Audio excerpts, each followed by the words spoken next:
6 gelatin sticks and some detonators were found in the middle of the Bangalore city. The explosives were kept in a carry bag outside a toilet at the Kalasiplayam bus stand.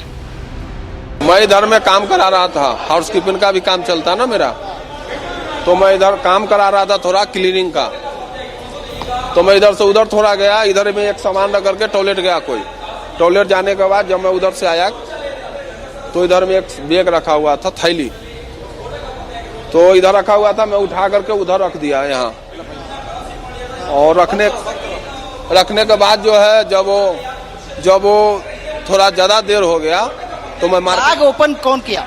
वो police किया जी, वो BMTC का guard जो है ना, guard साहब लोग किए, गार्ड साहब लोग अपना ओपन करके ले गए, पुलिस इंफॉर्मेशन किए, पुलिस आया, पुलिस अपना वेरिफिकेशन करके अपना जो काम था वो अपना बढ़िया से किए, कोई दिक्कत नहीं उसमें.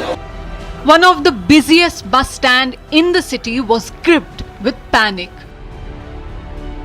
The local police and anti-terrorist squad rushed to the site.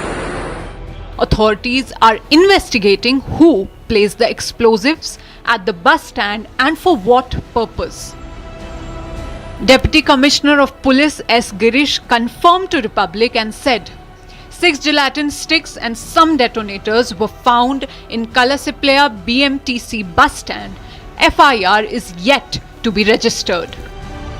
This comes only few days after 40 schools in Bangalore received emails threatening possible explosives on the campus. These incidents have surely raised some serious concerns about the public safety and security in Bangalore.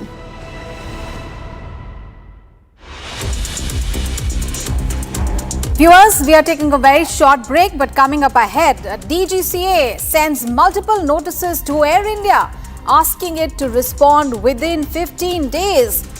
That big story and much more coming up after a short break. Stay tuned.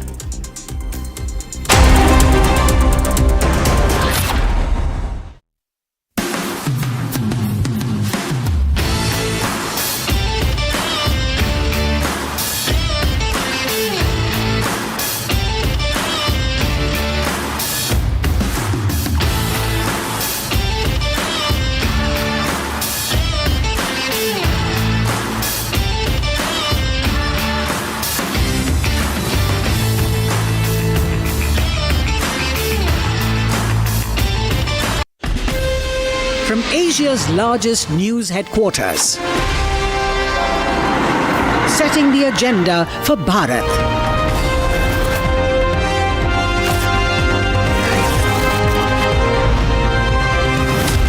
You're watching Republic.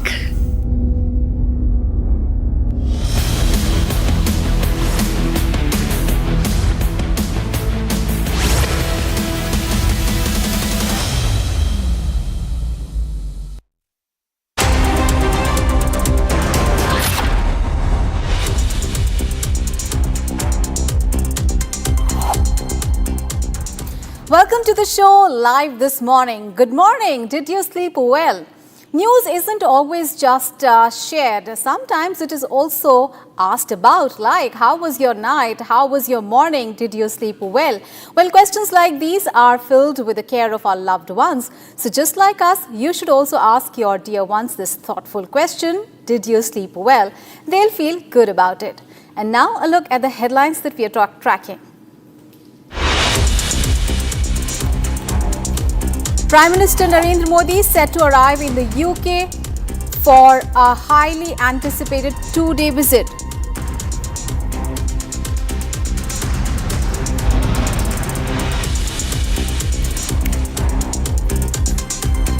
India and UK all set to sign the landmark free trade agreement during Prime Minister's visit.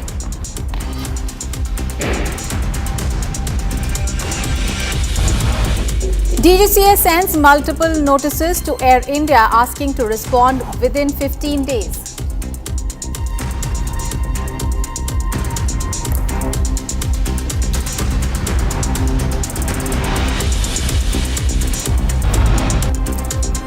Assam Chief Minister says Muslim population will be equal to Hindu population by 2041 in Assam.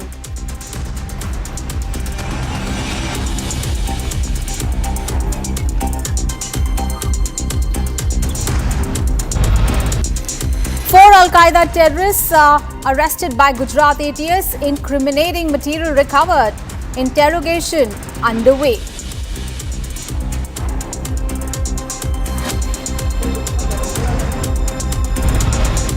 And cricketer Rishabh Pant, injured during a match, leaves the field in ambulance.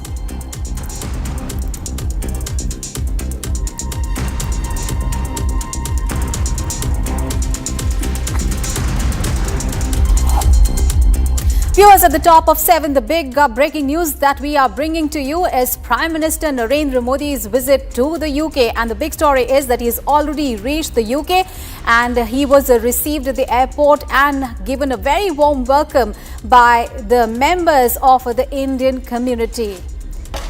All right, so that is the big story that we are tracking for you. Prime Minister Narendra Modi has arrived in the United Kingdom, where he was welcomed and greeted by the members of the Indian diaspora in London. So Prime Minister Modi is on a 2-day visit and he is going to meet the top leadership of the country. He is going to meet the Prime Minister as well as the King Charles III. But the focus of the visit is going to be the signing of the free trade agreement. So this free trade agreement will be signed between India and the UK during Prime Minister Narendra Modi's visit. It's a 2-day visit. The two countries announced the conclusion of the negotiations for the free trade agreement on 6th of May. Remember, this FTA comes after 3 years of negotiations.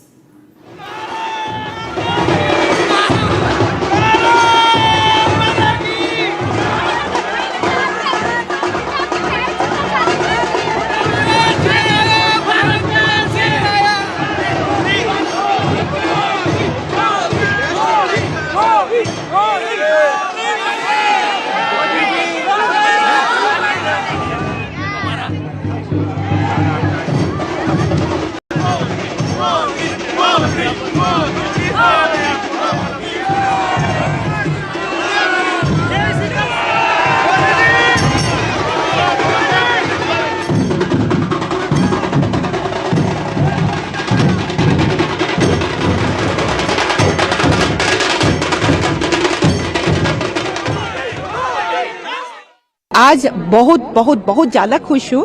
पहली बार मोदी जी को सामने से देखने वाली हूँ and perform भी करने वाली हूँ, वो भी असम का Bihu.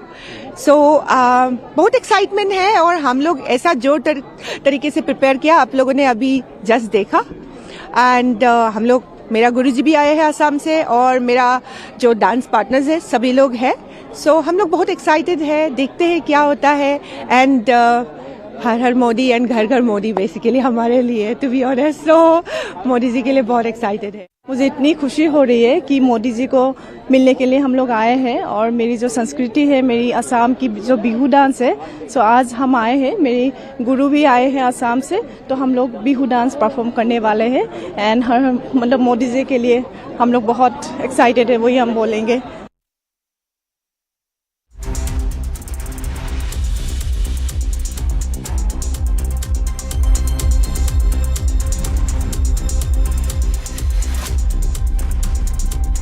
All right, viewers, so Prime Minister Narendra Modi is in the UK to sign the much anticipated free trade agreement, and it took 3 long years of negotiations with 4 prime ministers across 2 political parties and 2 general elections to India finally sealing the deal. Now, while the US waits for a deal with India, UK will now be signing this one. And the message to the world is very clear that India is ready to play the art of deal if the respect is mutual and if the terms are fair. And that is the least that the world's fastest growing economy and the largest open consumer market can demand. So here is a look at how India and the UK did just that.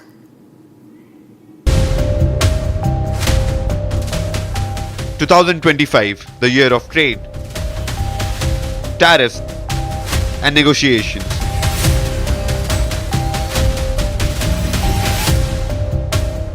A new world order is emerging, with economy and defense at its heart. And India is ready for the march. On May 6, 2025, just hours before India was preparing its biggest defense strike against Pakistan-sponsored cross-border terrorism, the nation woke up to a significant development.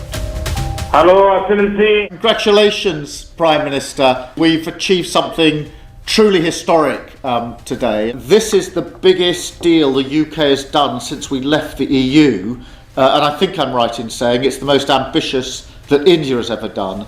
इसका श्रेय आपके नेतृत्व को जाता है, आपकी decisive leadership को जाता है।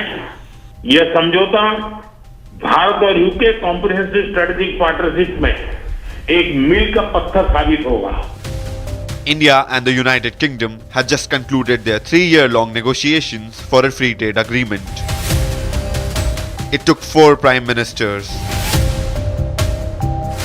This visit has not only deepened our economic partnership, we've agreed new deals worth £1 billion and created more than 11,000 jobs across the UK in everything from electric buses to the robotic surgery of Smith & Nephew, which I saw yesterday, as well as in artificial intelligence, where India's strengths are remarkable. And we're working very hard, as I said, on our shared ambition of concluding an ambitious and comprehensive trade deal between India and the UK, because both of us think that would be a good thing, and both of us need to make sure it works for our two countries. 15 rounds of talks.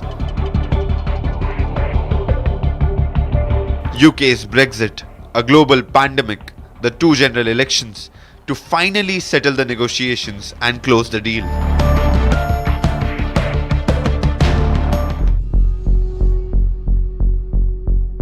The goal is ambitious, to double India and UK's trade to $120 billion by the year 2030.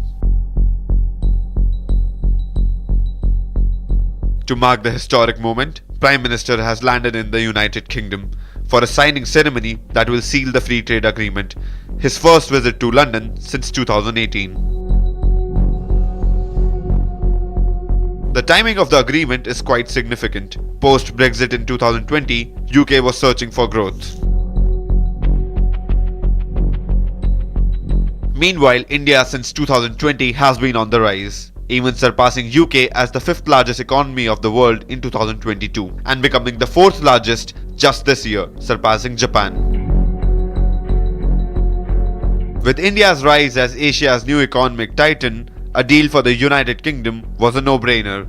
The big question was, why did it take so long?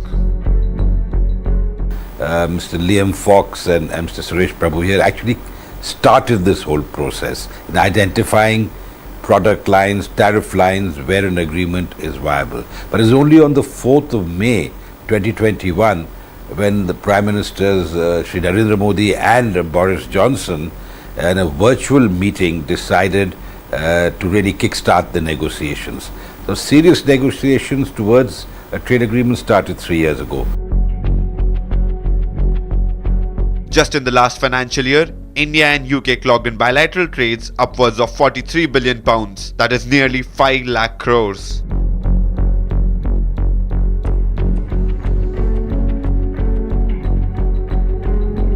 With this new deal, the trade between the two nations is expected to rise by 39%, with UK's GDP expanding by 0.1% just as a result of this trade deal this year.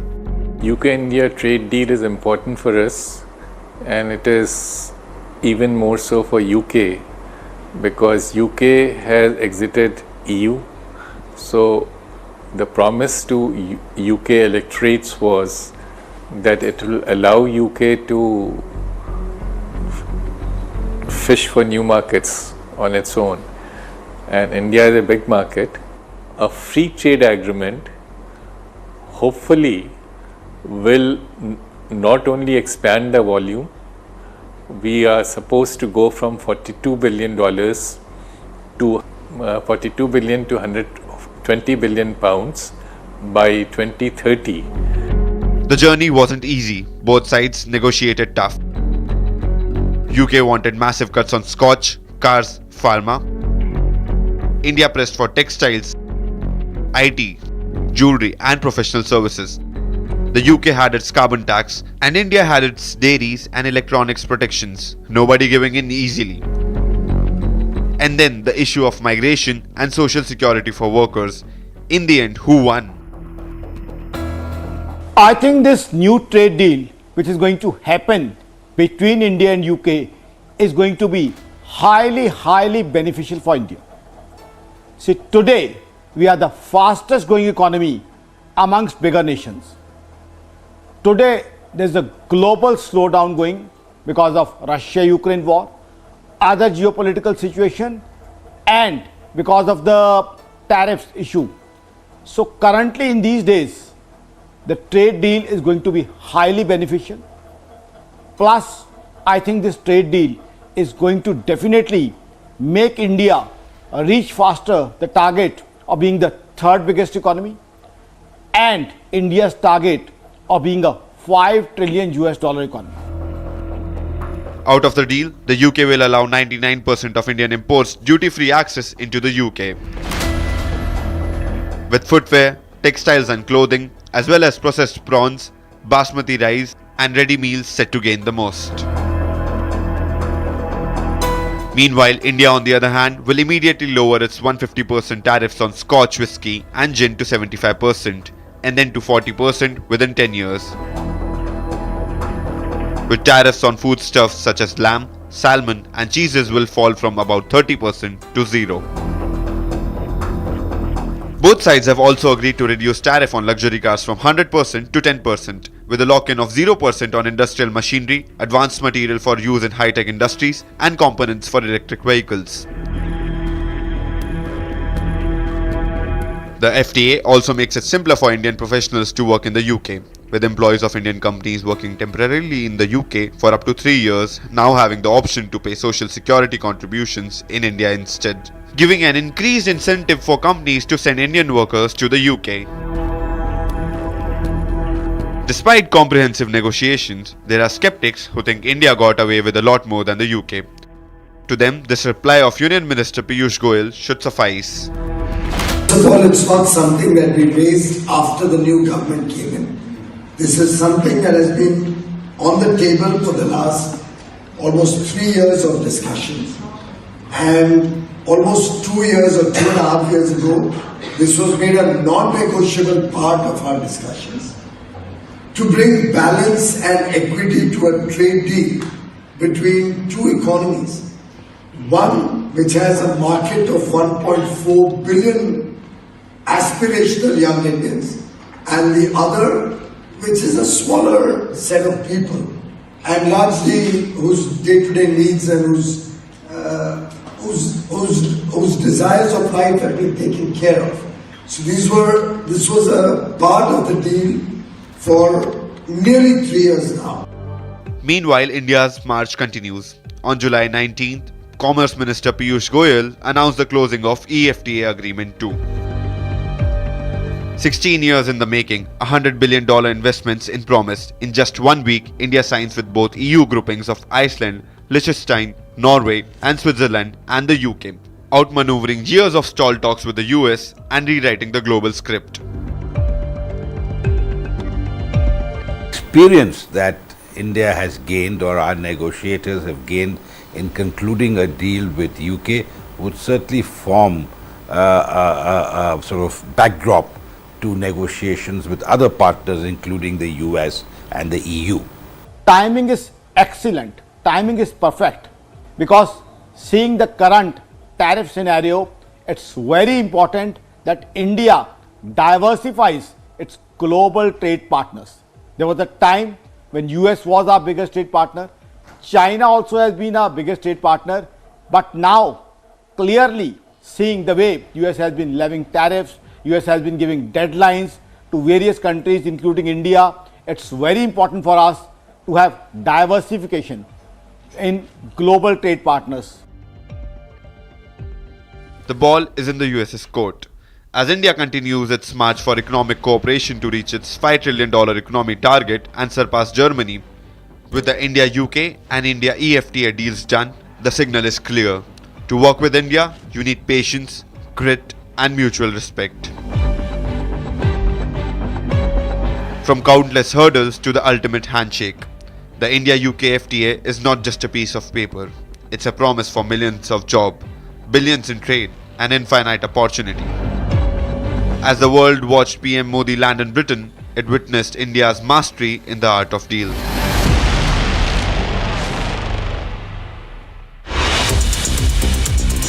Viewers, we'll take a short break, but we'll keep getting you all the updates on Prime Minister Modi's visit to the UK. We'll also get you all the updates on India-UK, all set to sign the landmark free trade agreement during the Prime Minister's visit. Stay with us for those big stories and much more.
Welcome back, viewers. The big story that we are tracking today, this morning, is Prime Minister Modi's visit to the UK, and ahead of the signing of the trade deal, the free trade agreement between the two nations. We have big breaking news coming in. The UK Prime Minister Keir Starmer has said that our landmark trade deal with India is a major win for Britain. It will create thousands of British jobs across the UK, unlock new opportunities for businesses and drive growth in every corner of the country. Delivering on our plan for change, we are putting more money in the pockets of hard-working Brits and helping families with the cost of living, and we are determined to go further and faster to grow the economy and raise standards of living across the UK. Remember, India and the UK ministers are going to unveil a renewed comprehensive strategic partnership, the UK-India Vision 2030, later today. So ahead of the free trade agreement signing by India and the UK, big statement from the UK's Prime Minister there.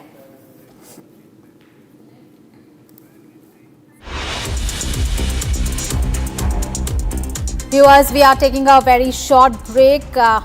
And coming up ahead, the DGCA sends multiple notices to Air India asking to respond within 15 days.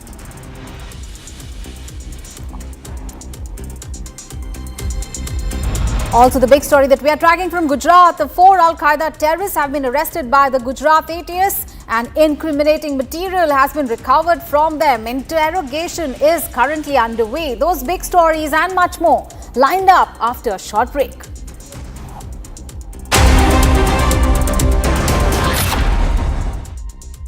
Amity has been ranked amongst the top 3% universities globally, a testimony to Amity's globally benchmarked quality. इसको घर पे लगाओगे तो शादी का तो पता नहीं, पर घर पक्का नहीं टूटेगा। रुंगटा नहीं तो घर स्ट्रॉन्ग नहीं। रुंगटा स्टील TMT बार एकदम सॉलिड। पहाड़ों में एक हाइकिंग स्टिक भी बन सकती है।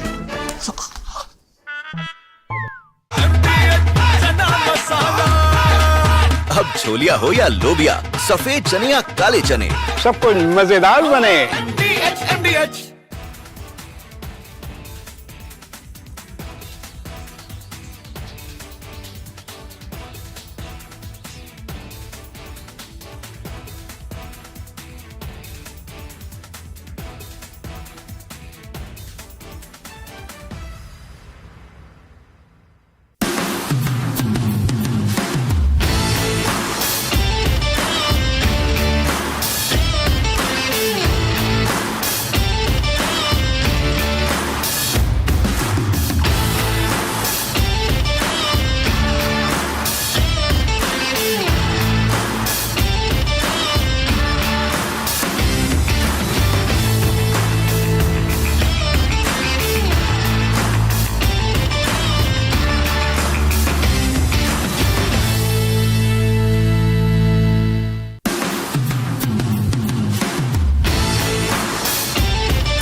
ग्रेजुटी का चेक है, बस इन पैसों को हम कहीं इन्वेस्ट कर दें और रेगुलर इनकम भी आती रहे।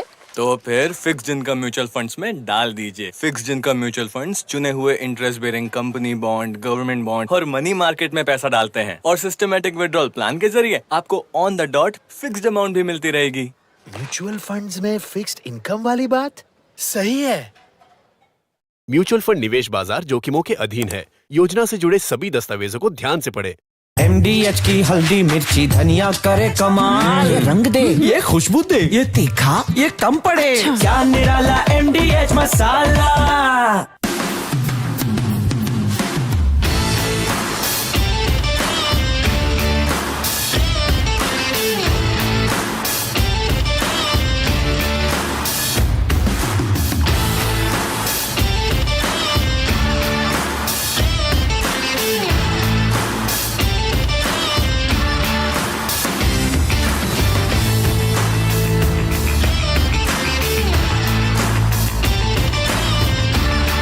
Amity has been ranked amongst the top 3% universities globally, a testimony to Amity's globally benchmarked quality. आधे बाउल दही में 4 चम्मच MDH चटनी पुदीना मसाला डाला, स्टर करो, पुदीना चटनी तैयार। MDH चटनी पुदीना मसाला।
Viewers, a very good morning. We're live this morning. I'm Shivangi Shukla getting you the latest coming in. US says that it will withdraw from the UNESCO. That is right. The latest statement coming in from the US President Donald Trump.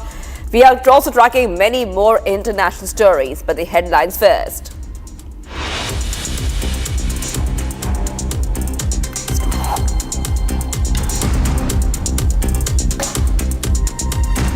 Prime Minister Modi is set to arrive in UK for a highly anticipated two-day visit.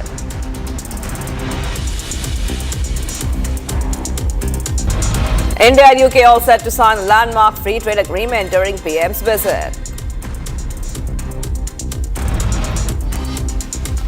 The DGCA sends multiple notices to Air India asking to respond within 15 days.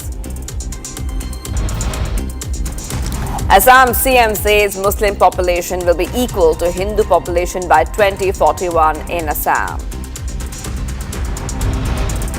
4 Al-Qaeda terrorists arrested by Gujarat ATS, incriminating material recovered, interrogation underway. Cricketer Rishabh Pant, injured during a match, leaves the field in an ambulance.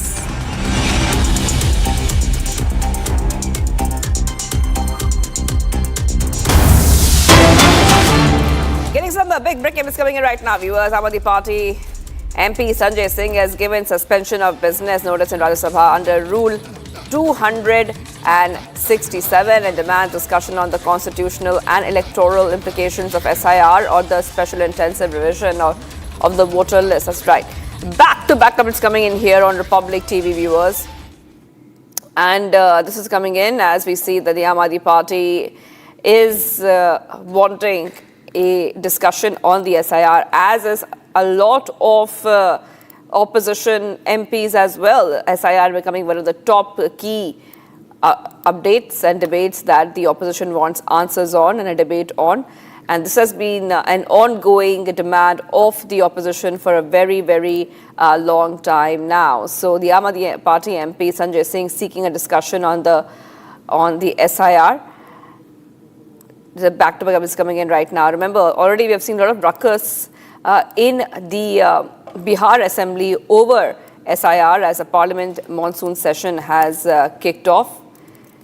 And as we head towards the day 4 of the Parliament monsoon session, the opposition keeps demanding a discussion in the Parliament over the SIR.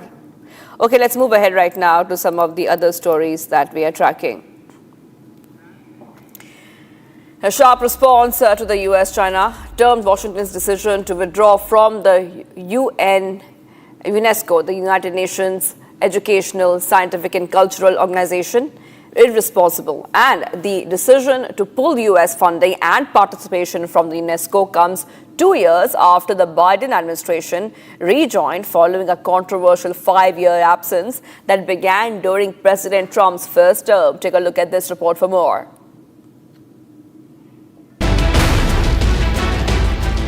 China has strongly criticized the United States' latest withdrawal from UNESCO, calling it an irresponsible move by a major global power. 我们注意到，联合国教科文组织以及多国对美方再次退群表示遗憾。这已经是美国第3次退出联合国教科文组织，并且长期拖欠会费，这不是负责任大国应有的作为。 UNESCO is a specialized agency of the United Nations that works for world peace through global cooperation in the fields of education, culture and science. The US exit comes just 2 years after rejoining the cultural agency under former President Joe Biden, following a 5-year absence during Donald Trump's previous tenure as president. The White House cited national interest, accusing UNESCO of promoting anti-Israel narratives. China, meanwhile, urged all nations to support the UN-led international system with concrete actions. The sharp Chinese response comes in the backdrop of a noticeable downturn in ties between Washington and Beijing over trade and tariff. The criticism also coincides with the growing American presence in the Asia-Pacific region as both sides closely monitor and counter each other's moves. And Japanese Prime Minister Shigeru Ishiba underscored the strategic importance of Japan's partnership with the European Union as he formally received European Commission President Ursula von der Leyen and European Council President Antonio Costa in Tokyo. The meeting commenced with Prime Minister Ishiba commemorating the 50th anniversary of the establishment of Japan's mission to the European Union. Here's more on the story. Japanese Prime Minister Shigeru Ishiba on Wednesday hosted European Union President Ursula von der Leyen and European Council President Antonio Costa in Tokyo. Welcoming the leaders, Ishiba highlighted the vital nature of Japan-EU ties, calling the relationship a cornerstone of Japan's foreign policy. The meeting also marked a diplomatic milestone, 50 years since Japan established its mission to the European Union. Addressing the commemorative event, von der Leyen termed the summit an opportunity to boost shared competitiveness, enhance joint security, and set global standards rooted in common values. The EU-Japan relationship serves as a strategic advantage for both sides as they share common interests and concerns, particularly regarding the shared geopolitical challenges posed by China. The high-level visit comes shortly after Ishiba sealed a revised trade agreement with the United States. Under the deal, tariffs on Japanese cars and select exports to the US will be reduced from 25% to 15%, offering a significant relief to Japan's export sector.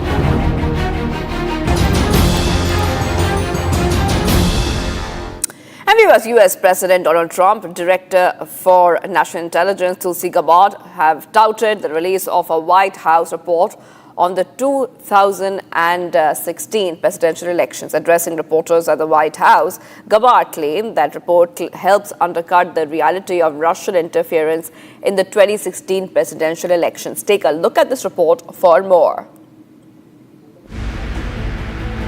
Donald Trump's Director of National Intelligence, Tulsi Gabbard, hailed the release of a White House report that she claimed helps undercut the reality of Russian interference in the 2016 presidential elections. Gabbard made the surprise appearance just hours after she made public a declassified report from House Republicans that was produced during the first presidential administration. The report does not dispute the intelligence community's assessment that Russia interfered in the election. However, the report alleged tradecraft failings in how intelligence officials reached the conclusion that Russian President Vladimir Putin intended to have Trump win. The release of the report comes at a time when Trump is facing backlash from elements of his base over the handling of records from the Jeffrey Epstein investigation. It is seen as part of an ongoing effort by the Trump administration to rewrite the history of Russian election interference in US polls. Gabbard lashed out during lengthy remarks at specific members of the Obama administration. Now, President Obama, Hillary Clinton, John Brennan, James Clapper, James Comey, and others, including their mouthpieces in the media, knowingly lied as they repeated the contrived narrative that was created in this January 2017 intelligence community assessment with high confidence as though it were fact. However, the US Intel chief was silent on whether she was making the report public in order to improve her standing with Trump after she seemed to fall from favor earlier this year when it dismissed her assessments about Iran's nuclear capabilities. Prime Minister Modi started his two-nation visit with the United Kingdom at the invitation of British Prime Minister. This marks his fourth official visit to the UK, reaffirming the growing depth and breadth of India-UK ties, particularly in defence, innovation, healthcare, education and diaspora engagement. Here's a highlight of the initial hours of Prime Minister in the UK.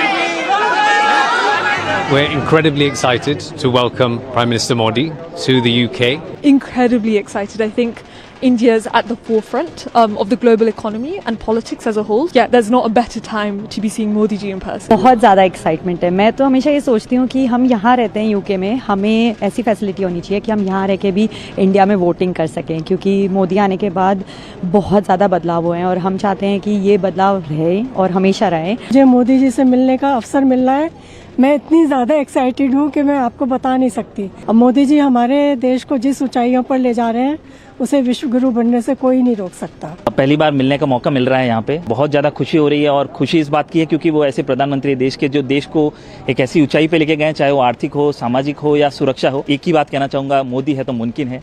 Proud Dawoodi Bora, and as a British citizen we welcome him to the UK and look very forward to our engagement and our time with him.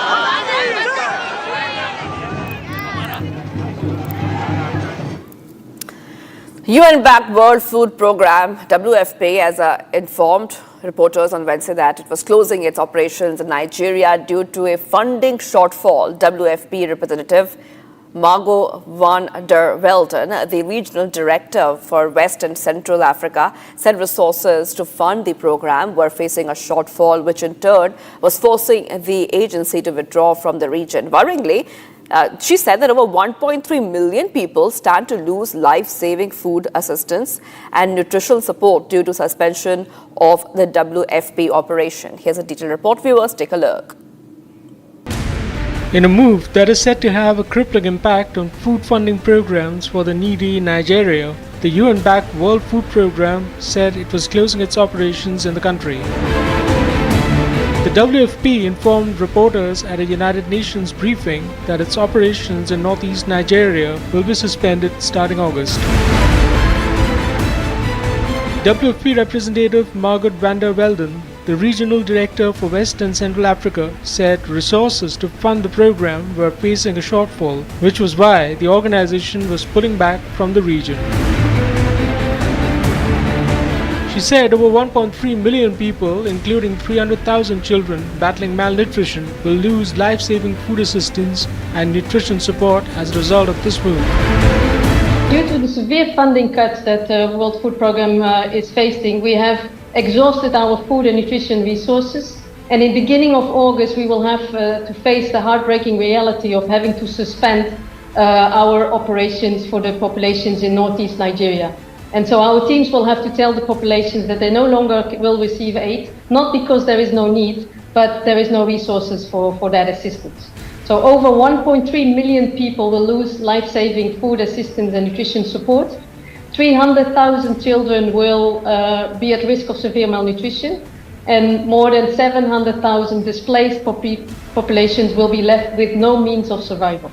The move is seen as a direct fallout of the US and other global aid cuts that are grinding the operations of the UN-backed agency to a halt. In the region, we have about 10 million people displaced, forcibly displaced, and a large percentage is in the northeast of Nigeria. We have about 2 million people that are displaced or that are in areas where they can hardly move away from, and so that is the bulk of the displaced populations are obviously in Nigeria, in the northeast Nigeria, as well as in Chad, where we receive about 1.7 million refugees from Sudan. The US President Donald Trump's decision to cut US aid and critical funding to the UN has left many aid agencies struggling to survive despite the worsening humanitarian crisis across many parts of Africa. In most of the affected areas, militant groups have continued to expand their operations.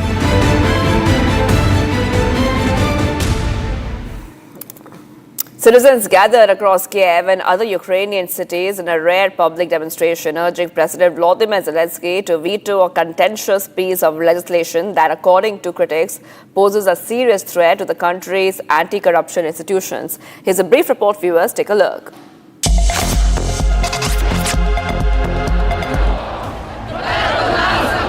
In a rare show of public dissent, thousands of Ukrainians gathered in Kyiv and several other cities, calling on President Volodymyr Zelensky to roll back a controversial anti-corruption law. It was the first major protest against the government in over 3 years of war, highlighting growing public frustration with recent legislative changes. The Ukrainian parliament recently passed a law tightening oversight over the National Anti-Corruption Bureau and the Specialized Anti-Corruption Prosecutor's Office, two key bodies in Ukraine's fight against corruption. Despite public outcry, President Zelensky signed the bill into law on Tuesday, sparking condemnation from the civil society and international partners. Critics argued that the changes proposed in the law will significantly weaken the independence of anti-corruption institutions, allowing greater influence from the president's inner circle.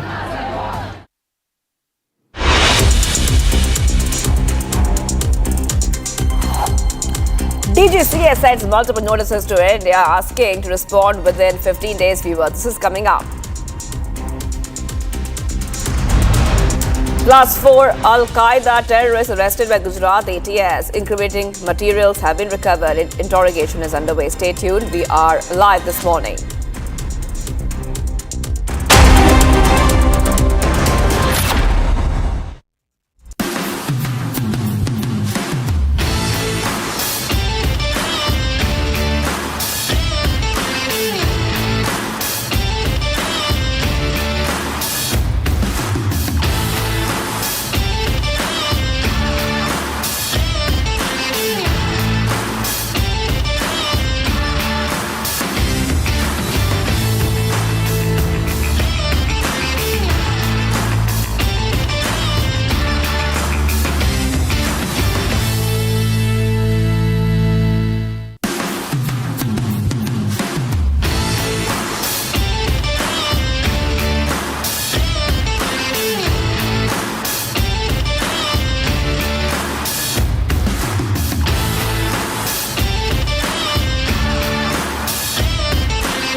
now to some of the other stories we're tracking in the next segment, Bharat in 1 minute. Let's get started.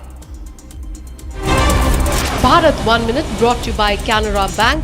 Together, we can. Jammu and Kashmir Chief Minister Omar Abdullah reviewed major hydro and solar power projects across the region. He is directed for accelerating execution timelines and resolving bottlenecks. The meeting also deliberated on the hydropower police draft, which aims to replace policy and open new avenues for private investment. Operation Langra continues in Uttar Pradesh. Another notorious miscreant named Kuldeep was injured during a police encounter in Lucknow. The injured is shifted to a hospital while a non-number plated motorcycle, 2 cartridges, 1 pistol and 25,000 rupees cash was recovered from his possession. A big meeting of All India Imam Organization will be held today in Haryana Bhavan in Delhi. Several prominent imams across the country have been invited. Meanwhile, the RSS chief Mohan Bhagwat may also attend the meeting.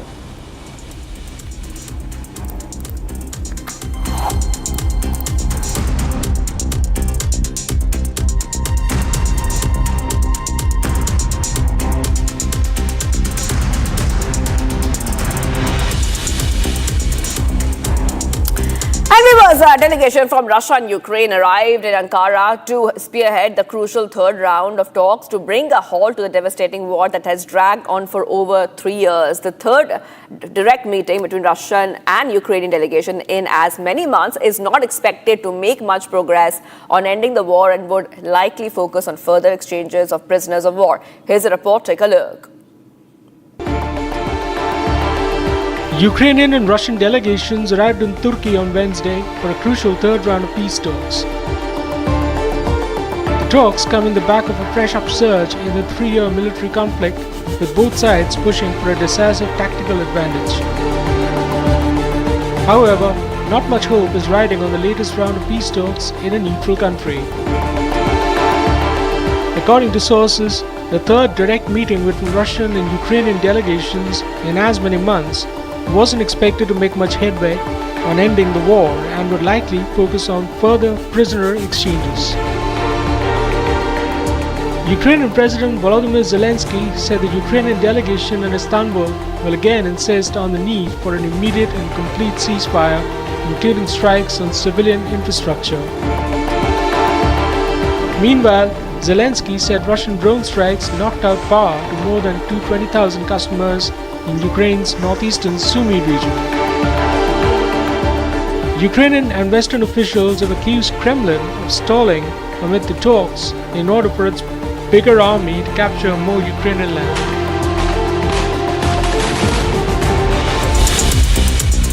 Starting from August 1st, 2025, using Unified Payments Interface will come with new rules that every user needs to be aware of. The National Payments Corporation of India, NPCI, is introducing 3 updates in order to improve the speed, safety and reliability of UPI transactions. If you actively use apps such as PhonePe, Google Pay or Paytm, these changes will directly affect how you check balances, make payments, and manage your transactions. UPI has in the recent past emerged as the most favored and reliable mode of payment in the country, processing more than 6 billion transactions daily.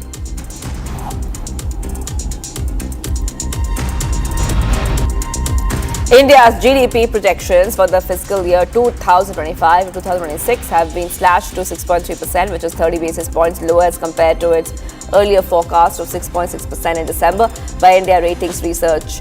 The Reserve Bank of India, in its Monetary Policy Committee meeting in June, had projected the real GDP growth for the fiscal year 2025 to 2026 at 6.5%. According to the rating agency, there is an uncertain global scenario from the unilateral tariff hikes by the US for all countries and weaker than expected investment climate as major headwinds.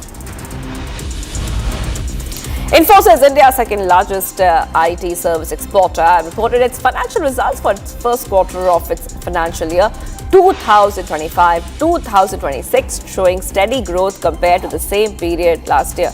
Despite global macroeconomic uncertainty, particularly in the US and Europe, the company remains confident about its hiring plans and sees growth opportunities driven by AI and enterprise transformation. Infosys CEO MD Salil Parekh noted that while the overall economic environment is evolving, especially in the US and European markets, it has not impacted Infosys at a client or project level.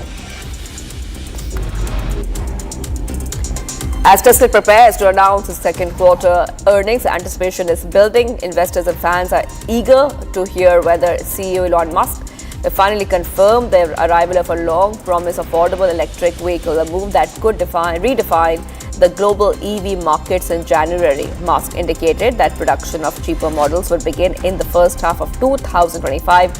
But since then, official updates have been sparse. According to a Reuters report, a more affordable version of the Model Y is finally entering production, although it's a little behind schedule.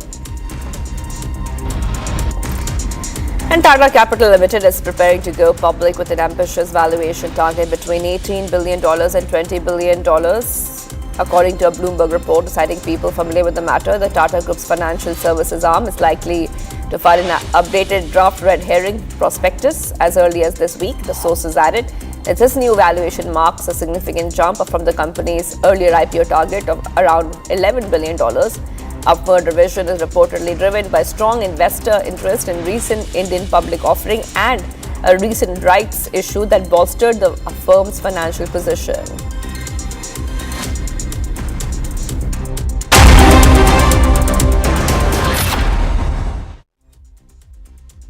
दादी के हाथों का जादू और खुशबू से महकता घर, माँ की मुस्कुराहट और खाने की सुगंध। MDH गरम मसाला, क्योंकि हर रिश्ता है स्वाद से जुड़ा। इसको घर पे लगाओगे तो शादी का तो पता नहीं, पर घर पक्का नहीं टूटेगा। रुंगटा नहीं तो घर स्ट्रॉन्ग नहीं। रुंगटा स्टील TMT बार एकदम सॉलिड। पहाड़ों में हाइकिंग शिप भी बन सकती है।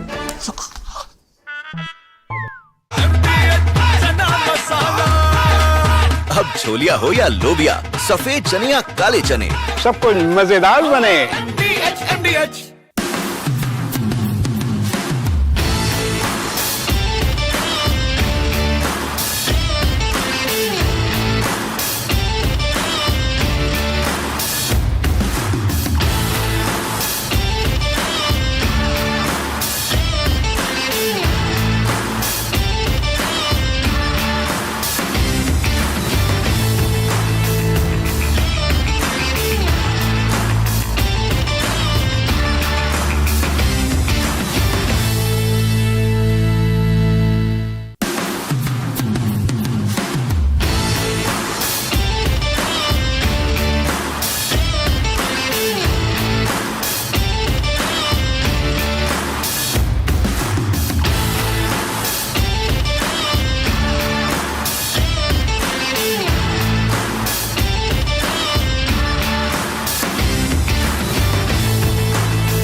From Asia's largest news headquarters,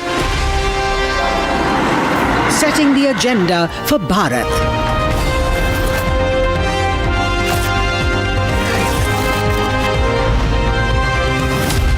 You're watching Republic.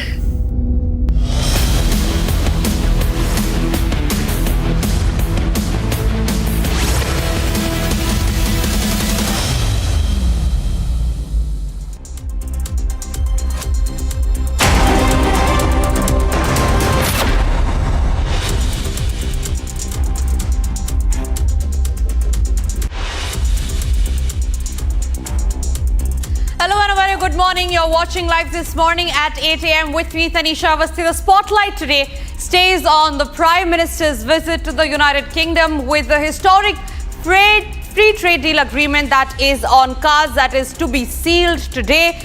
You're tracking that and a lot more for you on this edition, along with the day 4 of the Parliament monsoon session. But first, here's a quick check of the headlines.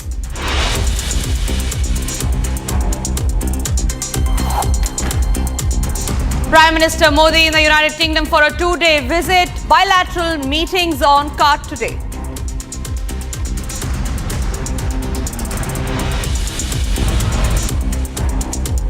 India and the United Kingdom are ready to seal the landmark free trade agreement deal. All eyes on that key meeting between Prime Minister Narendra Modi and the UK Prime Minister Keir Starmer.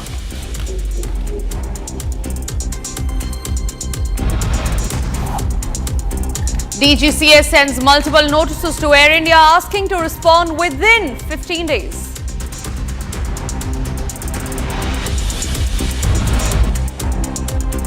Assam Chief Minister says Muslim population will be equal to Hindu population by 2041 in the state of Assam.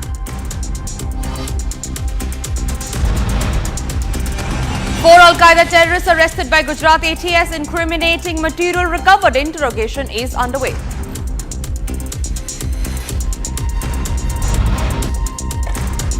Cricketer Rishabh Pant, injured during match, leaves the field in ambulance.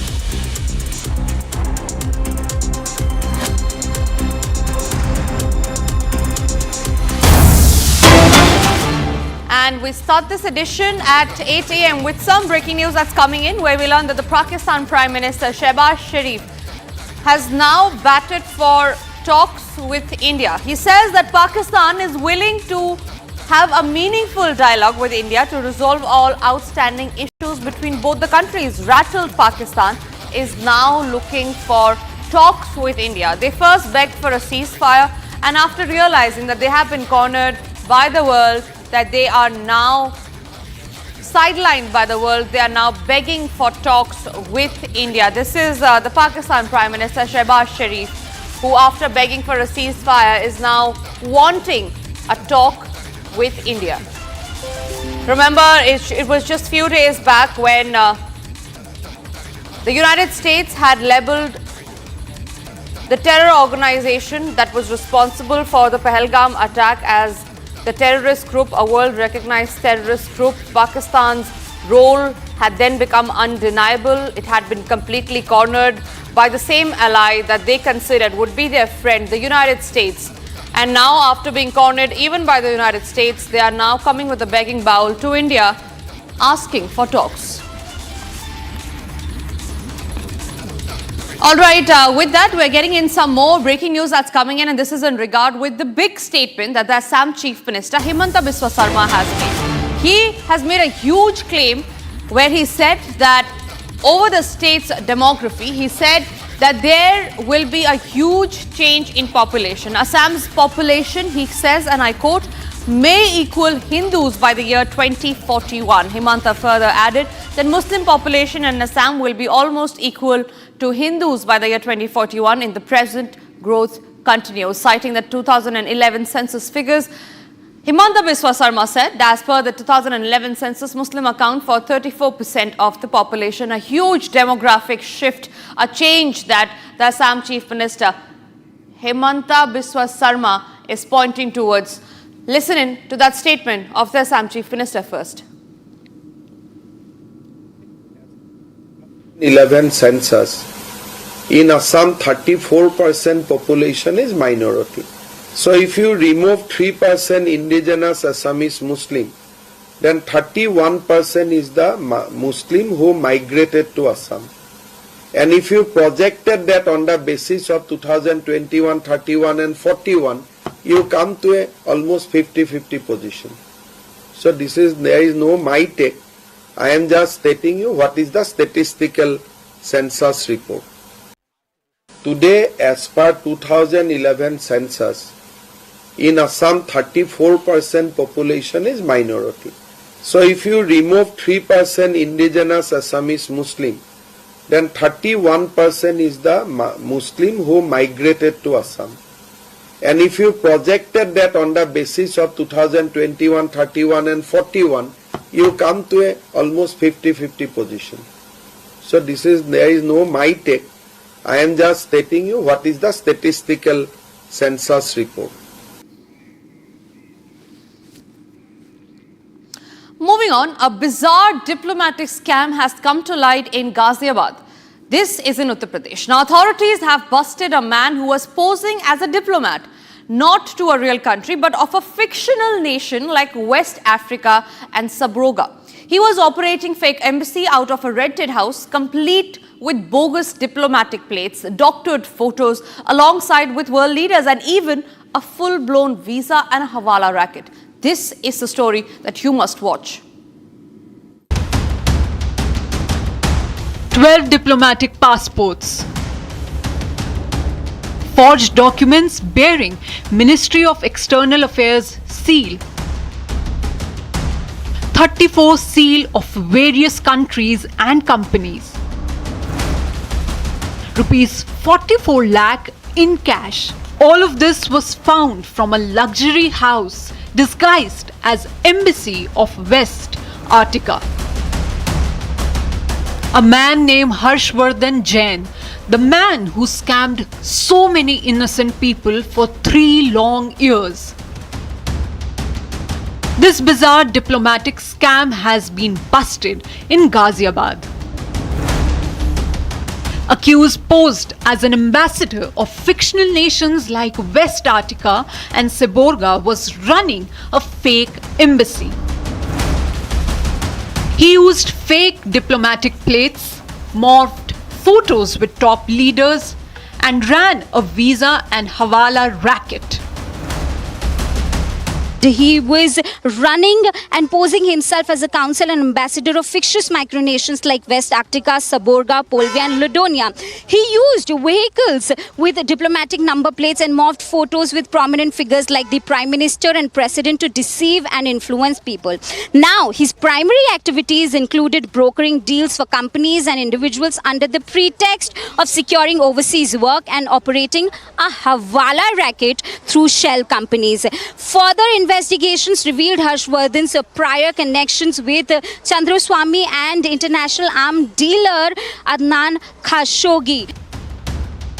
This neighborhood had no idea of what was happening next door.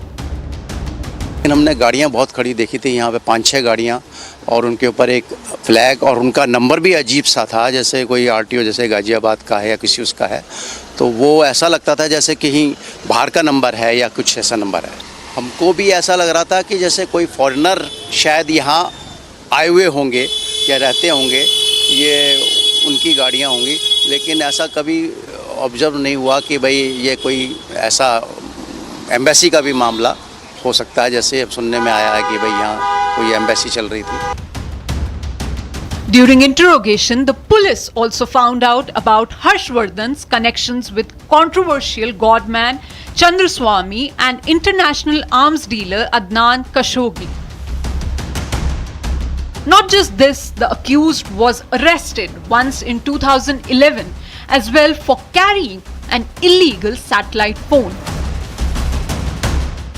ये Harshvardhan KB 35 कवि नगर में एक किराए के मकान में अवैध दूतावास चला रहा था और ये अपने आप को वेस्ट आर्टिका, सबोर्गा, पोल्विया, लोडोनिया और इसके अलावा अन्य भी कई देशों का एम्बेसडर बताकर लोगों से बात करता था. इसके पास से कुछ गाड़ियां भी बरामद हुई है जिनमें इसने डिप्लोमेटिक तरीके की नंबर प्लेट्स लगा रखी है जो किसी भी जगह से अप्रूव नहीं है. A case has been registered in Ghaziabad against Harshvardhan Jain for carrying out this illegal act and for keeping and making so many fake documents. And question is, was there a larger network at play which helped Harshvardhan?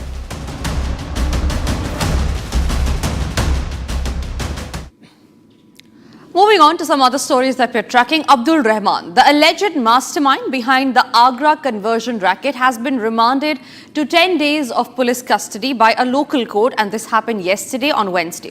During the initial interrogation, Rahman is said to have made several startling revelations about a long-running and well-organized operation, a conversion racket that allegedly operated under the name of Operation Umat. Here's the full story.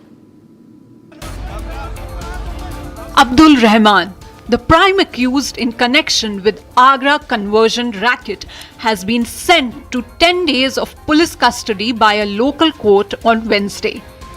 Police also rescued a woman from Haryana at Abdul Rahman's residence who had been brought there for conversion and recovered several books that promoted religious conversion. According to the officials, Abdul Rahman had been orchestrating religious conversions for past 35 years, running the operation from Delhi. Investigators have uncovered possible foreign funding ties in Agra religious conversion racket case. The accused were intensely indoctrinated and later became active recruiters for the conversion network, primarily using social media to reach out vulnerable targets. The police have arrested 14 individuals in connection with this case so far.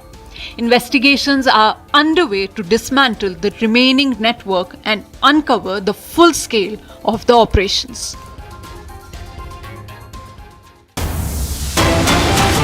Shifting our focus to some breaking news coming in, where we learn that there's a huge update in the case of a Puri shocker where 15-year-old minor was burnt to death. We learn that she has now succumbed to her injuries. AIIMS has issued a statement as well, highlighting that the 16-year-old girl who sustained 75 burn injuries on 19th of July has undergone surgery for the management of deep burns. She is currently on oxygen support and remains in a critical condition. A dedicated team of doctors is closely monitoring her progress. So the condition of the 16-year-old girl who was burnt in Puri in Odisha by some miscreants is under very, very critical condition, and she is undergoing treatment. This is the medical bulletin that AIIMS Delhi has given out. Moving on to some other stories that we are tracking, a roundup of the national stories. This is Bharat in 1 minute. Bharat 1 minute brought to you by Canara Bank. Together we can. Jammu and Kashmir Chief Minister Omar Abdullah reviewed major hydro and solar power projects across the region. He has directed for accelerating execution timelines and resolving bottlenecks. The meeting also deliberated on the hydropower police 2025 draft, which aims to replace 2011 policy and open new avenues for private investment. Operation Langra in full swing in the state of Uttar Pradesh. Another notorious miscreant named Kuldeep was injured during a police encounter in Lucknow. The injured is shifted to hospital, while a non-number plated motorcycle, 2 cartridges, 1 pistol and rupees 25,000 in cash was recovered from his possession. Big meeting of All India Imam Organization will be held today in Haryana Bhavan in the national capital. Several prominent imams across the country have been invited. Meanwhile, RSS Chief Mohan Bhagwat may also attend the meeting.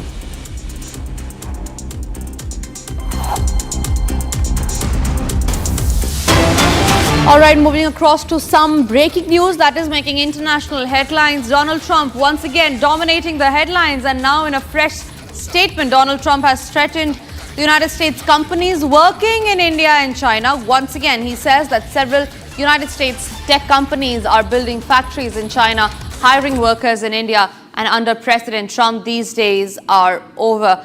Trump's direct warning to those companies of the United States who are based in India and China, saying that their time to work in nations like India and China is over. Donald Trump openly threatening the companies who are based in India and China, a direct threat. First, he threatened the world leaders, and now he's resorting to threaten his own companies that are based in India and China. Listen into that statement of the United States President.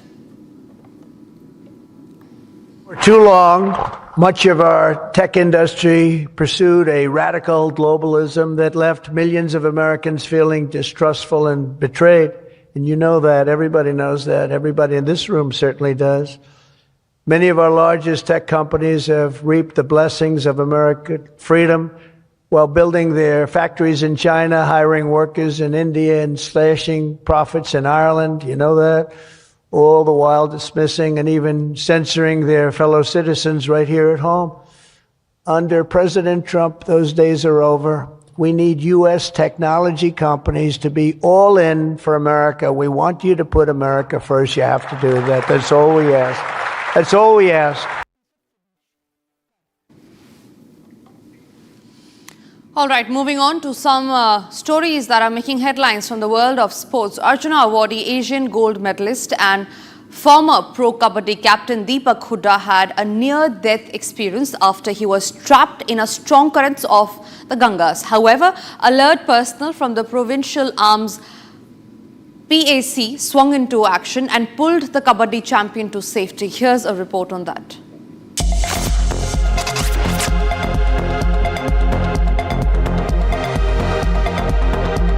Kabaddi champion Deepak Hooda escaped certain death after a sensational rescue in Haridwar on Wednesday. The Arjuna awardee, Asian gold medalist and former pro kabaddi captain was trapped in the choppy waters of the Ganges in Haridwar. Caught up in the strong currents of the Ganges, the former kabaddi star stared death in the face. However, alert personnel from the 40th PAC battalion launched a daring rescue mission and pulled Hooda to safety. Hooda won a gold medal for India in the 2016 Kabaddi World Cup while also bringing home a bronze in the 2018 Asian Games in Jakarta. He bagged medals for India in the 2018 Dubai Kabaddi Masters while also winning 2 gold medals in the South Asian Games.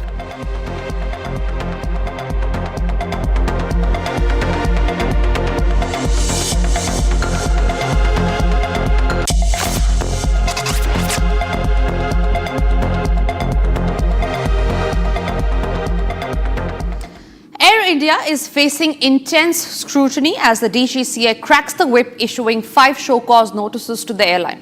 From expired authorizations on flights to serious training lapses and cabin crew violations, the findings point to alarming safety oversights. Here's a detailed report on how Air India may have risked passengers' life.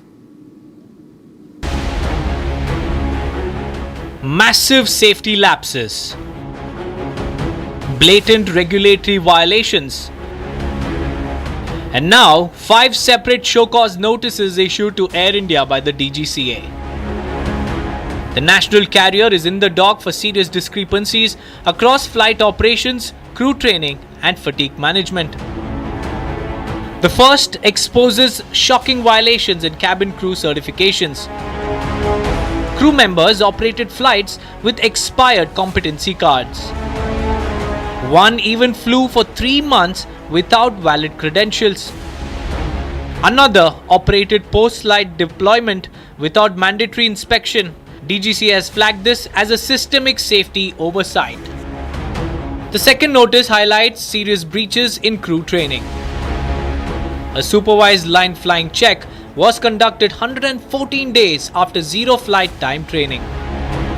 No night operations clearance.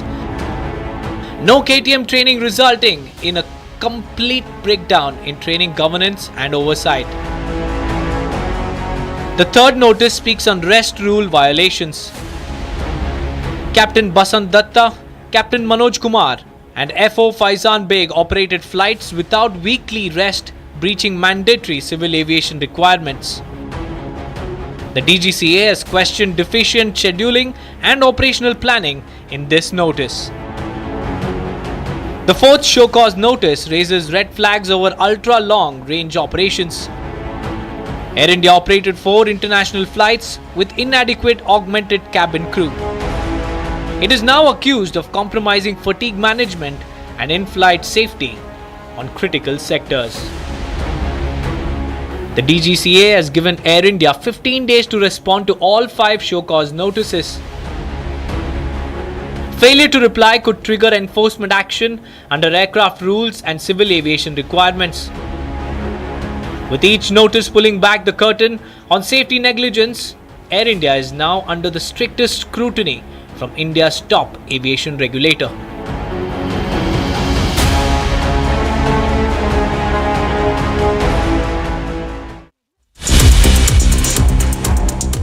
It's time for us to now slip into a short break. After the break are the highlights of the Prime Minister's visit to the United Kingdom, key bilaterals on cards. Also, after the break, we'll get you the inside details of when and at what time will the free trade agreement between India and United Kingdom be sealed.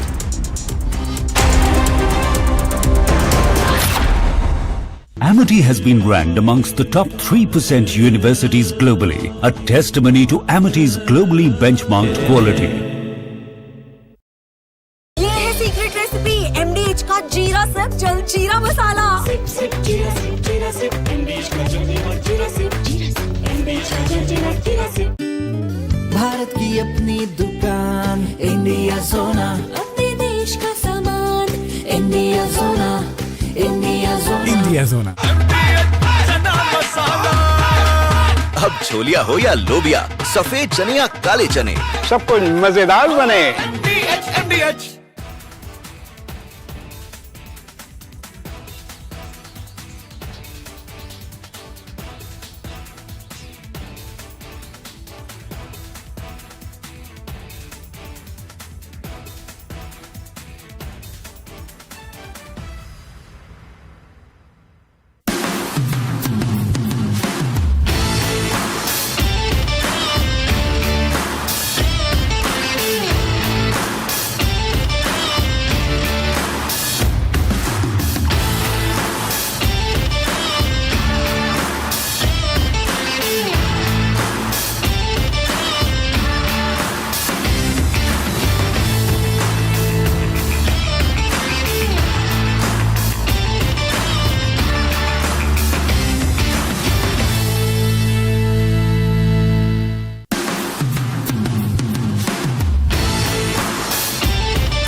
In a major breakthrough, the Gujarat Anti-Terrorism Squad has arrested 4 suspected terrorists linked to Al-Qaeda in the Indian subcontinent, a banned terror outfit. At a press conference, the ATS revealed that the accused were allegedly plotting to replace democracy in India with the Shariat rule.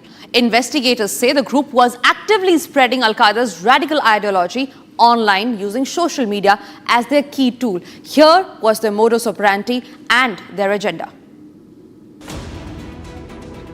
In a major action, the Gujarat Anti-Terrorism Squad arrested 4 people in connection with Al-Qaeda Indian subcontinent module.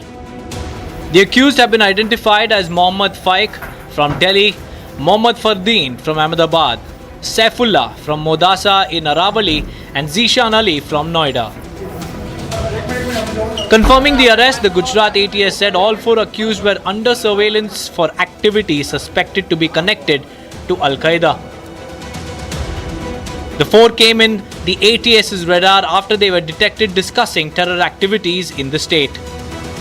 The Gujarat ATS said that the operation was conducted based on specific intelligence inputs and coordinated surveillance.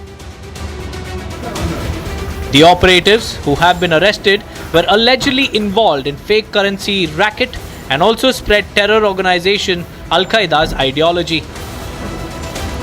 They use social media platforms along with other apps which are banned to spread the terror organization's ideology.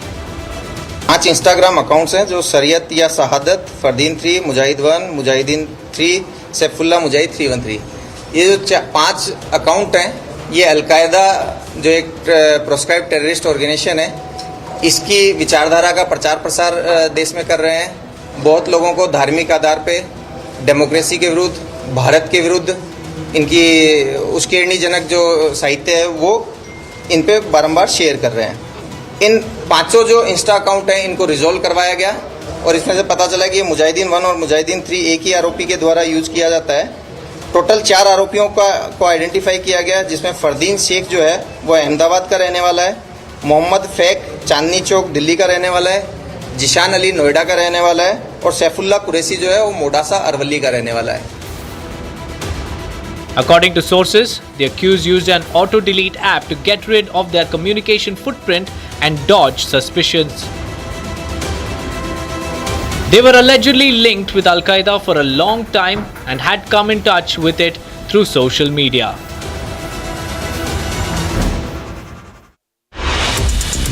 Time for us to slip into a short break. Coming up after the break are the highlights of the Prime Minister's visit to the United Kingdom.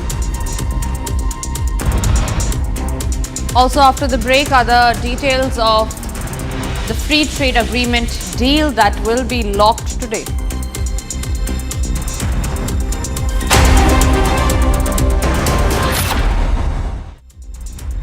Amity has been ranked amongst the top 3% universities globally, a testimony to Amity's globally benchmarked quality.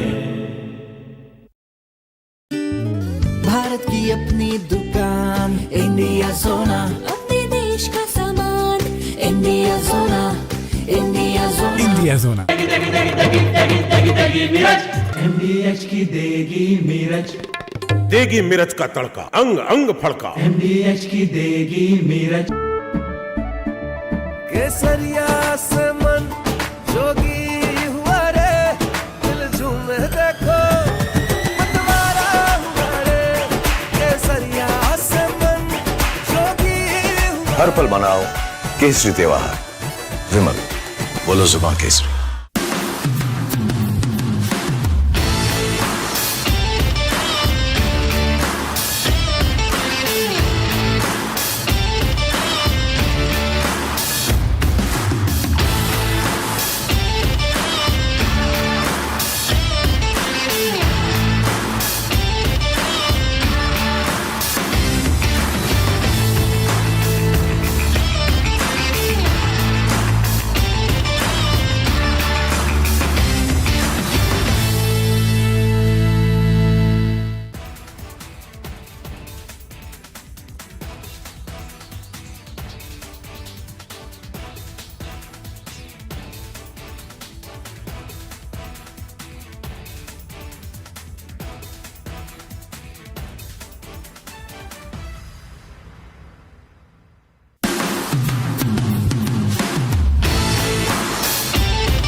Very good morning. You're watching live this morning on Republic TV. I'm Aishwarya Kapoor with you. The top story that we are tracking for you the entire day is Prime Minister Modi's visit to the UK. He has arrived in the UK this morning, and the two nations are set to sign the historic free trade agreement. That is the big story of the day. Let's also take a look at the other big stories in the headlines.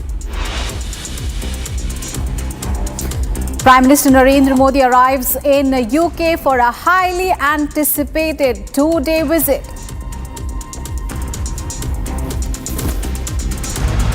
India and UK all set to sign the landmark free trade agreement during Prime Minister's visit.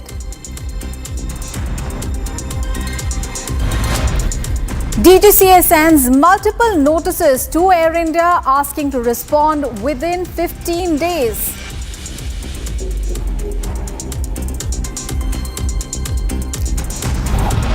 Assam Chief Minister says the Muslim population will be equal to Hindu population by 2041 in the state of Assam.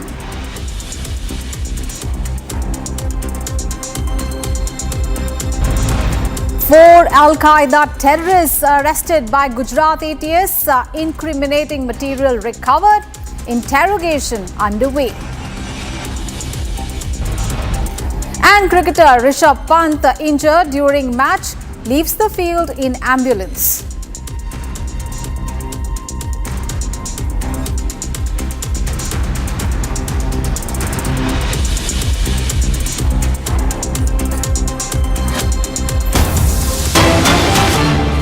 All right, viewers, we have big breaking news coming in from the United States.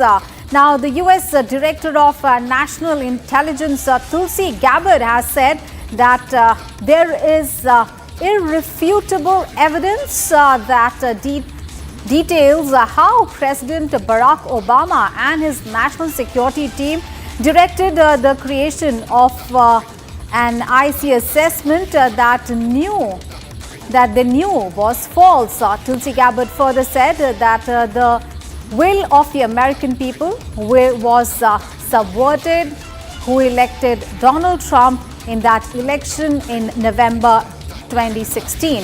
So let's listen in to what Tulsi Gabbard said. There is irrefutable evidence that detail how President Obama and his national security team directed the creation of an intelligence community assessment that they knew was false. They knew it would promote this contrived narrative that Russia interfered in the 2016 election to help President Trump win, selling it to the American people as though it were true. It wasn't. The report that we released today shows in great detail how they carried this out. They manufactured findings from shoddy sources. They suppressed evidence and credible intelligence that disproved their false claims. They disobeyed traditional tradecraft intelligence community standards and withheld the truth from the American people. In doing so, they conspired to subvert the will of the American people who elected Donald Trump in that election in November of 2016. They worked with their partners in the media to promote this lie, ultimately to undermine the legitimacy of President Trump and launching what would be a years-long coup against him and his administration. We're here today because the American people deserve the truth, they deserve accountability, and they deserve justice. And we have more breaking news coming in. Donald Trump, the US president, has threatened the American companies that are working in India and China once again. He says that several US tech companies are building factories in China, they are hiring workers in India, and under President Trump, these days are over. So Donald Trump threatening US companies that are working in India and China. Let's take a listen to what the US president said. For too long, much of our tech industry pursued a radical globalism that left millions of Americans feeling distrustful and betrayed. And you know that. Everybody knows that. Everybody in this room certainly does. Many of our largest tech companies have reaped the blessings of American freedom while building their factories in China, hiring workers in India, and slashing profits in Ireland. You know that? All the while dismissing and even censoring their fellow citizens right here at home.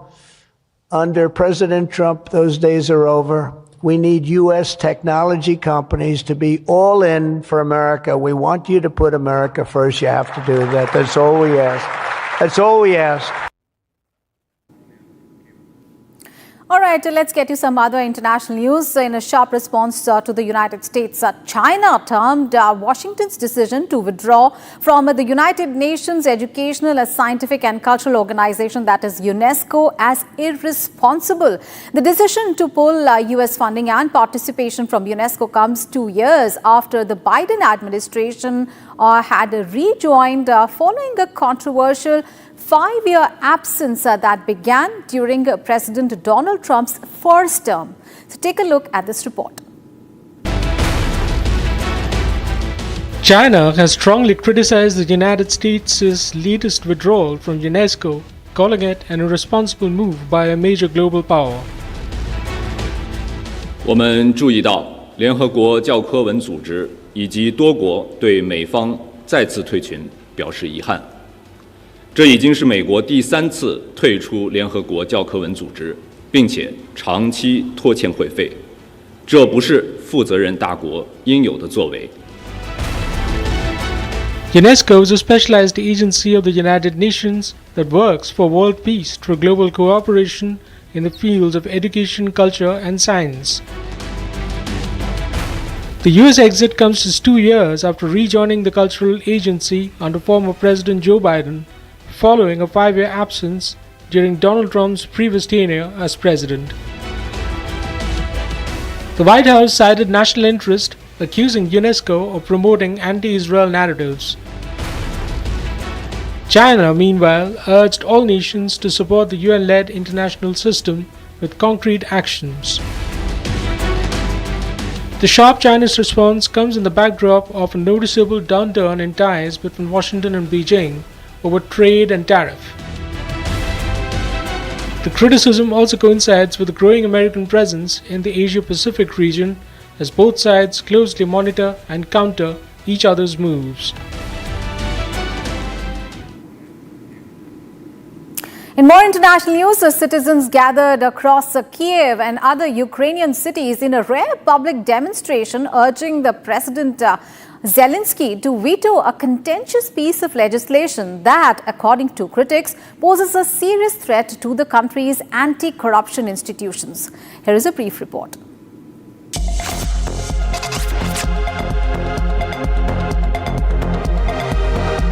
In a rare show of public dissent, thousands of Ukrainians gathered in Kyiv and several other cities, calling on President Volodymyr Zelensky to roll back a controversial anti-corruption law. It was the first major protest against the government in over 3 years of war, highlighting growing public frustration with recent legislative changes. The Ukrainian parliament recently passed a law tightening oversight over the National Anti-Corruption Bureau and the Specialized Anti-Corruption Prosecutor's Office, 2 key bodies in Ukraine's fight against corruption. Despite public outcry, President Zelensky signed the bill into law on Tuesday, sparking condemnation from the civil society and international partners. Critics argued that the changes proposed in the law will significantly weaken the independence of anti-corruption institutions, allowing greater influence from the president's inner circle. And Japanese Prime Minister Shigeru Ishiba has underscored the strategic importance of Japan's partnership with the European Union as he formally received European Commission President Ursula von der Leyen and also European Council President Antonio Costa in Tokyo. The meeting commenced with Prime Minister Ishiba commemorating the 50th anniversary of the establishment of Japan's mission to the European Union. Here is more on the story. Japanese Prime Minister Shigeru Ishiba on Wednesday hosted European Union President Ursula von der Leyen and European Council President Antonio Costa in Tokyo. Welcoming the leaders, Ishiba highlighted the vital nature of Japan-EU ties, calling the relationship a cornerstone of Japan's foreign policy. The meeting also marked a diplomatic milestone, 50 years since Japan established its mission to the European Union. Addressing the commemorative event, von der Leyen termed the summit an opportunity to boost shared competitiveness, enhance joint security, and set global standards rooted in common values. The EU-Japan relationship serves as a strategic advantage for both sides as they share common interests and concerns, particularly regarding the shared geopolitical challenges posed by China. The high-level visit comes shortly after Ishiba sealed a revised trade agreement with the United States. Under the deal, tariffs on Japanese cars and select exports to the US will be reduced from 25% to 15%, offering a significant relief to Japan's export sector.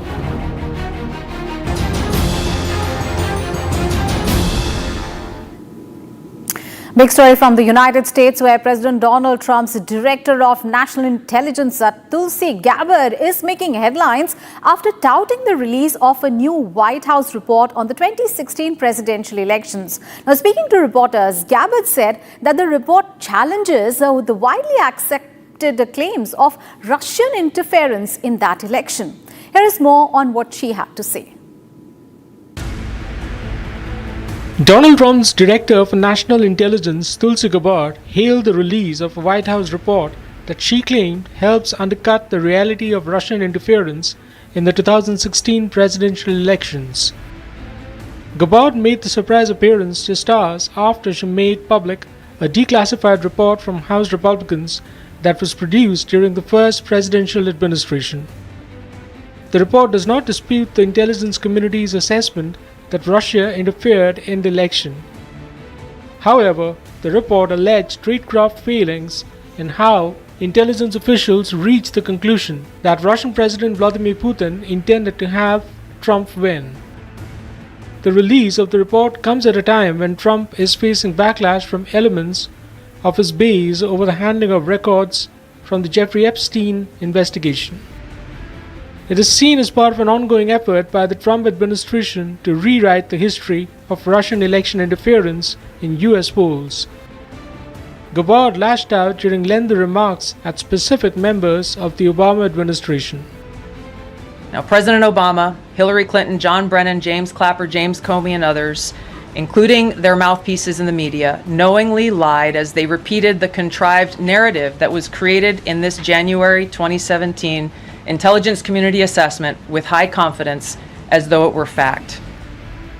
However, the US Intel chief was silent on whether she was making the report public in order to improve her standing with Trump after she seemed to fall from favor earlier this year when it dismissed her assessments about Iran's nuclear capabilities. Prime Minister Narendra Modi has started his two-nation visit with the United Kingdom at the invitation of British Prime Minister. Now, this marks his fourth official visit to the UK, reaffirming the growing depth and breadth of the India-UK ties, particularly in the fields of defence, innovation, healthcare, education and diaspora engagement. So here is the highlight of the initial hours of the Prime Minister in UK.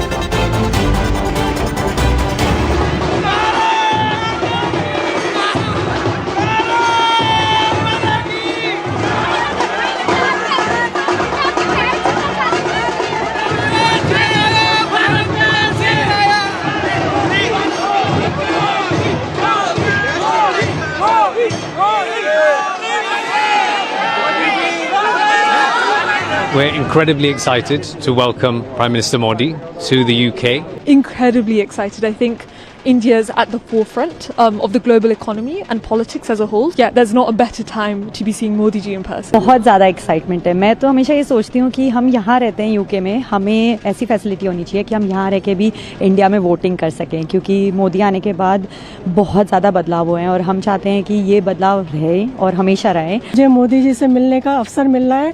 मैं इतनी ज़्यादा excited हूँ कि मैं आपको बता नहीं सकती। अब मोदी जी हमारे देश को जिस ऊंचाइयों पर ले जा रहे हैं उसे विश्व गुरु बनने से कोई नहीं रोक सकता। पहली बार मिलने का मौका मिल रहा है यहाँ पे, बहुत ज़्यादा खुशी हो रही है। और खुशी इस बात की है क्योंकि वो ऐसे प्रधानमंत्री देश के जो देश को एक ऐसी ऊंचाई पे लेके गए, चाहे वो आर्थिक हो, सामाजिक हो या सुरक्षा हो। एक ही बात कहना चाहूँगा, मोदी है तो मुमकिन है। मुझे इतनी खुशी हो रही है कि मोदी जी को मिलने के लिए हम लोग आए हैं। मतलब मोदी जी के लिए हम लोग बहुत एक्साइटेड है। हर हर मोदी एंड घर घर मोदी बेसिकली हमारे लिए, मोदी जी के लिए बहुत एक्साइटेड है।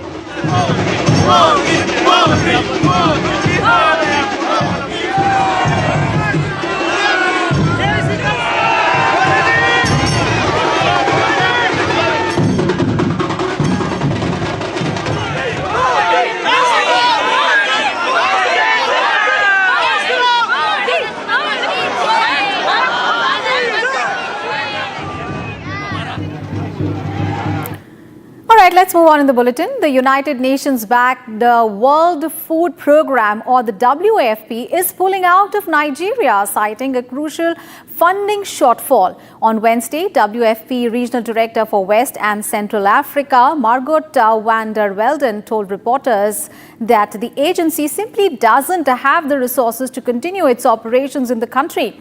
The suspension is expected to impact over 1.3 million people there, and many of whom actually rely on WFP for life-saving food and nutrition support. Here's a closer look at the report. In a move that is said to have a crippling impact on food funding programs for the needy in Nigeria, the UN-backed World Food Programme said it was closing its operations in the country. The WFP informed reporters at a United Nations briefing that its operations in northeast Nigeria will be suspended starting August. WFP representative Margot van der Velden, the regional director for West and Central Africa, said resources to fund the program were facing a shortfall, which was why the organization was pulling back from the region. She said over 1.3 million people, including 300,000 children battling malnutrition, will lose life-saving food assistance and nutrition support as a result of this move. Due to the severe funding cuts that the World Food Programme is facing, we have exhausted our food and nutrition resources. And in the beginning of August, we will have to face the heartbreaking reality of having to suspend our operations for the populations in northeast Nigeria. And so our teams will have to tell the populations that they no longer will receive aid, not because there is no need, but there is no resources for that assistance. So over 1.3 million people will lose life-saving food assistance and nutrition support. 300,000 children will be at risk of severe malnutrition, and more than 700,000 displaced populations will be left with no means of survival. The move is seen as a direct fallout of the US and other global aid cuts that are grinding the operations of the UN-backed agency to a halt. In the region, we have about 10 million people displaced, forcibly displaced, and a large percentage is in the northeast of Nigeria. We have about 2 million people that are displaced or that are in areas where they can hardly move away from, and so that is the bulk of the displaced populations are obviously in Nigeria, in the northeast Nigeria, as well as in Chad, where we receive about 1.7 million refugees from Sudan. US President Donald Trump's decision to cut US aid and critical funding to the UN has left many aid agencies struggling to survive despite the worsening humanitarian crisis across many parts of Africa. In most of the affected areas, militant groups have continued to expand their operations. In more international news, delegations from Russia and Ukraine arrived in Ankara on Wednesday to spearhead the crucial third round of talks to bring a halt to the devastating war that has dragged on for over 3 years now. The third direct meeting between Russian and Ukrainian delegations in as many months isn't expected to make much progress on ending the war and would likely focus on further exchanges of prisoners of war. Here's a report. Ukrainian and Russian delegations arrived in Turkey on Wednesday for a crucial third round of peace talks. The talks come in the back of a fresh upsurge in the 3-year military conflict, with both sides pushing for a decisive tactical advantage. However, not much hope is riding on the latest round of peace talks in a neutral country. According to sources, the third direct meeting between Russian and Ukrainian delegations in as many months wasn't expected to make much headway on ending the war and would likely focus on further prisoner exchanges. Ukrainian President Volodymyr Zelensky said the Ukrainian delegation in Istanbul will again insist on the need for an immediate and complete ceasefire, including strikes on civilian infrastructure. Meanwhile, Zelensky said Russian drone strikes knocked out power to more than 220,000 customers in Ukraine's northeastern Sumy region. Ukrainian and Western officials have accused Kremlin of stalling amid the talks in order for its bigger army to capture more Ukrainian land.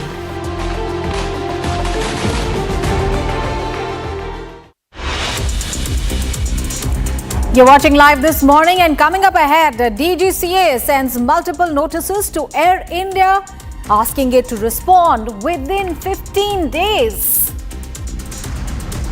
Also, big story from Gujarat, where 4 Al-Qaeda terrorists have been arrested by the Gujarat ATS and incriminating material has been recovered from them, and interrogation is currently underway. Those big stories and much more coming up after a short break.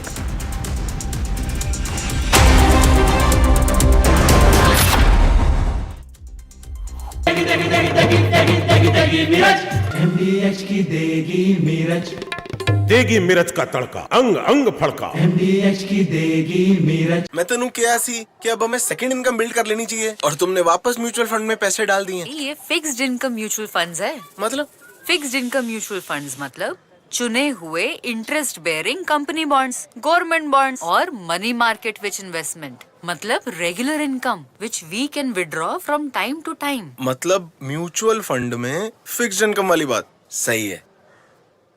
Mutual fund निवेश बाजार जोखिमों के अधीन है। योजना से जुड़े सभी दस्तावेजों को ध्यान से पढ़ें।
Let's get you some news from the world of business. Starting from 1st of August this year, using a unified payments interface, or the UPI, will come with new rules that every user needs to be aware of. The National Payment Corporation of India, or the NPCI, is introducing these updates in order to improve the speed, safety and reliability of UPI transactions. So, if you actively use apps such as PhonePe, Google Pay or Paytm, these changes would directly affect how you check balances, make payments and manage your transactions. UPI has in the recent past emerged as the most favoured and reliable mode of payment in the country, processing more than 6 billion transactions daily. India's GDP projections for the fiscal year 2025-26 have been slashed to 6.3%, which is 30 basis points lower as compared to its earlier forecast of 6.6% in December 2024 by India's Rating and Research. The Reserve Bank of India, in its Monetary Policy Committee meeting in the month of June, had projected the real GDP growth for the fiscal year 2025-26 at 6.5%. Now, according to the rating agency, there is an uncertain global scenario from the unilateral tariff hikes by the United States for all countries and weaker than expected investment climate as major headwinds. Infosys, India's second largest IT services exporter, reported its financial results for the first quarter of the financial year 2025-26, showing steady growth compared to the same period last year. Despite global macroeconomic uncertainty, particularly in the US and Europe, the company remains confident about its hiring plans and sees growth opportunities driven by AI and enterprise transformation. Infosys CEO and MD Salil Parekh noted that while the overall economic environment is evolving, especially in the US and European markets, it hasn't impacted Infosys at a client or project level. As Tesla prepares to announce its second quarter earnings, anticipation is building. Investors and fans are eager to hear whether CEO Elon Musk will finally confirm the arrival of a long-promised affordable electric vehicle, a move that could redefine the global EV market. In January, Elon Musk indicated that the production of cheaper models would begin in the first half of 2025, but since then, official updates have been sparse. According to a Reuters report, a more affordable version of the Model Y is finally entering production, albeit several months behind schedule. Tata Capital Limited is preparing to go public with an ambitious valuation target between $18 to $20 billion, according to a Bloomberg report. The Tata Group's financial services arm is likely to file an updated draft hearing prospectus, that is DRHP, as early as this week. This new valuation marks a significant jump from the company's earlier IPO target of around $11 billion. The upward revision is reportedly driven by stronger investor interest in the recent IPO and the recent rights issue that bolstered the firm's financial position.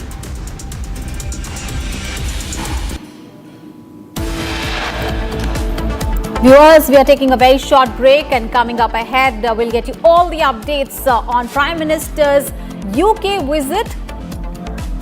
He has already arrived in London. Also, we'll get you all the details on the India-UK all set to sign the landmark free trade agreement during the Prime Minister's visit. That big story and much more coming up after a short break.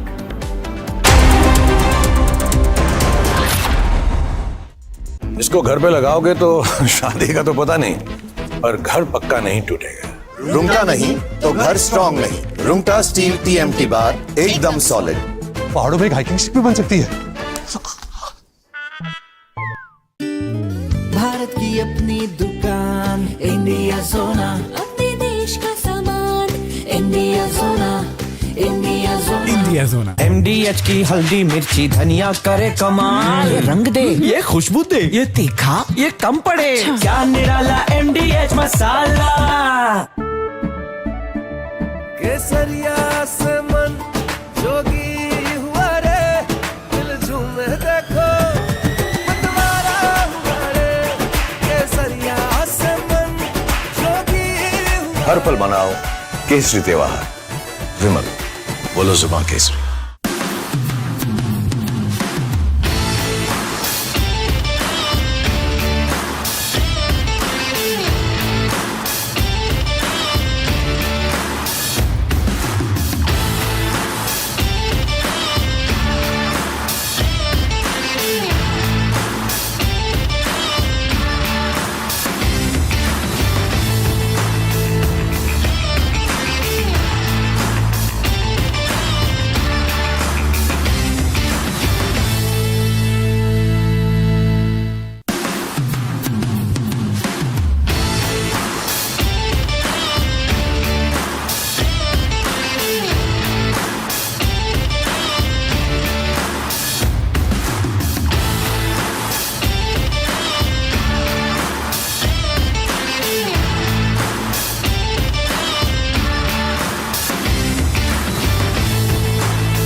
from Asia's largest news headquarters. Setting the agenda for Bharat.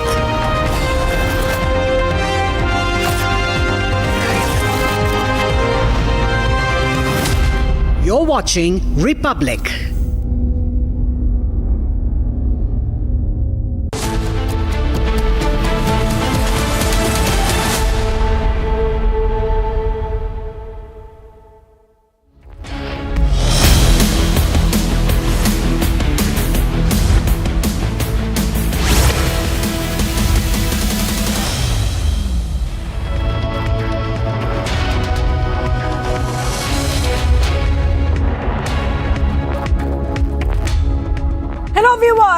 We are live and breaking. I'm Shivangi Shukla, getting you the latest coming in. As we count down to day 4 of the Parliament monsoon session, we can expect more developments in terms of the debates requested by the opposition.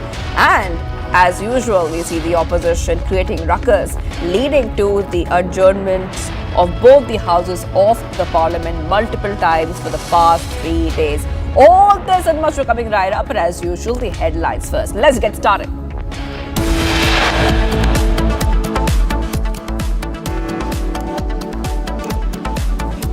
All eyes on India-UK landmark free trade agreement deals.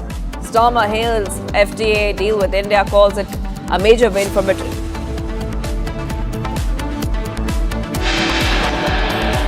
Fierce face-off over Bihar SIR expected in Parliament. Indy bloc to stage protest ahead of monsoon session day 4.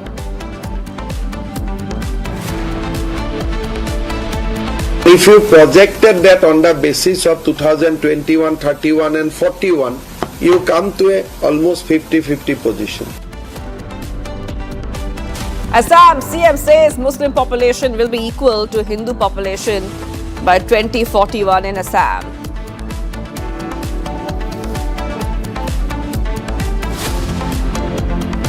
पहले मराठी बोल तू पहले हाँ ठीक है ना क्या करेगा बताएंगा ना क्या करेगा बताएंगा मैं क्या करने का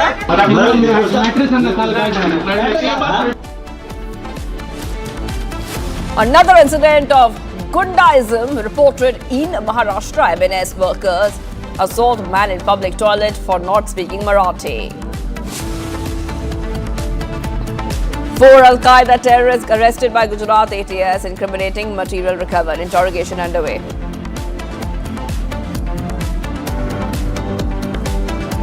After begging for ceasefire, Pakistan now wants meaningful talks with India.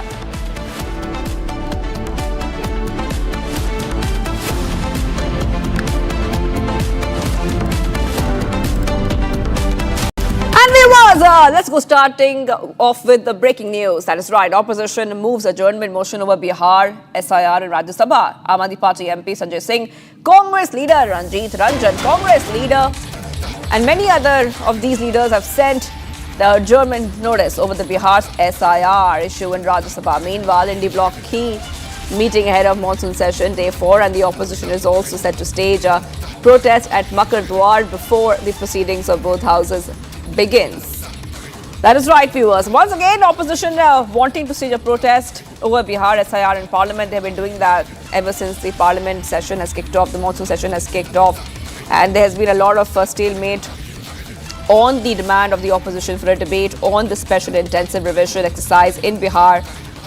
And we're seeing that yesterday, a lot of disruptions were seen in both houses of the Parliament. This monsoon session was supposed to be a very stormy one, and that's exactly what has happened as the opposition continues to stall the business of the House by these protests that you see on the right hand of your screens. And they are once again planning a protest later on before the Parliament kicks off. Okay, let's go straight across to my colleague who's joining us right now. We have with us Riyanka joining us live. Riyanka, we have seen a stormy session and this was expected. However, multiple times the business of the House has been disrupted due to ruckus, due to the opposition demanding debates. They are found outside the Parliament and outside protesting rather than go ahead and, as requested by PM Modi, cooperate when it comes to debates. What can we expect today? Because they are not moving away from their demand of a debate on the SIR, Riyanka. Well, absolutely, Shivangi. Isn't that the situation that we see during every parliament session? And this time in the monsoon session, it is very, very evident that the opposition is going to be disrupting the houses. In fact, in the last 3 days, what we saw that the opposition has been protesting against the Bihar SIR issue. In fact, that is the plan today as well. Now, around 10:30, the opposition leaders will be meeting near the Makar Dwar of the parliament, and they will thereafter proceed with their protest against the Bihar SIR electoral rolls issue that is now gaining a lot of focus in terms of both the centre as well as the opposition. What I also understand from the sources is that the opposition plans to carry big posters today, not just placards like they have done in the past 3 days, but today on the 4th day of the monsoon session, the opposition plans to hold a protest at the Makar Dwar holding big posters. And when we see that the condition inside the house, there is no way that the business can make any movement forward. There is no way the house is functioning properly, given the fact that there has been several instances of adjournment, several instances of sloganeering and disruptions that we have seen over the past few days, and that is something we will be expecting today as well. Remember, the house was not able to function properly for the last 3 days because the opposition in fact went to jump in the well of the house in order to put their protest forward. So yes, we will be looking forward. In fact, on the other hand, several leaders, one from the Aam Aadmi Party, Sanjay Singh, as well as several leaders of the Congress Party in Rajya Sabha, they have gone ahead and put on adjournment motions at this point in time to protest against the Bihar SIR issue. That is right. And Riyanka, before I let you go, and you're reporting live out from outside Vijay Chowk, and we're counting down to the parliament session kicking off today again. Very clearly, a lot of union ministers have requested the opposition to cooperate, and they are saying the government is fully prepared to address concerns and provide all the clarifications needed on the SIR as long as the opposition does let the House function and the debates function smoothly. I mean, what they're saying is that there should be a constructive debate, Riyanka. Absolutely, that is one of the chorus that the centre for long has been raising forward, that there has to be cooperation and collective debate when it comes to situations like this. The centre on its hand has gone ahead and said that yes, we are ready, we will be looking forward to every issue that the opposition puts forward. But when it comes to the opposition parties, the India Alliance, we have seen that they go ahead and take the path of sloganeering, they take the path of disruption, and they do not let the House function. The question is, if the House does not function, when can there be constructive debate? So that is something that we need to see today. In one hand, Prime Minister Narendra Modi, in its starting address during the monsoon session, had requested the cooperation of the opposition parties for the House to function smoothly. But till when is that going to be, one of the main agendas of the opposition, whether or not they will let the House function? That is something that needs to be seen. All eyes are going to be at around 10:30 when there is a protest at the Makar Dwar, and from there at 11, both the houses will resume today. That is right, Riyanka. Thank you for getting those details, and I will be coming back to you because once the opposition once again holds that protest at Makar Dwar and then the parliament session kicks off, our reporters will be on the ground getting us minute-by-minute updates. Breaking news coming in now. Let's move ahead. Gundaism, that is right. Gundaism continues in Maharashtra. MNS workers assault a man in public toilet for not speaking in Marathi. And the man was beaten. The man was punched. The man was slapped multiple times by MNS workers in the public toilet. This has happened in Nanded bus stop. And you have the picture right over there on your screen, where you see the man was forced to apologize to Raj Thackeray by the MNS workers. Incident began with the man confronting the public toilet worker over charging women ₹5 rupees to use the facilities. And you can see the man has been slapped multiple times. Slap 1, slap 2, slap 3, right over there, slap 5, and slap 6 times. Man slapped, beaten up in Maharashtra by MNS workers for not speaking in Marathi and saying, I will not speak in the language, what will you do? This video that you see has gone viral. It shows that The MNS workers are confronting this man who's being slapped non-stop, and this is what we see. MNS workers ask the worker being slapped what his name is, and when the worker refuses to divulge it, asking whether the man thinks of himself as a big shot, the man tells the worker he will complain, and after that we see this assault on this man. That is right. Back-to-back updates coming in right now. The worker was asked that, you don't know Marathi? He was asked, you don't know Marathi? Will you speak in Marathi or not? And when he would not speak in Marathi, we can see that the MNS workers have gone ahead and assaulted this man. Those are pictures coming in right there on your screen. Gundaism continues in Maharashtra. MNS workers assault man in public toilet for not speaking in Marathi.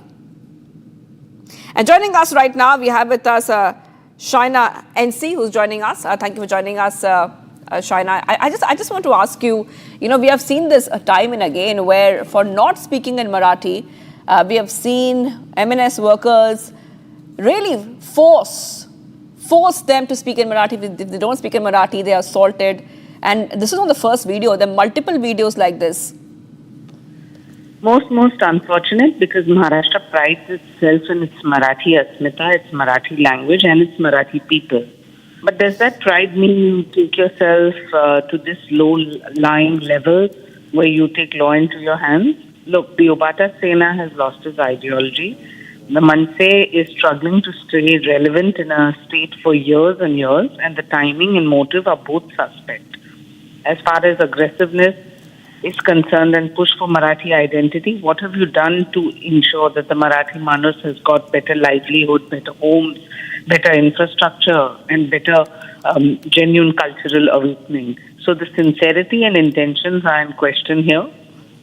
And let's not forget that they keep on talking about, ideology.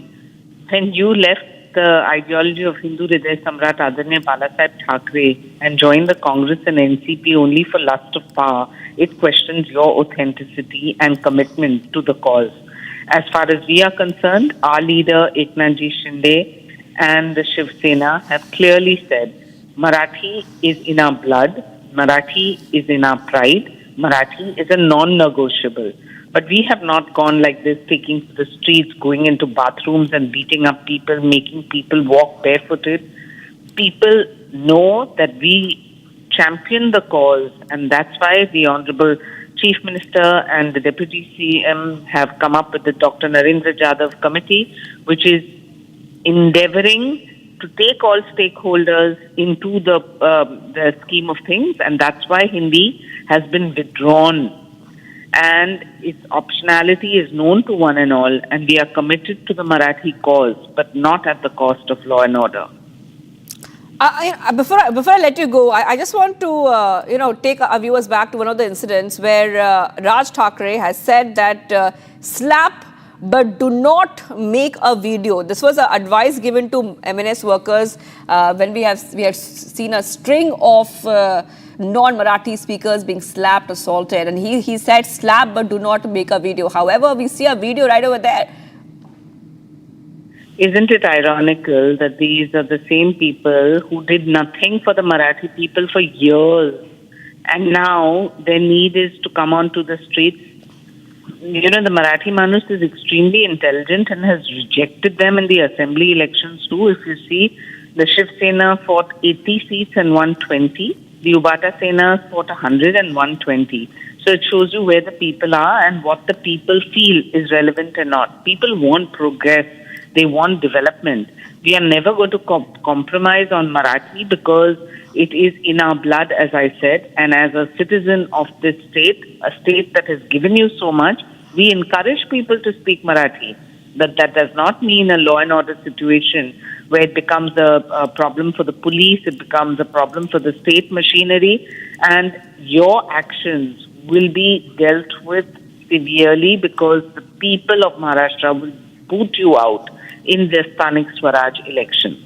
All right, Shaila NC, I want to thank you. I'm also being joined right now by Clyde Crasto, NCP, and Ram Kadam from the BJP to get a reaction. I want to go to Ram Kadam first. And We see that Raj Thackeray had already triggered that controversy. We're talking about this with his latest remark, and he said that you can slap but do not make videos. Now we have seen multiple videos such as this come out. This is just one video of an MNS worker assaulted, latest one coming in from Maharashtra. How would you like to react? I mean, the situation is out of control. There is no solution to this. Not support any kind of vandalism. No one has a right to take law in their hand. And if at all such kind of incidents been happening, we are taking big action against those. But we need to understand this is happening because of upcoming BMC elections. And MNS and Ubata, both the parties have lost their voting shares as far as Mumbai and Maharashtra is concerned. Now, they want to instigate, they want to, appease one of the segment, and whereas they feel that they can get a good voting share. This is unfortunate. And what they have done for the Marathi Manus, if you ask me, I started my career from MNS, but unfortunately when this Goregaon Patrachar development was happened, Mr. Uddhav Thackeray, some of the leaders, they literally torture Marathi people who were staying there, and they supported builder. So this is the fact. So now such kind of vandalism, we condemned it. We have been taking strict action against those, but this is all have been happening just because of upcoming elections in Mumbai Municipal Corporation. Right. And this is intentional. Right. This is deliberate. They have been doing it. Right. And I also want to go to Clyde Crasto. It's very obvious, and the governor has said this as well, that forcing people to speak in Marathi or Tamil, speak in a language, whichever state that we might speak about, any state, for example, forcing someone who is a non-local, who can't speak the local language, forcing them to speak on it, and then beating that person, assaulting that person will harm the image of that state. However, we have seen these incidents in the open, and once again, the latest one, which our viewers can see on their screen. You have to understand that, nobody is above the law. Just make it clear to everybody who's listening that nobody is above the law. People like these are goons because they take law in their hands, and they go around trying to score brownie points with their leaders. We all speak Marathi. We all love Marathi, a language that is part of our state. We're born and brought up in Mumbai and Maharashtra, and the language should be spoken. But to ask somebody by using violence to speak that language should not be tolerated. And let me tell you one thing very clearly. The reason why these goons indulge in violence is because of the current state of law and order in Maharashtra. You have an MLA who's connected to the incumbent government who goes on beating up people, because the food is not right. MLA's men get into the Vidhan Bhavan where there is highest security possible. They beat up people from other party, and this case was from my party. And, somebody goes to a press conference, is stating their viewpoint. They get beaten up by the people who are in the incumbent ruling government. So the Home Department has failed to impose law and order, and the fear of law and order among people. Therefore, goons like these feel that, if the MLAs can do it, why can't we do it? So they go around resorting to violence. I think it is the failure of the Bharatiya Janata Party-led government in Maharashtra to actually make goons like these feel that you cannot be above the law. The fear of the law seems to be diminishing among these people, and I think strict action should be taken. Anybody from any party, violence cannot be tolerated in any state in the country, and nobody should be beaten up the way they are beating up people. I think strict action is supposed to be taken. The Home Minister, who is also the Chief Minister of Maharashtra, Mr. Devendra Fadnavis, should start walking the talk and take strict action against these people. All right, thank you for joining us there. Clyde Crasto, NCP, Ram Kadam, BJP for joining us. Getting many reactions coming in on the latest language row where we see a worker was assaulted and beaten and slapped 6 times for not speaking in Marathi. Okay, breaking news coming in right now. India and China are reviewing the current situation along the India-China border. That is right. This is what the MEA described as an atmosphere of peace and tranquility. And the meeting was part of ongoing efforts to manage border issues between the two countries' viewers. Both sides agreed to maintain regular communication on boundary-related matters to establish diplomatic and military channels. They also discussed further steps to strengthen effective border management and maintain calm along the line of actual control. So big update coming in right now. India and China are discussing the border issues, and this is the latest discussion coming in as the talks have now been concluded. India and China are discussing the situation which can be seen, and we are also seeing that the focus is shifting to normalizing bilateral ties.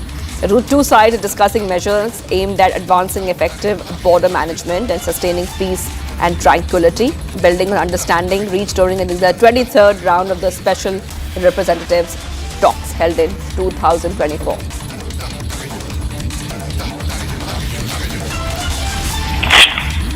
All right, let's go straight across to Abhishek Kapoor, our senior executive editor, who's joining us right now.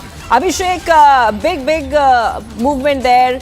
India and China have concluded the talks, and this is coming in as this is a fresh bid to sustain momentum on the de-escalation efforts along the LOC.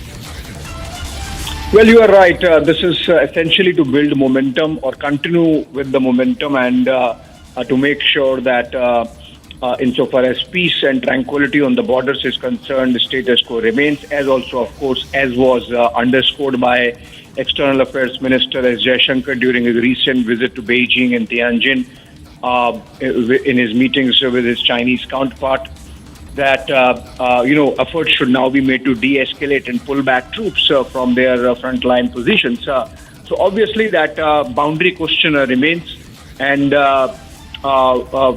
while we are normalizing a lot, in fact, during the visit of External Affairs Minister, it was decided that direct flights between India and China would resume after a 5-year gap. They had stopped post the Galwan standoff. And similarly, we have seen other moves being made from the Chinese side. Also, for example, the resumption of the Kailash Mansarovar Yatra, among other things. But there are, of course, other issues insofar as our trade relationship goes. But what is important is that next month, the Prime Minister is likely to travel to Beijing to participate in the SCO Leaders Summit. And I think India is doing a lot by way of building momentum to that possible meeting between Prime Minister Modi and President Xi Jinping. They met last year in Russia on the sidelines of the BRICS summit and in Kazan. And now if they meet next month, both the sides have to, respective bureaucracies, have to show what all has been delivered based on the guidance given by the two leaders. So I think what we are seeing is, though, of course, these talks are part of the standing working mechanism for consultation and coordination, which keeps happening alternately in New Delhi and Beijing every 3 months.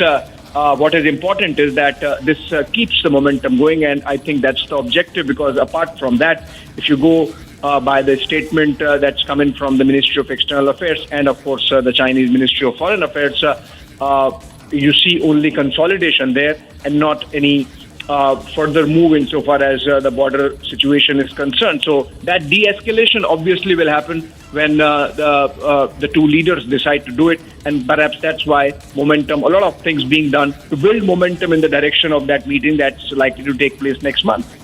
That is right. Thank you for joining us there, our senior executive editor Abhishek Kapoor, getting us the latest as India-China delegation meet to discuss border issues and really push the momentum forward when it comes to efforts along the LOC and de-escalation. Okay, let's move ahead, taking a short break. Viewers, we are live and breaking, much more coming right up.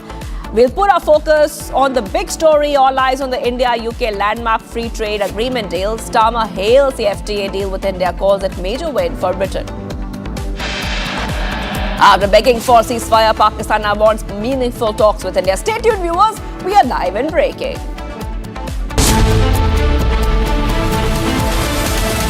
पैसा लगाना है तो century ply club prime पे लगाओ। डूबेगा नहीं, जलेगा भी नहीं, कोई खा नहीं जाएगा, धोखा नहीं देगा, ऊपर नीचे भी नहीं होगा, सेफ रहेगा, सिक्योर्ड भी, मिनिमम 30 साल का रिटर्न देगा। अब इससे बेटर इन्वेस्टमेंट है तो बताओ।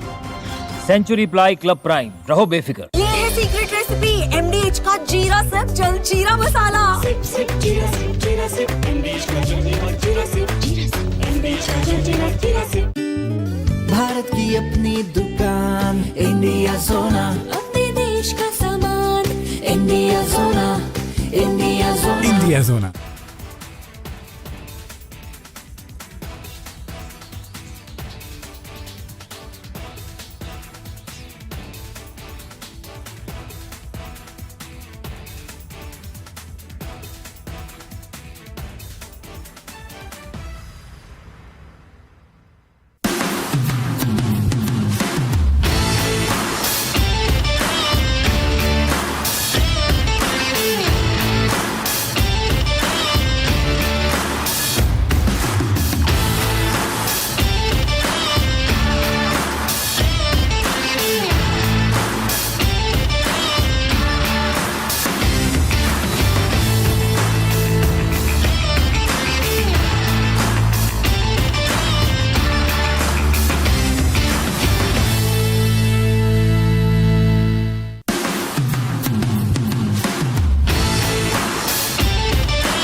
Welcome back, viewers. SpaceX and NASA have teamed up again. That is right. This time for the launch of a new mission called Tracers. That is right.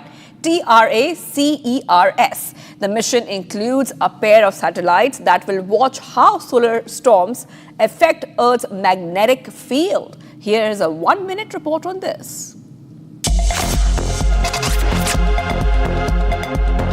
A SpaceX Falcon 9 rocket lit up the California sky, launching from Vandenberg Space Force Base just after 11 a.m. On board this rocket is NASA's Tracers mission. Two identical satellites designed to track how solar storms disrupt Earth's magnetic shield. When solar wind gets strong, it can snap and reconnect Earth's magnetic field lines. This process creates beautiful auroras, but it can also damage satellites and power grids. The twin satellites will fly in tandem to capture a real-time look at these magnetic explosions near the poles. Built by NASA, the University of Iowa, and private partners, Tracers could help scientists forecast space weather before it causes trouble. Tracers will orbit 367 miles above Earth for at least a year, watching space weather in action and helping keep our planet safe. Amity has been ranked amongst the top 3% universities globally, a testimony to Amity's globally benchmarked quality. पैसा लगाना है तो century ply club prime पे लगाओ। डूबेगा नहीं, जलेगा भी नहीं, कोई खा नहीं जाएगा, धोखा नहीं देगा, ऊपर नीचे भी नहीं होगा, सेफ रहेगा, सिक्योर्ड भी, मिनिमम 30 साल का रिटर्न देगा। अब इससे बेटर इन्वेस्टमेंट है तो बताओ। सेंचुरी प्लाई क्लब प्राइम, रहो बेफिक्र। दादी के हाथों का जादू और खुशबू से महकता घर, माँ की मुस्कुराहट और खाने की सुगंध। MDH गरम मसाला, क्योंकि हर रिश्ता है स्वाद से जुड़ा।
Hello and welcome. You're watching Live and Breaking at 9:30 a.m. I am Tanisha Avasthi. On Spotlight today is the Prime Minister's visit to the United Kingdom, and the focus is going to be on the free trade deal agreement. We're tracking that and a lot more for you on this edition, but first a quick check of the headlines.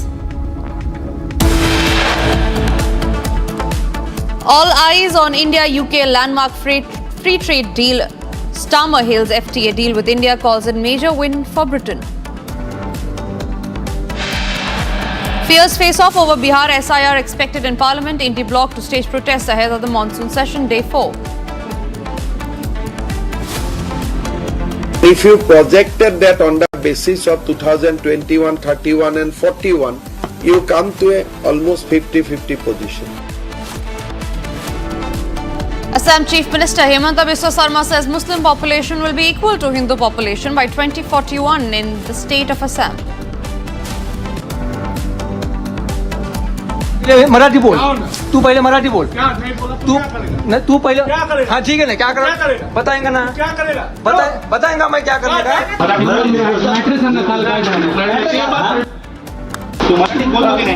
Another incident of Gundaism reported in Maharashtra. MNS workers assault man in public toilet for not speaking in Marathi.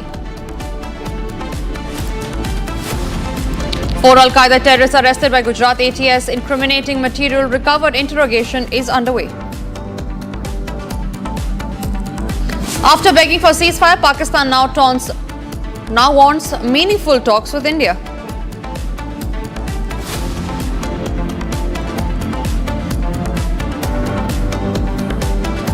We start this edition with some breaking news coming in and very, very concerning. A Swaminarayan temple in Australia's Melbourne has been defaced with hate graffiti along with two nearby Asian-run restaurants. Now, the hate attack on a temple in Melbourne just a day after an Indian man was assaulted by a group of 5 men in Australia has sparked concerns. The Ministry of External Affairs, however, has not issued a statement so far on how they have to react to it, but the hate crime against Indians and Indian religious places continue in the state of Australia. Yesterday, it was an Indian man, an Indian international student who was assaulted, and today we see a hate attack on a temple, a Swaminarayan temple in Australia.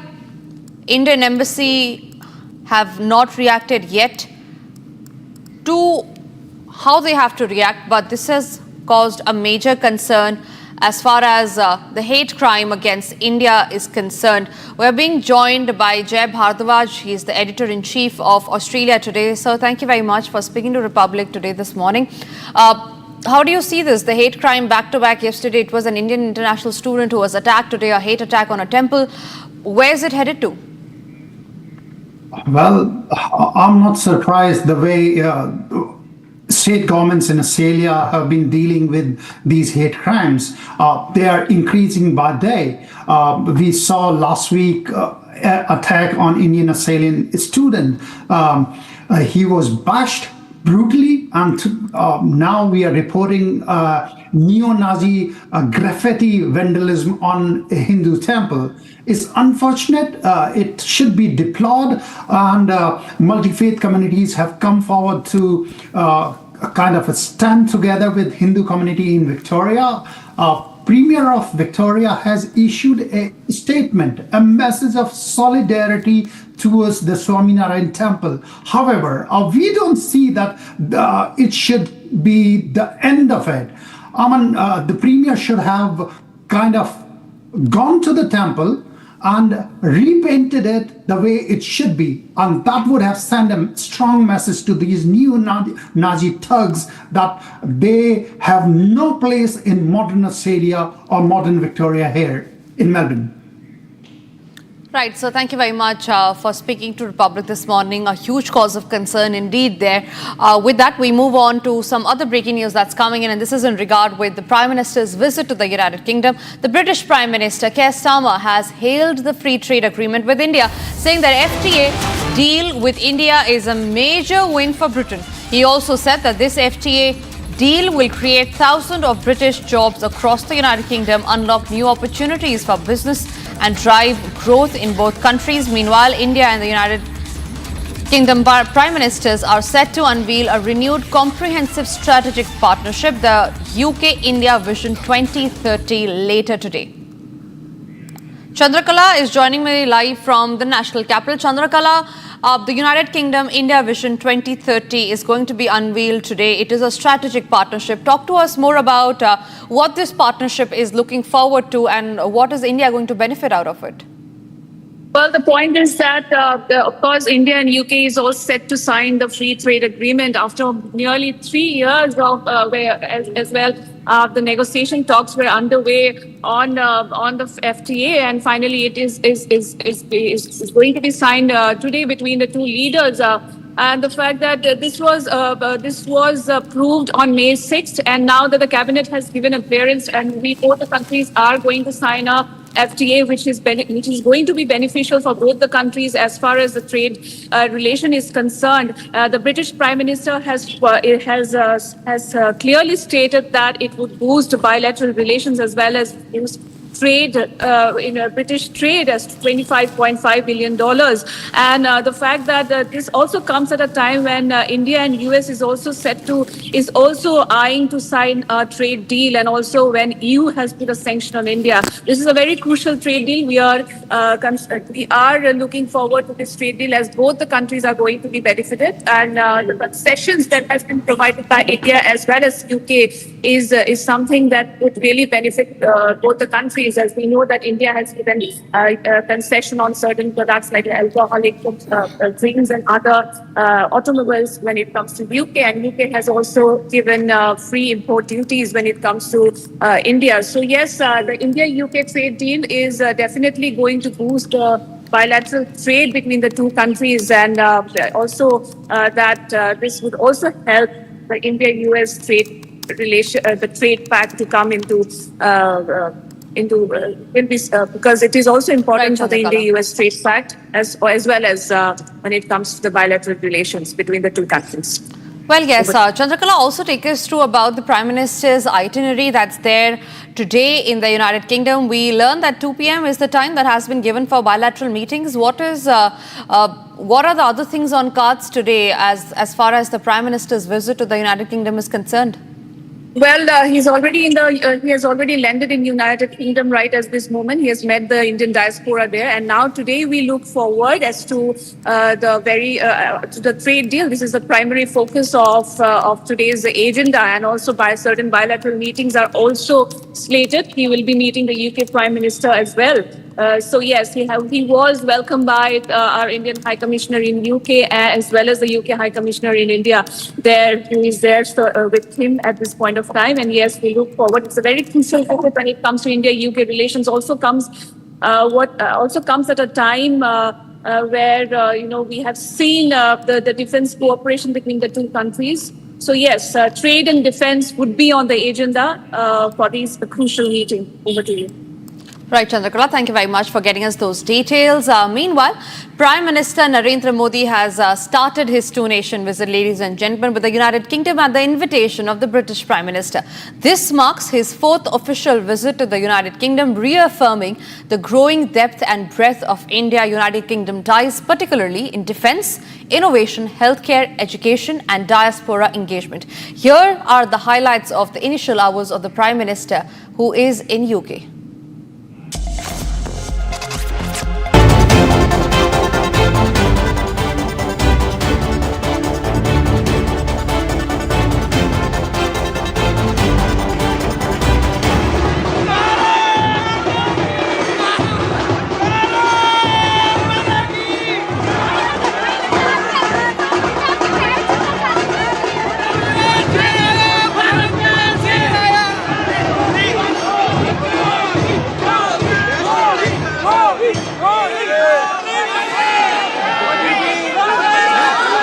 We're incredibly excited to welcome Prime Minister Modi to the UK. Incredibly excited. I think India's at the forefront of the global economy and politics as a whole. Yeah, there's not a better time to be seeing Modi ji in person. बहुत ज़्यादा excitement है. मैं तो हमेशा ये सोचती हूँ कि हम यहाँ रहते हैं यूके में, हमें ऐसी फैसिलिटी होनी चाहिए कि हम यहाँ रह के भी इंडिया में वोटिंग कर सकें, क्योंकि मोदी आने के बाद बहुत ज़्यादा बदलाव हुए हैं और हम चाहते हैं कि ये बदलाव रहे और हमेशा रहे. मुझे मोदी जी से मिलने का अवसर मिल रहा है. मैं इतनी ज़्यादा एक्साइटेड हूँ कि मैं आपको बता नहीं सकती. अब मोदी जी हमारे देश को जिस ऊंचाइयों पर ले जा रहे हैं, उसे विश्व गुरु बनने से कोई नहीं रोक सकता. पहली बार मिलने का मौका मिल रहा है यहाँ पे. बहुत ज़्यादा खुशी हो रही है और खुशी इस बात की है क्योंकि वो ऐसे प्रधानमंत्री देश के जो देश को एक ऐसी ऊंचाई पे लेके गए, चाहे वो आर्थिक हो, सामाजिक हो या सुरक्षा हो. एक ही बात कहना चाहूँगा, मोदी है तो मुमकिन है. मुझे इतनी खुशी हो रही है कि मोदी जी को मिलने के लिए हम लोग आए हैं. मतलब मोदी जी के लिए हम लोग बहुत एक्साइटेड है. हर हर मोदी एंड घर घर मोदी बेसिकली हमारे लिए मोदी जी के लिए बहुत एक्साइटेड है.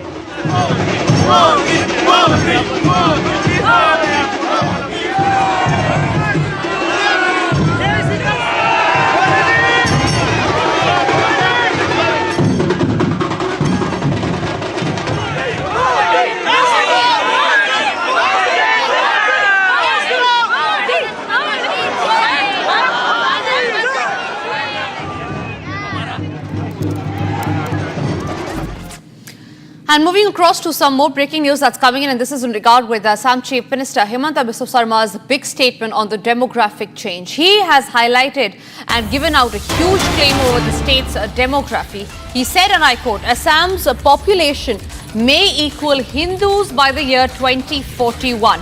Himanta further added that Muslim population in Assam will be almost equal to Hindus by 2041 if the present growth continues. Citing the 2011 census figures, Himanta said, as per as the 2011 census, Muslims account for nearly 34% of the population. Here's that big statement by the Chief Minister of Assam.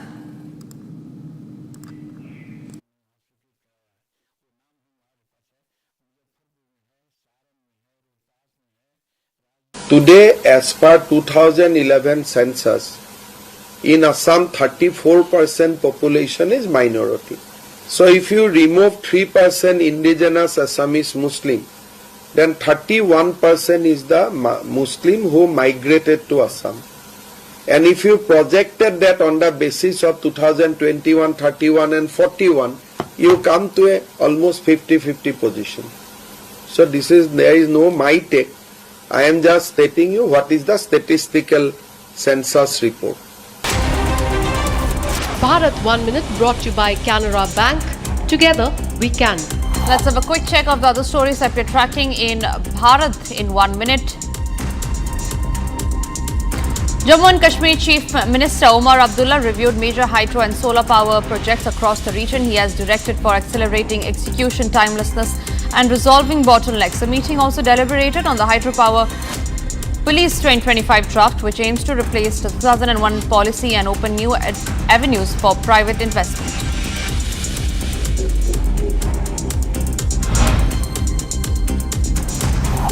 Operation Lagna continues in Uttar Pradesh. Another notorious miscreant named Kuldeep was injured during a police encounter in Lucknow. The injured is shifted to hospital, while a non-number plated motorcycle, 2 cartridges, 1 pistol and Rs 25,000 cash was recovered in his possession.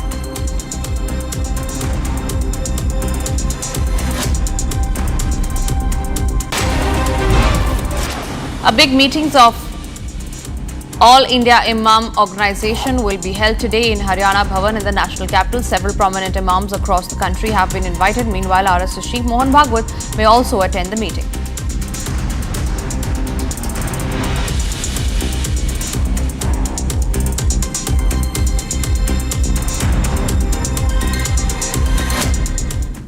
And just days before the commencement of the Bihar elections, there is a huge political firestorm that has erupted in the state of Bihar. This time it is the RJD leader and leader of opposition in Bihar Assembly, Tejasvi Yadav, who said in a big statement that the Mahagathbandhan might consider boycotting the upcoming elections in Bihar over the voter list revision row. That's the big statement, a big claim that Tejasvi Yadav is making, that Mahagathbandhan might consider boycotting the upcoming elections in Bihar over the voter list revision row. Remember, there has been a huge uproar over special intensive revision of voter list. The Election Commission of India has time and again defended this statement, saying that this is done so that none of the legitimate voters are left behind. But Tejasvi Yadav making a huge claim here. He is the RJD leader and leader of opposition who said that Mahagathbandhan might not even consider boycotting the upcoming elections.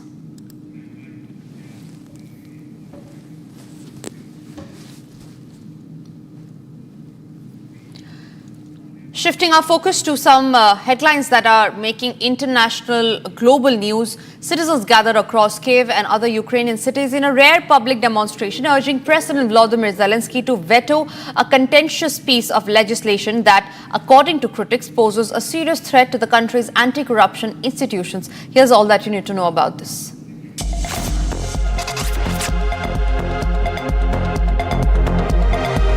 In a rare show of public dissent, thousands of Ukrainians gathered in Kyiv and several other cities, calling on President Volodymyr Zelensky to roll back a controversial anti-corruption law. It was the first major protest against the government in over 3 years of war, highlighting growing public frustration with recent legislative changes.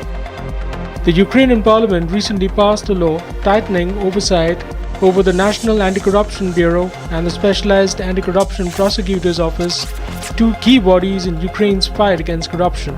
Despite public outcry, President Zelensky signed the bill into law on Tuesday, sparking condemnation from the civil society and international partners.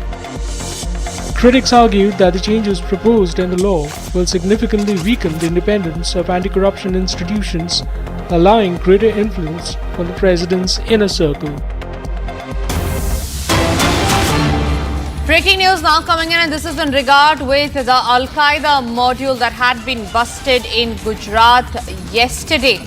We have now fresh details which say that one of the accused, Mohammed Fek, the Al-Qaeda operative held in New Delhi, was in touch with 2 content creators in Pakistan. The social media of these Al-Qaeda operators are filled with extremist ideology and terror outfit literature. So Pakistan's role in the Al-Qaeda module that had been busted in Gujarat yesterday has now come to the fore, an undeniable Pakistan link. Gopi is joining me on the phone line on that. Gopi, talk to us about what does the Instagram handle of one of these accused tell us about? Well, in fact, the main accused who has been arrested from Delhi, whose name is Mohammad Faiq, was in connection with two of the Pakistani content creators. That is what has emerged after the preliminary investigation which has been done by Gujarat ATS. They have gone through all the Instagram handles of all four individuals who have been arrested yesterday. Two are under the custody, while the two will be produced at the court today. But yes, vindictive content, strong content has been posted on various Instagram handles. While also what has emerged is the one who was recruiting for Al-Qaeda in India. His statement has also been posted on all the Instagram pages, who in fact did lose his life in Afghanistan after fleeing from India. While there has also been another post which has been posted during the time of Operation Sindoor, which is also being probed and investigated.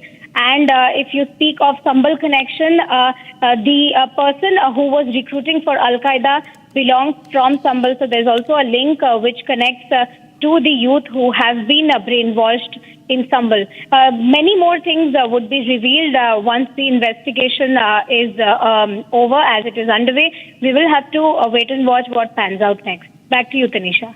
Right.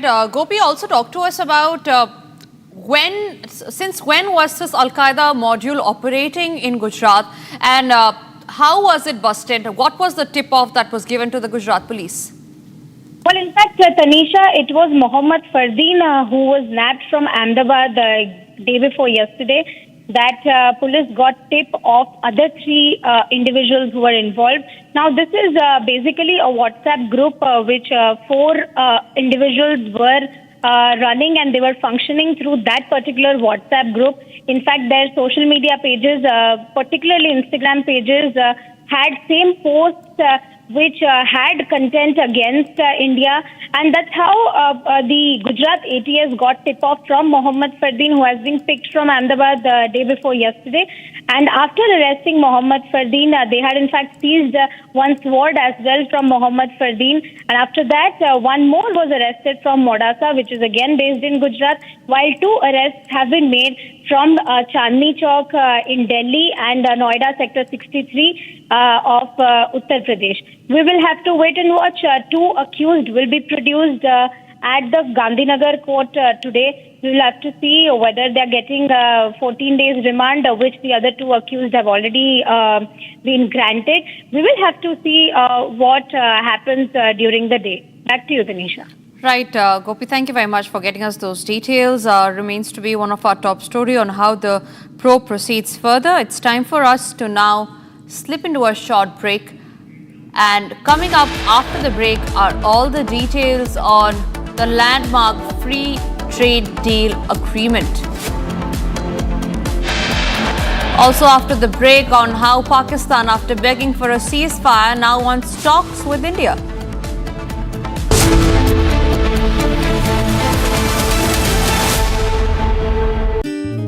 Bharat की अपनी दुकान India सोना, अपने देश का सामान India सोना, India सोना, इंडिया सोना। MDH की हल्दी मिर्ची धनिया करे कमाल, ये रंग दे, ये खुशबू दे, ये तीखा, ये कम पड़े, क्या निराला MDH मसाला। केसरिया से मन जोगी हुआ रे, दिल झूमे देखो मतवारा हुआ रे, केसरिया से मन जोगी हुआ। हर पल मनाओ केसरी त्योहार, विमल बोलो जुबान केसरी।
पैसा लगाना है तो सेंचुरी प्लाई क्लब प्राइम पे लगाओ, डूबेगा नहीं, जलेगा भी नहीं, कोई खा नहीं जाएगा, धोखा नहीं देगा, ऊपर नीचे भी नहीं होगा, सेफ रहेगा, सिक्योर्ड में मिनिमम 30 साल का रिटर्न देगा।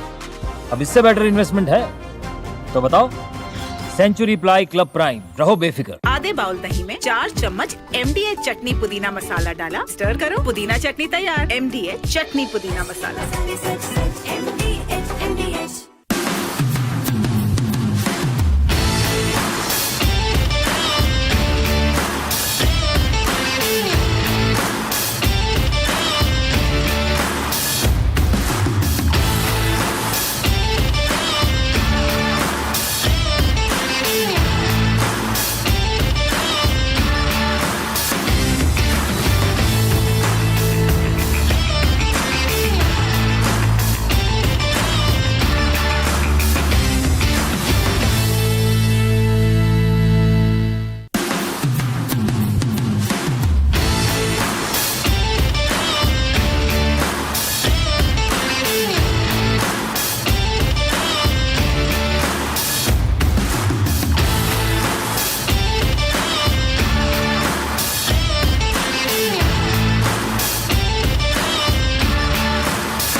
From Asia's largest news headquarters, setting the agenda for Bharat.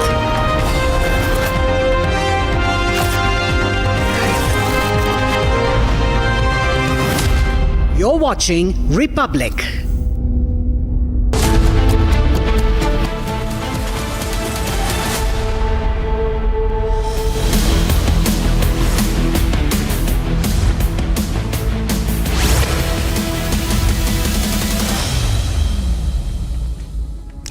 Very good morning, viewers. Gear up for all things AI, the breakthroughs, the impact, and what's next for India. So join us tomorrow, 25th of July, for the flagship Republic AI Pre-Summit from the Republic Media Network headquarters. We bring together the country's top innovators, policymakers, and tech giants as they decode India's AI leap. It is the perfect build-up to the mega Republic AI Summit, and it all begins here. And now let's take a look at the headlines that we are tracking at this hour. All eyes on India-UK landmark free trade agreement deal. Starmer hails FTA deal with India, calls it a major win for Britain. Fierce face-off over Bihar's SIR expected in Parliament. Opposition Indy bloc to stage a protest ahead of the monsoon session day 4.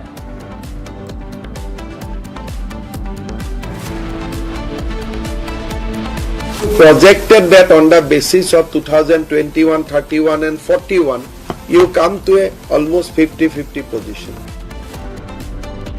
Assam Chief Minister says Muslim population will be equal to Hindu population by 2041 in the state of Assam.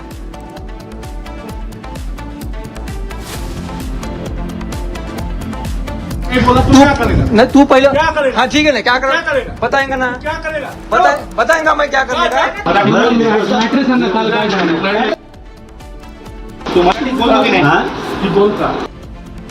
Another incident of Gundaism reported in Maharashtra. MNS workers assault man in public toilet for not speaking Marathi. 4 Al-Qaeda terrorists arrested by Gujarat ATS, incriminating material recovered.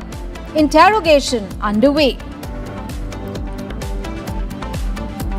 Temple vandalized in Australia's Melbourne. Hate graffiti sprayed on the temple walls. And after begging for ceasefire, Pakistan now wants meaningful talks with India.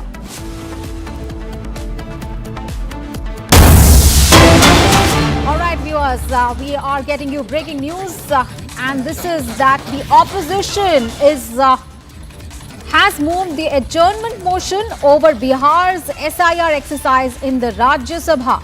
Now, Aam Aadmi Party MP Sanjay Singh, Congress leader Ranjit Ranjan, Congress leader JB Mathur and other Congress leaders have sent adjournment notice over Bihar SIR issue in Rajya Sabha. Meanwhile, in the block meeting ahead of monsoon day 4, and the opposition is also set to stage a protest at the Makar Dwar before the proceedings of both the houses begin. So it is the day 4 of the monsoon session of Parliament, and there are a number of key bills that are lined up. But amid all that legislative agenda, the opposition has moved an adjournment motion, and they want to discuss Bihar SIR in the Rajya Sabha. Riyanka, our colleague, is now joining us live from Vijay Chowk. Very good morning, Riyanka. It is day 4 of the monsoon session of Parliament. And, amid the heavy legislative agenda, what we are seeing is a lot of focus really on the Bihar's SIR exercise, and an adjournment motion has been moved in the Rajya Sabha. Give us more details about this adjournment motion. See, first things first, there are several bills that are needed to be tabled in both the houses of whether it is Rajya Sabha or in Lok Sabha. What we understand that the opposition is in probably no mood, for discussions on those particular bills, but rather focus on the Bihar SIR issue. What we understand at this point in time that several opposition leaders, specifically in the Rajya Sabha, whether it's Aam Aadmi Party MP Sanjay Singh or Congress MP Ranjit Ranjan, including many other Congress leaders who have given an adjournment motion in the Rajya Sabha in order to discuss the constitutional and electoral implication of the voter revision that has been now, implied in Bihar, what we, know as the Bihar SIR issue. On the other hand, if we talk about Lok Sabha, Congress leader Manikam Tagore has gone ahead and given a, adjournment motion over the same issue. On the other hand, by 10:30, we will be witnessing a protest at the Makar Dwar of the Parliament, where the opposition leaders are going to be all coming together just like every other day, what we have seen in the last 3 days. They will be coming together and they will be raising slogans and big posters and banners in order to protest against the Bihar SIR issue and discussions on the same as they demand during the Parliament session. What we saw for the last 3 days, we saw that there was a disruption. There were, there were several adjournments in the House that we saw. The business could not be properly done. The House was not able to function properly for the last 3 days. But that is going to be the same line today as well. But we have to wait and see what exactly happens today when the House begins at 11 a.m. But yes, all eyes are going to be at around 10:30 when the opposition is going to be holding that mega protest at the Makar Dwar of the Parliament. Right. Riyanka, as you mentioned earlier that there's a heavy legislative agenda, but the focus continues to be on the SIR exercise and the protest outside Parliament on that. But what are your sources telling you? Has the government been able to reach out? Are there hectic backroom parleys going on to ensure that there is some legislative business that begins actually in both the houses of Parliament? Because last 3 days we've been seeing a ruckus and no legislative agenda really happening.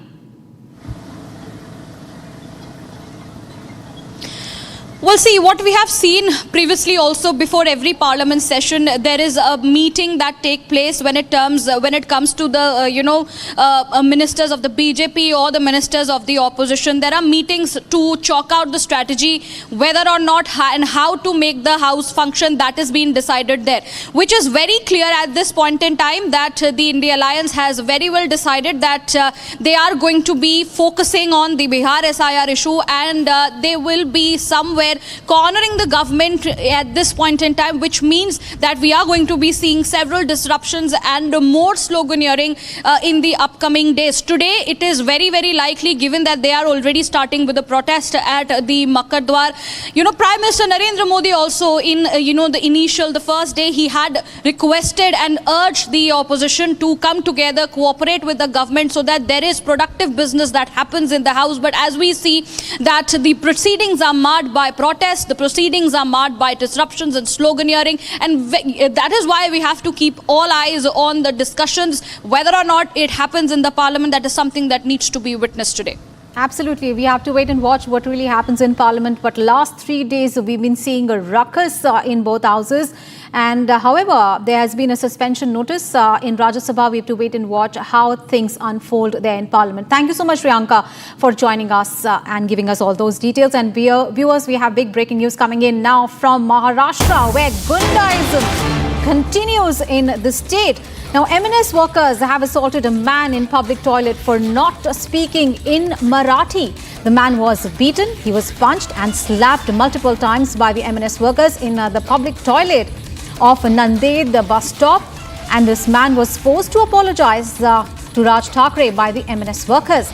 The incident began with the man confronting the public toilet worker over charging women 5 rupees to use the facilities, and thereafter the confrontation escalated, and thereafter the MNS workers were seen assaulting the man for not speaking in Marathi. ठीक आहे. हे तर नांदेड बसस्थानकला आहे आणि हे जे इसम आहेत ते लघवीसाठी 5 रुपये मागत आहेत. आता यांची कंप्लेंट करणारच आहे मी, पण तुमचं नाव काय? नाम बता. खुद नहीं ना, तुम्हारा कंप्लेंट हो जाएगा. तुम पैसे ले लेना, एक नंबर का, एक नंबर के लिए पैसा ले लेना. तू करता, मैं क्या करता तू पहले मराठी बोल. तू पहले मराठी बोल. तू पहले. हाँ ठीक है ना, क्या करेगा बताएंगा ना, बताएंगा मैं क्या करने का. ठीक है, कोई बात नहीं. तू मराठी बोलत नाही ना, ठीक आहे. तू मराठी बोलत नाही ना, करतो काहीतरी. तू मराठी बोलत नाही ना, तू मराठी. हे लेडीज आहे, यांच्याकडून 5 रुपये घ्यायला आहे. सूटचे 5 रुपये घ्यायला. मराठी बोलत, लेडीजचे 5 रुपये. ठीक आहे. आणि मराठी बोलत नाही म्हणते, ठीक आहे, काहीच हरकत नाही. हे तर नांदेड बसस्थानकला आहे आणि हे जे इसम आहेत ते लघवीसाठी. All right, let's get all the updates. Our colleague Satya Prakash is joining us for more details. Satya, this is a trend kind of thing that we are witnessing in Maharashtra. Every time we are looking at a video where MNS workers are assaulting shopkeepers, workers, and that only for not speaking in Marathi. Give us more details about this particular incident now. देखिए, महाराष्ट्र में मराठी बनाम हिंदी का मुद्दा इतने निचले स्तर तक गिर गया है कि ये गरीब आदमियों को बराबर कहीं कहीं लगातार टारगेट किया जा रहा है. चाहे घाटकोपर की बात किया जाए, चाहे नांदेड़ की बात. नांदेड़ का जो वीडियो सामने आया, एक पब्लिक टॉयलेट में जो चलाता है, काम करता है, उसको सिर्फ इसलिए मारा गया है कि क्योंकि वो मराठी नहीं बोला. उसने कहा कि हमें हिंदी नहीं आती, मराठी नहीं आती, और वो बार बार ये कह रहा है कि मुझे मराठी नहीं आती, मराठी नहीं बोलूँगा. तो कहीं ना महाराष्ट्र में जो राजनीति चल रही है, हिंदी बनाम जो मराठी का विवाद चल रहा है, कहीं निचले स्तर तक पहुंच चुका है, और जो गरीब आदमी उनको टारगेट किया जा रहा है राज ठाकरे की पार्टी मन से कार्यकर्ताओं द्वारा. नांदेड़ की घटना कहीं कहीं लोगों को कहीं शर्मसार करने वाला है कि ये गरीब आदमी है. 5 रुपये को लेकर विवाद होता है और मराठी का मुद्दा बनाया जाता है, और उसको पब्लिक के बीच में सबके सामने माफी मंगाया जाता है. नांदेड़ ही नहीं, घाटकोपर में भी ऐसे देखने को मिला, थाने में ऐसे देखने को मिला. तो कहीं न कहीं महाराष्ट्र में कहीं कहीं ये चीज़ देखने को मिल रहा है कि गरीब आदमी, जो टैक्सी वाले हैं, जो ऑटो वाले हैं, जो छोटे छोटे दुकान चलाते हैं, उनको मन से पार्टी जो कार्यकर्ता उनको टारगेट कर रहे हैं और कह रहे हैं कि मराठी बोलो. उन्हीं को टारगेट किया जा रहा है, बड़े लोग को टारगेट नहीं किया, सिर्फ गरीब आदमी को टारगेट किया जा रहा है. और महाराष्ट्र की सियासत में कहीं मराठी बनाम हिंदी का मुद्दा लगातार बढ़ता जा रहा है. जी. Absolutely. Thank you for those details there.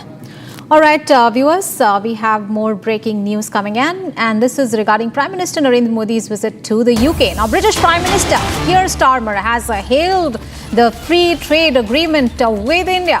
He says that FTA deal with India is a major win for Britain. He also said that this FTA deal will create thousands of British jobs across the UK, unlock new opportunities for businesses and drive growth in both the nations. Meanwhile, India and the UK Prime Ministers are set to unveil a renewed comprehensive strategic partnership, that is the UK-India Vision 2030, later today. So Prime Minister Narendra Modi has arrived in London. He was given a very enthusiastic welcome by the Indian diaspora. And the focus continues to be on the signing of a landmark free trade agreement with the UK. All right, Mr. Akash Jindal, who is an economist, is now joining us in the broadcast. Very good morning, sir, and thank you so much for joining us here on Republic TV. Mr. Jindal, how do you see the Prime Minister's visit to the UK and the signing of the landmark trade agreement? Of course, this coming after 3 years of negotiations, and finally the moment is here. How do you look at the deal? I think this deal is going to be a win-win situation. This deal is going to help India immensely. This would generate lots and lots of jobs in India. Manufacturing would be boosted. Export would be boosted in India. Our forex would be boosted. Our currency, rupee, would be boosted. Plus our GST collection, GDP growth, all would be boosted. See, today, our Prime Minister is having a wonderful dream for all of us that we should become a manufacturing economy. Make in India. So this would enhance manufacturing in India. So India would become a much more stronger economy, and we are already the 4th largest economy. This deal would make way for us so that we become the 3rd biggest economy much more quickly, plus the $5 trillion economy mark, which Prime Minister has seen for all of us. That I think would be achieved much, much faster. On a micro level also, this would benefit every last mile Indian, because this would mean much more jobs, much more increments for every Indian. See, today, we are the 4th largest economy. We are the fastest growing economy amongst major nations. See, these are days of global slowdown. Post-Corona, there has been a global slowdown because the world had started recovering from Corona, and Russia-Ukraine war started, which intensified the slowdown.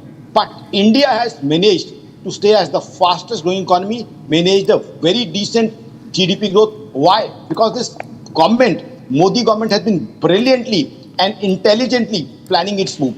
That's how we are the fastest growing economy. Today also, if you see January to March 2025 quarter, we had a 7.4% GDP growth, which is much, much faster than any other bigger economy.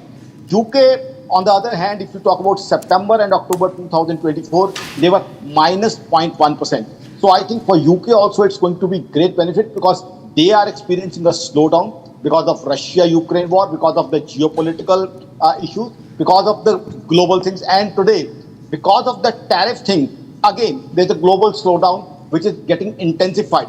Now, India, what we are doing is we are diversifying our global trade. This is again an intelligent move by our government.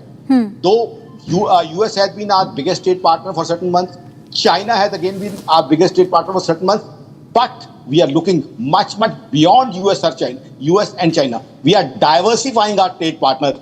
That's, I think, a very strategic and an intelligent move, because now we are the 4th largest economy. We should have business. We should have exports to all other countries. Wherever possible, we must intensify our exports. And which broad-basing means in times of tariff wars, we'll have sort of shock absorbers, because we are trying to broad-base us.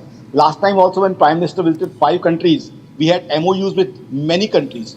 So I think this deal, when implemented, this is going to be great for India, as well as it's going to benefit UK. Because what the great Chanakya said, any economic thing is going to benefit you if the other person you are dealing with, he also benefits. So that way, we are increasing the concept of Vasudhaiva Kutumbakam, friendship with other nations, plus benefiting our economy, plus keeping our economy the fastest growing economy, plus making our economy much more stronger. When China is experiencing deflation, US is experiencing slowdown. India is Absolutely. still going great. Absolutely, Thanks to the win-win intelligence situation and brilliance really of our- for both the nations as the key landmark agreement is going to be signed. Thank you so much for joining us here on Republic TV, sir. And let's move on in the bulletin. Well, Prime Minister Narendra Modi has started, of course, his visit to the United Kingdom at the invitation of British Prime Minister, and this marks his fourth official visit to the UK, reaffirming the growing depth and breadth of India-UK ties, particularly in areas like defence, innovation, healthcare, education and diaspora engagement. So now let's take a look at the highlights of the initial hours of the Prime Minister's visit to the UK.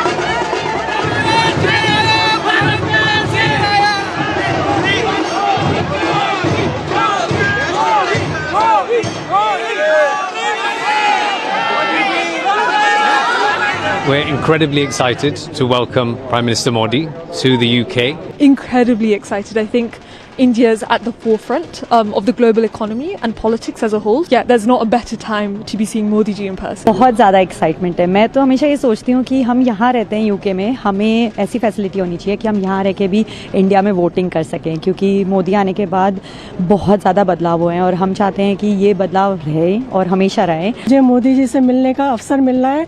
मैं इतनी ज़्यादा excited हूँ कि मैं आपको बता नहीं सकती। अब मोदी जी हमारे देश को जिस ऊंचाइयों पर ले जा रहे हैं, उसे विश्व गुरु बनने से कोई नहीं रोक सकता। पहली बार मिलने का मौका मिल रहा है यहाँ पे, बहुत ज्यादा खुशी हो रही है और खुशी इस बात की है क्योंकि वो ऐसे प्रधानमंत्री देश के जो देश को एक ऐसी ऊंचाई पे लेके गए, चाहे वो आर्थिक हो, सामाजिक हो या सुरक्षा हो। एक ही बात कहना चाहूंगा, मोदी है तो मुमकिन है। मुझे इतनी खुशी हो रही है कि मोदी जी को मिलने के लिए हम लोग आए हैं। मतलब मोदी जी के लिए हम लोग बहुत एक्साइटेड है। हर हर मोदी एंड घर घर मोदी बेसिकली हमारे लिए मोदी जी के लिए बहुत एक्साइटेड है।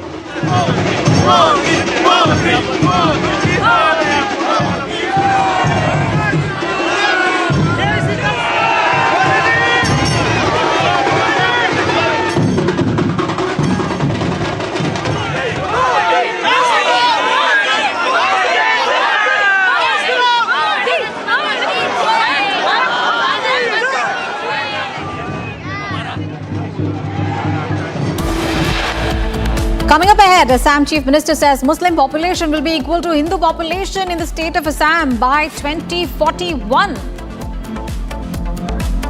Also coming up ahead, a temple has been vandalized in Australia's Melbourne. Hate graffiti was sprayed on the temple walls. Details on those big stories and much more after a short break.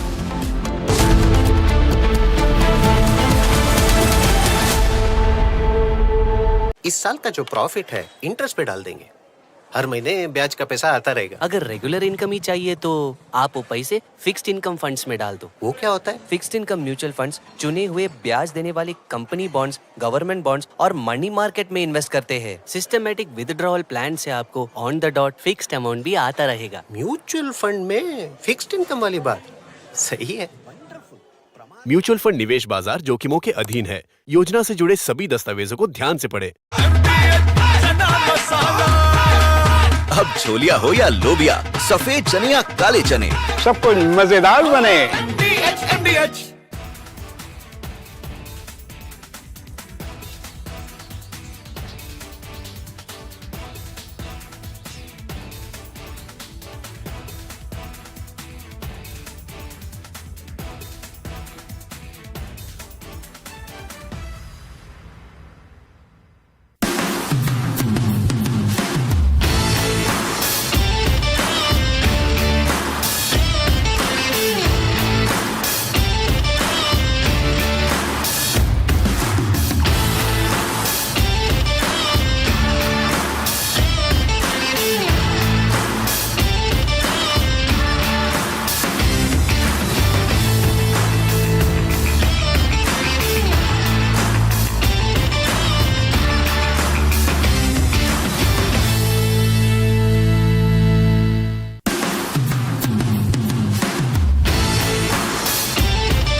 big breaking news coming in from Karnataka, where the cabinet is meeting at 11 a.m.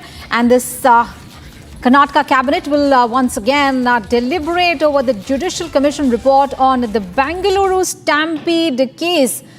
So remember, the cabinet is meeting today, and after that meeting, it is expected that there will be some action against those found responsible for the stampede, which happened outside the M. Chinnaswamy Stadium, in which 11 people were killed during Royal Challengers Bengaluru's IPL victory celebrations.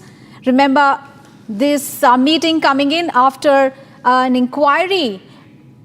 The one-man inquiry commission had submitted its report on the stampede, and though it was tabled during the cabinet meeting that happened earlier on 17th of July, a final decision on that was deferred.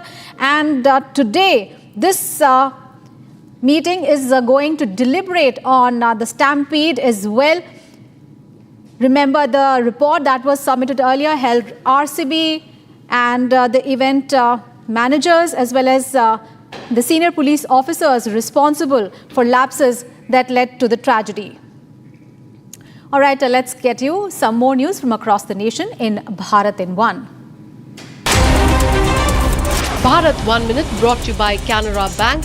Together we can. Thoothukudi Airport in Tamil Nadu has undergone a major upgrade with the 381 crore rupees revamp, including a new terminal, extended runway and advanced facilities. The runway has been lengthened to 3,115 meters, allowing larger aircraft to land even after dusk. With improved infrastructure, the airport is now poised to handle domestic and potential international flights, boosting regional connectivity and economic growth.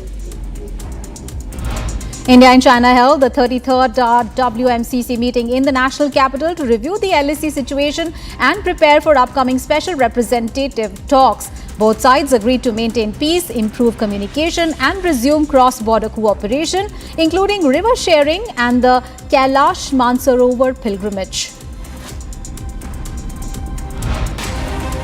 Amid heavy rains and rising water levels, the BSF water wing continues to vigilantly guard the unfenced international border in Jammu, where swollen rivers flow towards Pakistan. This specialized unit of the BSF plays a crucial role in patrolling India's riverine frontiers, preventing infiltration, smuggling and other illegal activities.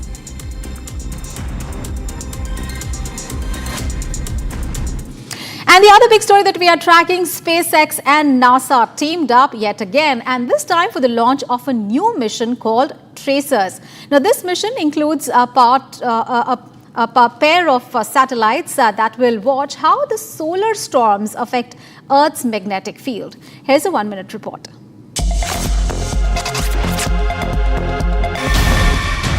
A SpaceX Falcon 9 rocket lit up the California sky, launching from Vandenberg Space Force Base just after 11 a.m. On board this rocket is NASA's Tracers mission. Two identical satellites designed to track how solar storms disrupt Earth's magnetic shield. When solar wind gets strong, it can snap and reconnect Earth's magnetic field lines. This process creates beautiful auroras, but it can also damage satellites and power grids. The twin satellites will fly in tandem to capture a real-time look at these magnetic explosions near the poles. Built by NASA, the University of Iowa and private partners, Tracers could help scientists forecast space weather before it causes trouble. Tracers will orbit 367 miles above Earth for at least a year, watching space weather in action and helping keep our planet safe. Time to take a break, and coming up ahead, a fierce face-off over Bihar's SIR expected in Parliament. Indy bloc to stage protest ahead of monsoon session day 4. Also, details on a temple that has been vandalized in Australia's Melbourne. Hate graffiti has been sprayed on the temple walls. Those big stories and much more coming up after a short break.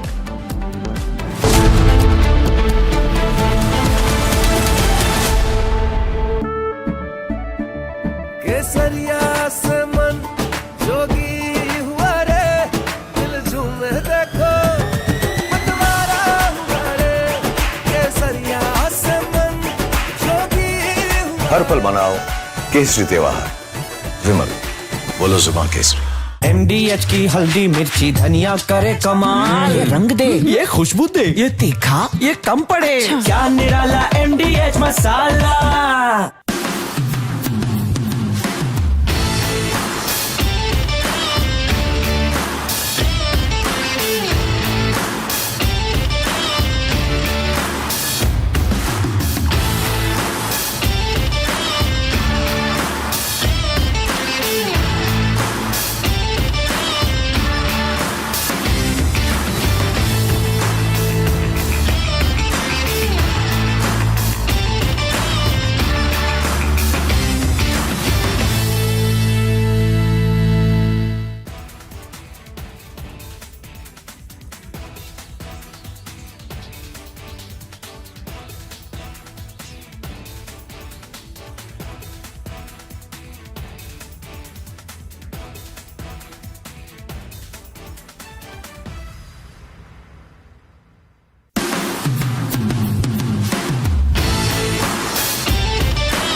Quick check of the headlines that we're tracking at 10:30 a.m. today.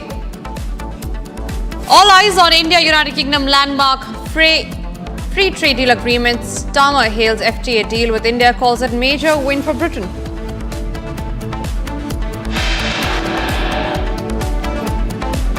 Fierce face-off over Bihar SIR expected in Parliament today. Indy bloc to stage protest ahead of the monsoon session day 4.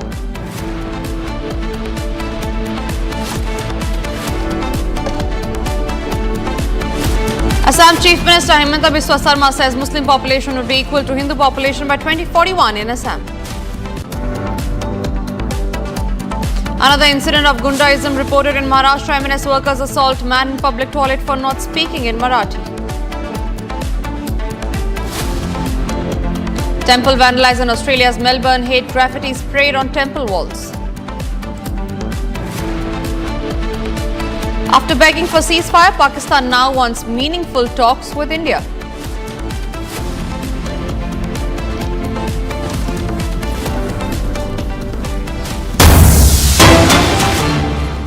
Starting this edition with a big breaking news that's coming in, and this is in regard with the protest that is underway in the parliament. This is the Aam Aadmi Party that is staging a protest inside the parliament. The Aam Aadmi Party leaders protest alleging the illegal bulldozer action that has been carried out by the BJP government in the national capital. So a parallel protest is to happen in few minutes from now, and this will be on the SIR issue. But currently the protests that are underway is from the Aam Aadmi Party's side, which is alleging an illegal bulldozer action in several areas in the national capital by the BJP government. Riyanka is joining me live from Vijay Chowk on that note. Riyanka, talk to us about what is the bulldozer furor that Aam Aadmi Party has raised in the parliament today. See, we know that the Aam Aadmi Party has time and again questioning the BJP government in the national capital about the bulldozer action at several illegal, areas where the bulldozers have raised those particular properties. That included one of such bulldozer action that happened in Kalkaji area of the national capital. In fact, there were, bulldozer action which is still awaited that needs to be taken place at Butler House as there comes to be a go-ahead from the court. Once it's done, there will be a bulldozer action there as well. On this, we have seen the Aam Aadmi Party leaders time and again going forward and questioning the BJP government and alleging that this is an illegal bulldozer action on the properties of people, on the land of people. And on that note, the Aam Aadmi Party today have gone ahead and they are protesting in the parliament premises at this point in time, saying that this particular action by the Delhi government raising bulldozers on the land of people, on the properties of people, is illegal. We have to wait and see what happens next in this regard. But on the contrary, on a parallel, there is going to be another protest which is going to kick off minutes from now, which is the India Alliance protesting against the Bihar SIR issue. That is something that we will be keeping a very, very close watch on. Right, Priyanka, thank you very much for getting us those details. But stay on with us because we're getting in some more breaking news again in regard with the Parliament, where the Election Commission has silenced its critics on the Bihar Special Intensive Revision row. This is ahead of the Bihar elections. Now, the EC has warned against fake voters. Meanwhile, the CEC has backed Bihar voter list revision row, saying that should EC let dead voters be on the list? Priyanka continues to stay with us on the live bulletin. Priyanka, the EC there completely dismissing its critics, saying that the fake voters cannot be added to the list of legitimate voters, a genuine concern that has been raised and reiterated by the Election Commission. Absolutely. It is the Election Commission now making a big statement amid the furor against the SIR issue once going on in the Parliament, as well as the other stakeholders who continue to raise questions on the particular rollout that has been done by the Election Commission to bring in a revised list of voters. Now, the EC has hit out and questioned its critics, gone ahead and said, should the EC follow the narrative of fake voters, or should the EC let people vote on the name of deceased persons? There are several people who have been permanently migrated in Bihar as well. So which is why this particular revision voter list is necessary. Let me read out what the Election Commission has said. Fearing these things, should the Election Commission, getting misled by some people, pave the way for some to cast fake votes in the name of deceased voters, voters who have migrated permanently, voters who have got their votes registered at two places, fake voters or foreign voters going against the constitution, first in Bihar, then the entire country. So that is the Election Commission backing the central government's decision to bring in this particular SIR, which is now, of course, being one of the key focus of the opposition at this point in time. They have been constantly raising their voice, and also the protest at the Makadwar minutes from now is going to be on this particular issue. But that is very important coming in from the Election Commission, that says the Constitution of India is a mother of the Indian democracy, which is why this step is very, very necessary ahead of the elections in Bihar. Right, Priyanka, also take us through what are the key developments that are expected today in the Parliament as far as the Special Intensive Revision list is concerned. We learned that a protest was held in the Parliament yesterday. A simultaneous protest was held in the Bihar Assembly. The opposition is not willing to bow down. It's not moving a foot forward or backward as far as the ruckus and the stalemate continues. Absolutely. The monsoon session of the Parliament has been marred by the opposition's one particular focus point. That is, of course, the Bihar SIR issue, where the opposition is constantly questioning the constitutional and electoral validity and implication of the SIR, of the revision voter list that has been put forward now in Bihar. They continue to question this move by the government, and they, at this point in time, have brought in big placards, big banners and posters with which they are, of course, going to be protesting today. And something that we have seen happened in the last 3 days as well. The opposition leaders, in fact, went to the well of the House also to raise their voice, and we saw that there were several disruptions and adjournments that happened. Business could not be properly functioned in the House for the last 3 days. In fact, today also we are going to see... Right, Priyanka, stay on with us because we're getting in a breaking news that's coming in. In fact, we're getting in live visuals of the protest that is underway inside the Bihar Assembly, again over the issue of the special intensive revision voter list. This is a protest that is being held on day 2 inside the Bihar Assembly, a black protest, black as a mark of protest against the Election Commission. Prakash joining us on the phone line. Prakash, the stalemate continues. The opposition is continuing with this protest over the SIR issue. Yes, the opposition is protesting over the SIR issue. They have said that until unless there is a clarity from the election commission, the protest would continue and they would be disrupting the proceedings of the House of the Bihar Vidhan Sabha, which goes on till tomorrow.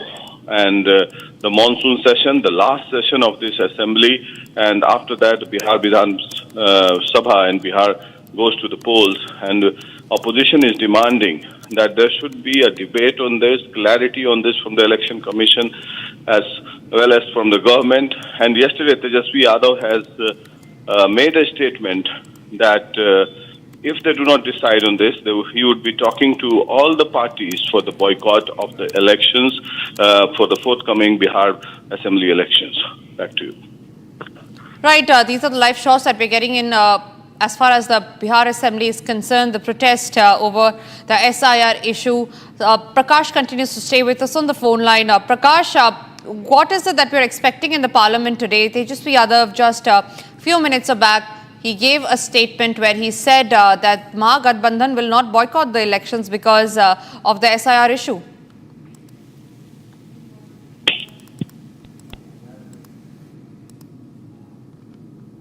We seem to have lost that line. We seem to have lost that line with Prakash, but these are live visuals that we are getting for you as far as the issue and ruckus over the special intensive revision list is concerned. The Election Commission has given a big statement as far as the issue is concerned. They have said that the dead voters will not be added in the list and that will be unjust to the legitimate voters. Riyanka continues to stay with me. Riyanka, please share the latest update that you were talking about as far as the proceedings in Parliament over the issue is concerned.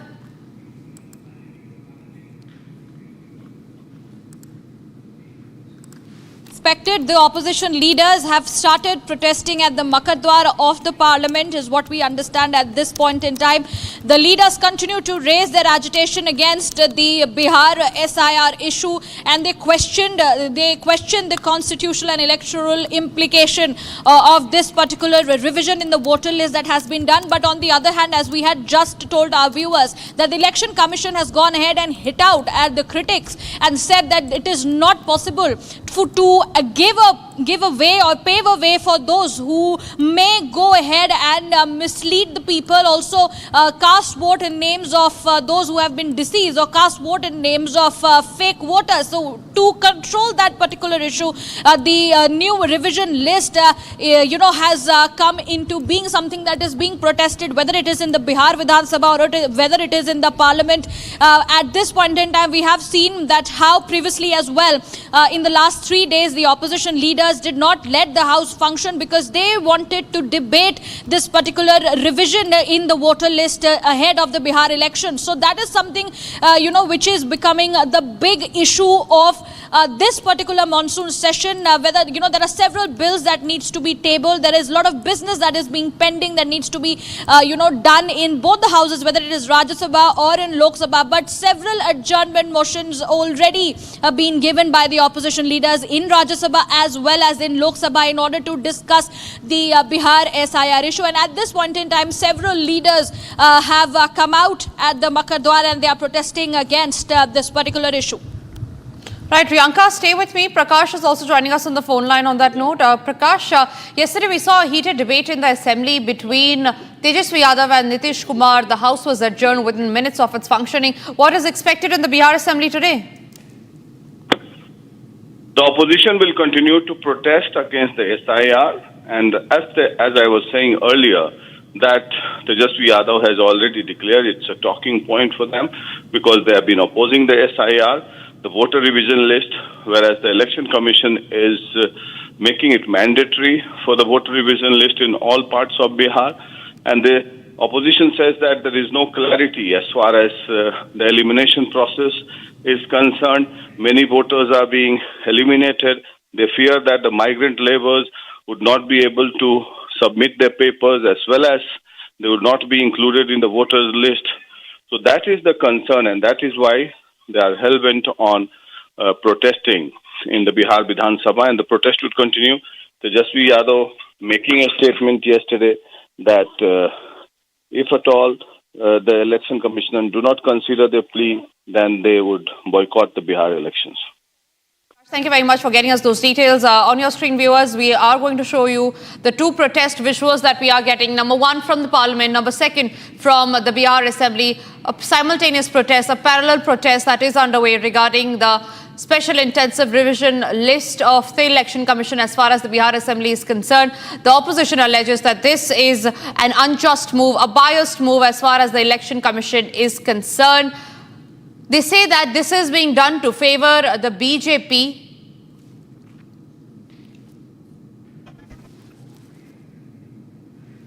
Riyanka is with us on the live bulletin right now. Riyanka, please share more details on the statement that has been given by the opposition party. What are they actually demanding as far as their protest is continuing? Well, the demands from the side of opposition is very clear. They say that there is going to be a manipulation in the voter list. Those, belonging to backward communities, belonging to the SC, ST, OBC community, they will not be able to cast their votes if this particular, special intensive revision that has been made compulsory from the side of the election commission actually comes into being, or it's rather followed, which is why there is a huge protest, whether it's in the Bihar Vidhan Sabha or whether it's in the parliament at the moment. Ahead of the elections in Bihar, the opposition is very well together, coordinating, raising one voice that this is being done in order to favor only the, voters who would want to vote for the BJP and not for the others. So at this point in time, the opposition wants proper debate and discussion. But on the contrary, the centre has also said that the centre is ready for discussion in any issue. But that can only happen when the house functions. If the house is getting disrupted every now and then, as we can see, the house begins and within 2 minutes of that, there is a huge disruption and leading to adjournments, one after the other adjournments that we have seen in the last few days. In that case, there is going to be no discussion that is going to be taking place. On the other hand, the BJP has also gone ahead and accused the Indi leaders that they themselves are not wanting to have a debate and just want to go ahead and continue with their sloganeering and keep it a turbulent monsoon session this time. But we have to wait and see what happens next in this case. If not, then there is going to be a stalemate until and unless there are discussions that take place regarding Operation Sindoor only next week. Right, Riyanka, thank you very much for getting us those details. In fact, we have the live protest that is underway from the parliament, and Harsha, my colleague, is there at the exact same spot. Let's listen in to what she has sent us.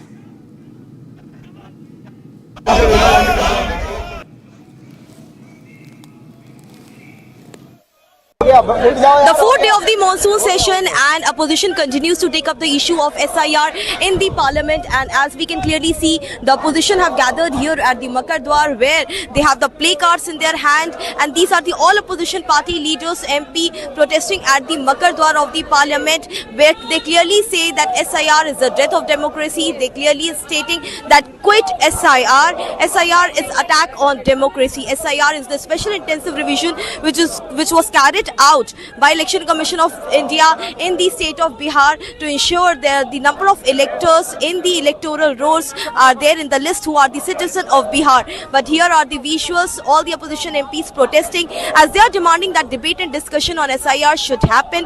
But clearly the government sources have stated that ECI is a constitutional body and ECI can't be a party to the parliament to respond in the parliament on SIR. Also, Tejasvi Yadav's controversial remark now has come to a light where Tejasvi Yadav has stated that elections should be boycotted, to which BJP has rebutted by stating that this is a Maoist kind of statement which Tejasvi Yadav has given.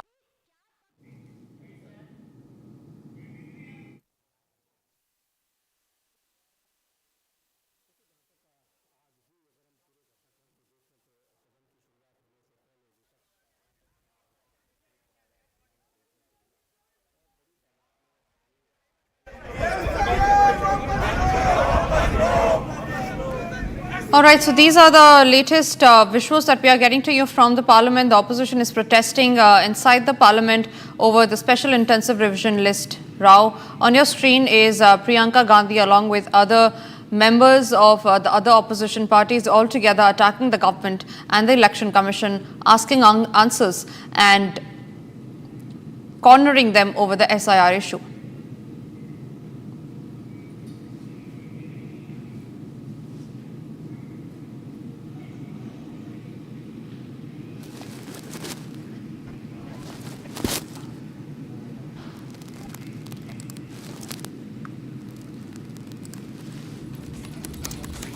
These are the live visuals that we are getting to you from the Bihar Assembly and the Parliament, where the live protests are underway both over the SIR issue. The Election Commission has issued a strong statement. A heated discussion, a heated debate is expected in the Parliament today as well on the onset of the fourth day of the monsoon session. The opposition parties are set to protest for the fourth consecutive day in the Parliament premises, inside the Parliament premises being conducted by the Election Commission. The opposition parties have repeatedly called for a discussion in the Lok Sabha and Rajya Sabha regarding the revision exercise, moving adjournment motions every day since the start of the monsoon session. The opposition parties have been protesting at the Parliament steps since the start of the two sessions, alleging that the revision exercise is being used for voter manipulation and deletion of votes ahead of the assembly elections. Meanwhile, in Bihar, the RJD leader Tejasvi Yadav and party MP Manoj Jha have also said that there might be a discussion of a possibility of a poll boycott by the Mahagathbandhan. Many political reaction on that top story. Listen in. विपक्ष जो कर रही है, सरकार चर्चा के लिए नहीं समय तैयार है। हर डेली बोल रही है सरकार, पीठ से भी मंत्री भी बोल रहे हैं कि बस आप चर्चा कर लीजिए, लेकिन ये लोग तो चर्चा भी नहीं करते, सिर्फ हंगामा करते हैं। लेकिन इलेक्शन कमीशन जवाब कैसे देगा? वो तो संसद में पार्टी भी नहीं है, सरकार भी कह चुकी है कि डिस्कशन कराएं तो कराएं कैसे? इलेक्शन कमीशन सदन आकर के थोड़ी दे सकती है, वो तो सही बात है, लेकिन जो सरकार जवाब देगी, चर्चा जब होगा तो एक दूसरे को हमारी बात को आप काटिएगा ना, उनकी बात को हम काटेंगे तो चर्चा हो जाएगा। पूरा जनता निर्वाचन आयोग है, देख लीजिए। तो आप मानते हैं कि इस मुद्दे पे चर्चा होनी चाहिए, सदन में होनी चाहिए, और जो विपक्ष का मांग है वो सही नहीं है। वो कहते हैं बिहार के चलते ये सब हो रहा है। बिहार में कुछ लोगों का नाम कटा है, मान लिया 35,000 45,000 लोगों का 35,000 लोगों का नाम कटा, तो साफ है भाई कि जिसका 2 जगह नाम है उसका कटा है। जो लोग मृत हो गए हैं 10,000 लगभग, उनका कटा है। तो इसमें क्या सोचना है? आप खोजिए कि हमारा वोटर कौन है जो इसको वोट में नाम नहीं है। बिहार में एक आदमी भी अगर छूटा है, ये गलत हो सकता है, ऐसे कैसे बोलिए? Kaushalendra Kumar, BJP member, JDU member of Parliament on SIR protest. Harshad Sunwani for Republic TV. I'm joined by JDU member of Parliament Kaushalendra Kumar. Kaushalendra ji, जिस तरह से आज चौथा दिन है। Shifting our focus to other stories that we're tracking internationally, the White House press secretary has been vocal about President Donald Trump's foreign policy achievements, citing his role in ending conflicts and breaking peace agreements. However, some claims seem exaggerated or disputed. Here's a report on that.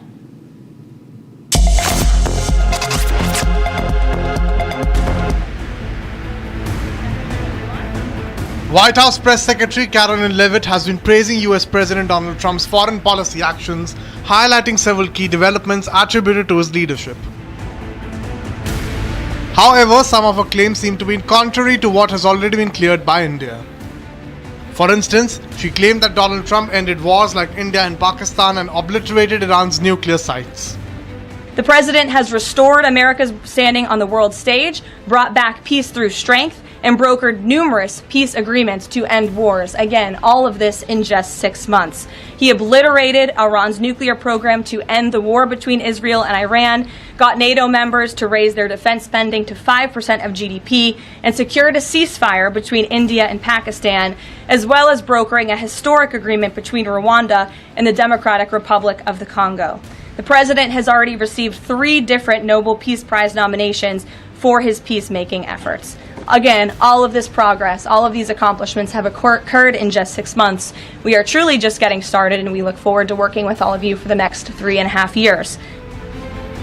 In reality, India has said earlier that there was no foreign mediation and that it was Pakistan which begged for a ceasefire. And while the Trump administration did strike Iranian military targets, the extent of damage to Iran's nuclear facilities is disputed. Leavitt also mentioned Trump's efforts to negotiate a ceasefire between Israel and Hamas, which have been ongoing with Israel and Hamas negotiators participating in talks in Doha. Trump's administration has also claimed credit for dismantling Iran's nuclear sites and negotiating a potential ceasefire. Additionally, Levitt highlighted Trump's role in brokering a historic agreement between Rwanda and the Democratic Republic of the Congo, showcasing his diplomatic efforts. Time for us to now step into a short break. Coming up after the break are the live visuals from the Parliament where the opposition is protesting over the SIR issue.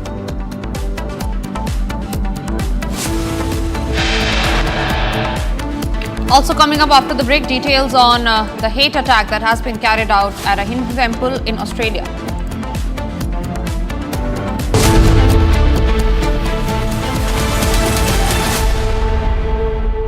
आधे bowl दही में 4 चम्मच MDH चटनी पुदीना मसाला डाला, stir करो, पुदीना चटनी तैयार। MDH चटनी पुदीना मसाला।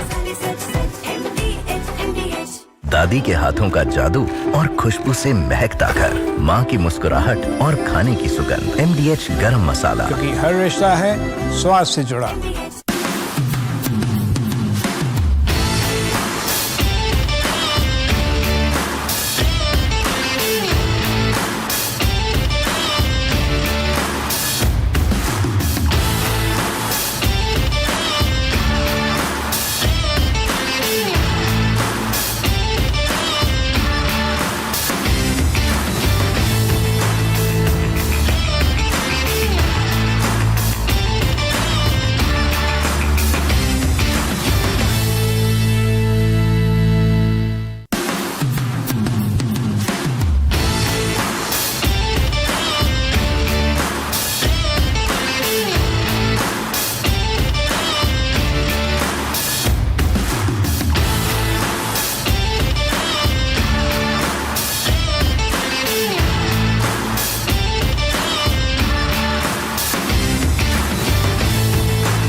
Bharat 1 Minute brought to you by Canara Bank.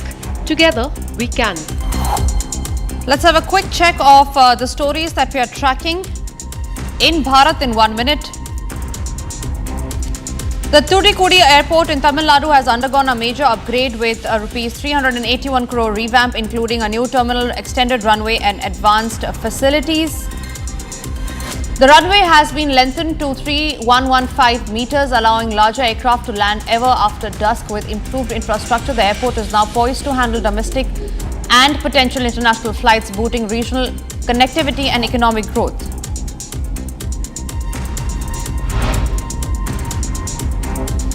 India and China held the 33rd WMCC meeting in Delhi to review the LAC situation and prepare for upcoming special representative talks. Both sides agreed to maintain peace, improve communication and resume cross-border cooperation, including their river data sharing and the Kailash Mansarovar pilgrimage. This comes as a big boost to the India-China ties. Remember, they are planning to settle down the ties as far as the border issues are also concerned.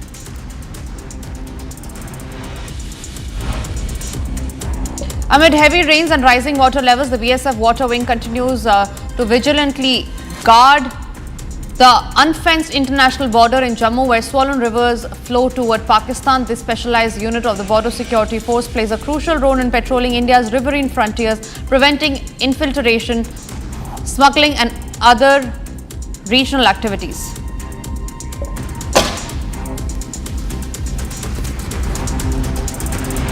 SpaceX and NASA teamed up again, this time for the launch of a new mission called the Tracers. The mission includes a pair of satellites that will watch how solar storms affect Earth's magnetic field. Here's a 1 minute report on that.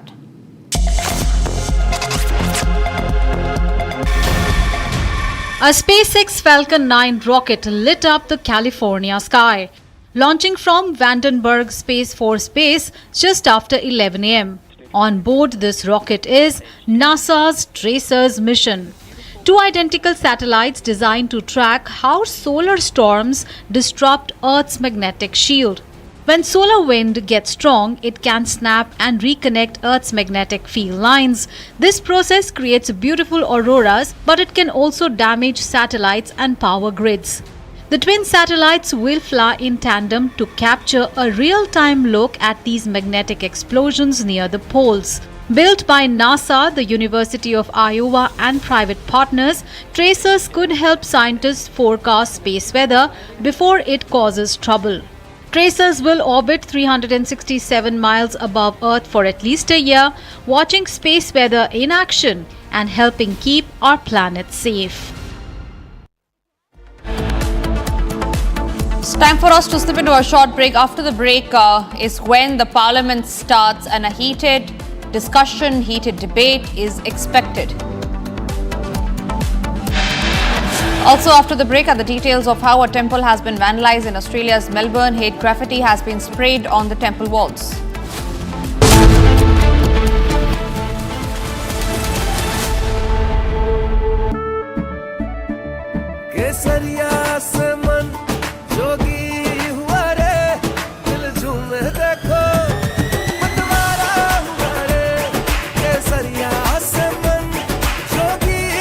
हर पल मनाओ केसरी त्योहार। विमल, बोलो जुबान केसरी। अब छोलिया हो या लोबिया, सफेद चने या काले चने, सब कुछ मजेदार बने। MDH।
From Asia's largest news headquarters,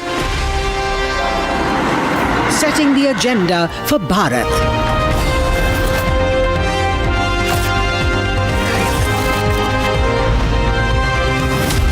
You're watching Republic.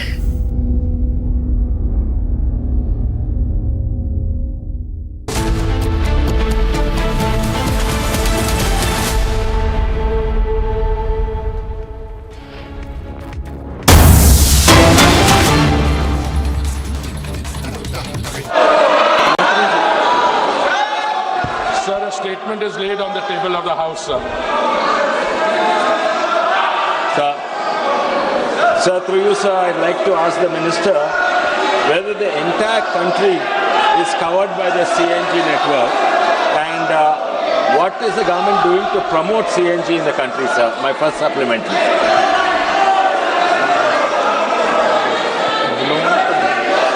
Sir, the body of the answer in fact contains the major part of the reply which is sought in the supplementary, sir. Sir, the government is committed to both PNG, CNG and all forms of energy transition.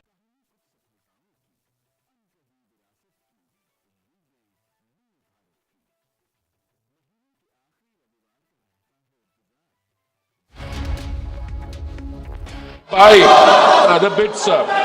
In fact, the total coverage, sir, in terms of PNG connections in 2014, sir, was 25 lakhs. Today, those connections have increased from 25 lakhs to 1.5 crores.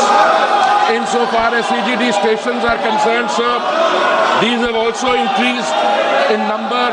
Insofar as the geographical areas are concerned, sir, almost the entire country is now covered by this clean energy. It is our effort now to go beyond the land area of the country to also move in the direction of the island territories, sir, and all efforts are being made, not only here, but even in cylinder gas, which is a product of a refinery, sir. In 2014, we had 14 crore connections. Today we have 33 crore, 40 lakh connections. PNG, which is piped gas, compressed natural gas, there also, sir, the number of connections, the number of stations. This question, sir, is actually on the number of connections in the city of Hyderabad, where the Allotee has actually got 83 stations and they are catering to 55,000 customers. And in fact, they are putting in more capex. There is going to be an expansion there.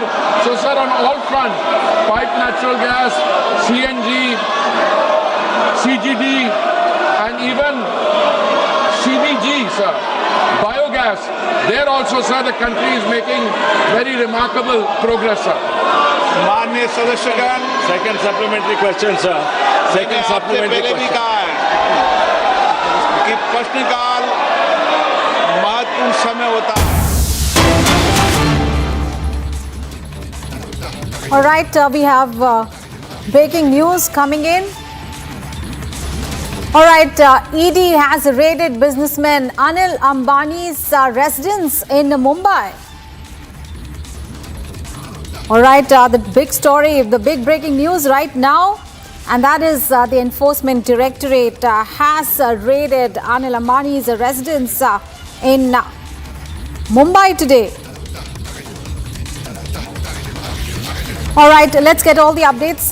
Colleague Shravan is now joining us on the phone line. Shravan, what details do you have about Anil Ambani's residence being raided by the ED? What is it all about? Well, in fact, the details that we are now getting in is with regards to the first FIR that was registered by the Central Bureau of Investigation against Reliance Anil Ambani group of companies. Now, the Enforcement Directorate has also started carrying out searches after an ECIR was basically registered. Now, as far as the investigation goes, Enforcement Directorate's preliminary investigation has revealed what they believe is defrauding Yes Bank. In fact, the preliminary investigation has revealed illegal loan diversion of around 3,000 crore rupees from Yes Bank. In fact, ED so far has found that just before the loan was granted, Yes Bank promoters received money in their and ED, in fact, is investigating this nexus of bribe and loan. So they have essentially found gross violations in Yes Bank loan approvals to Anil Ambani companies, such as credit approval memorandums, and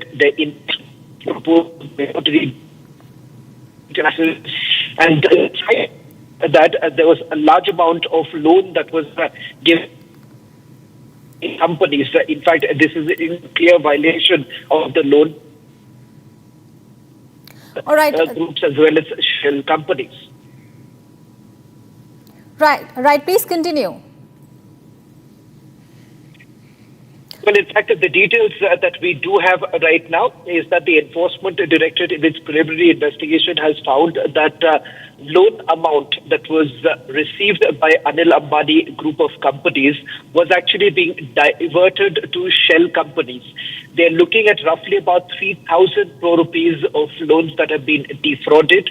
In fact, this was essentially done in such a manner that Yes Bank promoters or Yes Bank officials, they were essentially receiving bribe from Anil Ambani group of companies, and because of which, remember, large amount of this money that was given to them and by way of loan was siphoned off by multiple companies or groups, entities that were opened by Anil Ambani and the sourced companies.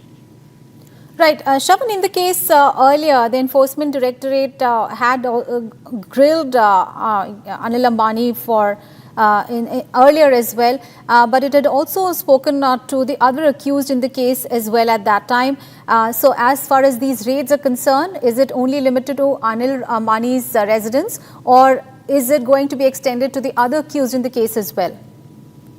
Well, in fact, right now, the list that I've just received from my source is that roughly about 18 locations where these searches are being carried out. So it is certainly not limited to just Anil Ambani's residence, but we are also given to understand that there are business entities linked to Anil Ambani have now been raided by the Enforcement Directorate.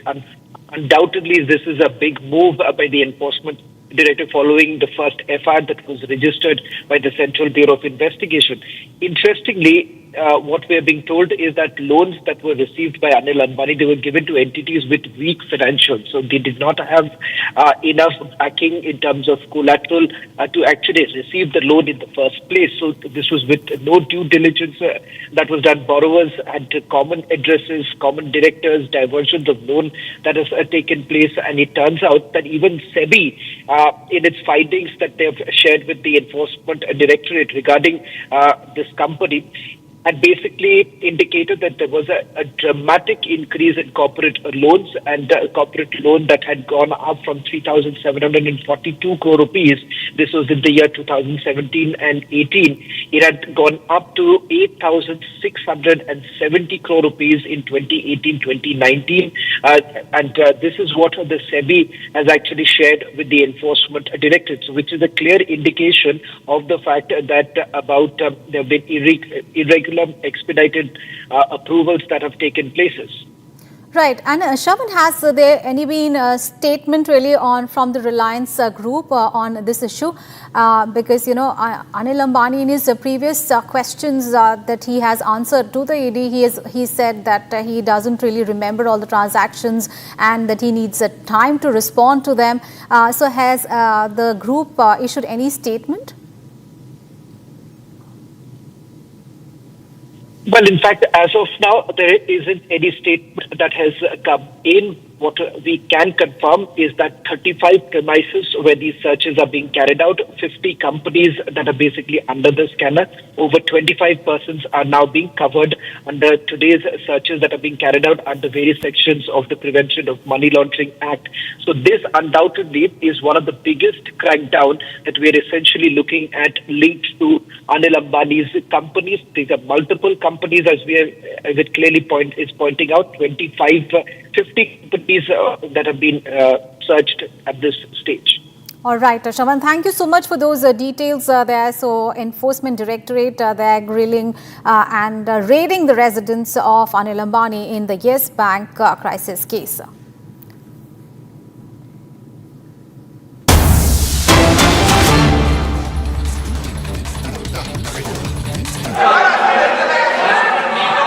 It's fair. I will request it's a farewell address to retiring members. Please have patience. Please. Honorable members, 6 of our colleagues, Sri M. Muhammad Abdullah, Sri N. Chandrasekharan, Dr. Ambu Mani Ramdas, Sri M. Sanmugam, Sri Vaiko, Sri P. Wilson, representing the state of Tamil Nadu, are retiring today, the 24th of July 2025, on completion of their term of office. Sri P. Wilson has been declared re-elected, and his second term will commence tomorrow.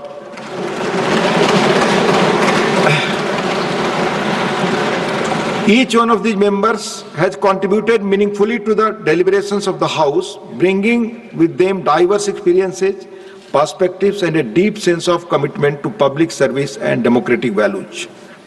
Sri M. Muhammad Abdullah was elected in a by-election with effect from 6 September 2021.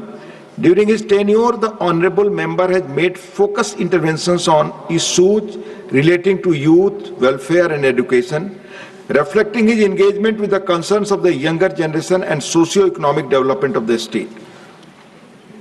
Sri N. Chandrasekharan enriched the House with his keen insights into rural and agrarian issues. His calm and sincere participation in debates added substance to our discussion, particularly on matters impacting the family community. Dr. Ambu Madi Ramdas, a former union minister and a public health advocate, will be completing his second term in this August House today. His earlier term was from 2004 to 2010. The honorable member brought to the House his expertise in healthcare and environmental issues. His articulate interventions often emphasize the need for long-term planning in the domains of health infrastructure and sustainable development. Sri M. Shanmugam, a veteran trade union leader, strongly voiced the rights and welfare of workers. His interventions consistently highlighted the challenges faced by the labor sector, making the House more aware of grassroots realities. Sri Vaiko, a seasoned parliamentarian, renowned for his fiery oratory and passionate advocacy, made significant contributions to the parliamentary debates on federalism, linguistic rights and social justice. His unwavering commitment to democratic values and regional aspirants earned him respect across party lines. He served 3 consecutive terms in the Rajya Sabha from 1978 to 1996 and was elected for his 4th term from 2019 to 2025. I am confident that a leader who has devoted his entire life to the service of his people will not remain idle, but will continue to work tirelessly for their upliftment. Sri P. Wilson, a distinguished lawyer and articulate speaker, brought legal acumen and constitutional clarity to our discussions. His contributions in matters related to judicial reforms, governance and civil liberties have been insightful and thought-provoking. And I'm glad we will continue to benefit from his contributions as he has also been re-elected to the August House. As these members demit office, we acknowledge with deep appreciation their valuable contributions to parliamentary discourse. Their presence and participation have enriched the democratic functioning of this House.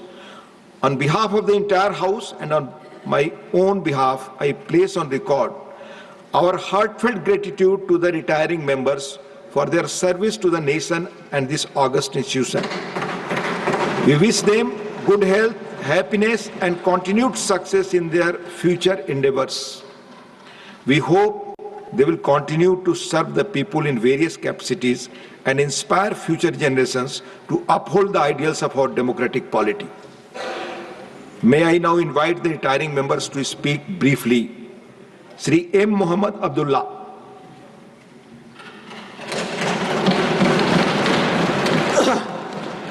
Thank you, Honorable Sir. Kindly permit me to speak in my mother tongue, Tamil.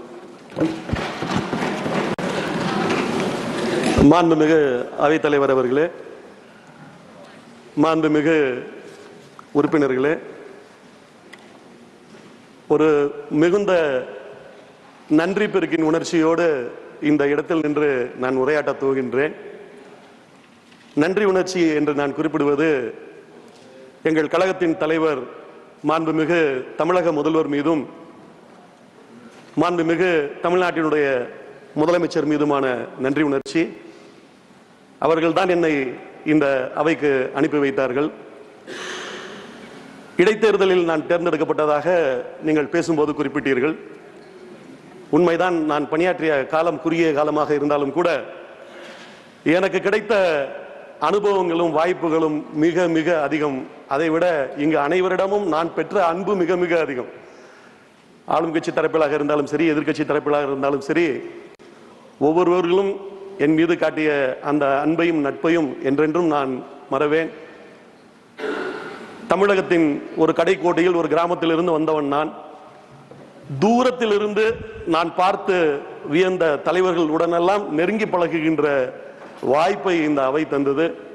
அதையும் விட இன்னும் சொல்ல போனால் அரசியலையும் சரி அரசாங்க நடைமுறைகளையும் சரி தேசிய அளவில் ஒரு பரந்துபட்ட பார்வையோடு எப்படி அணுகுவது என்கின்ற அந்த அனுபவத்தை இந்த அவைதான் எனக்கு அளித்தது. இப்படி எத்தனையோ ஒரு இனிமையான நினைவுகள் எனக்கு. இந்த அவையில் நான் பல்வேறு கோரிக்கைகளை வைத்திருக்கின்றேன். அதில் பல நிறைவேறவும் செய்திருக்கின்றது. என்னுடைய இந்த நிறைவு பேச்சின் போது நிறைவாக adjourned till 2 p.m.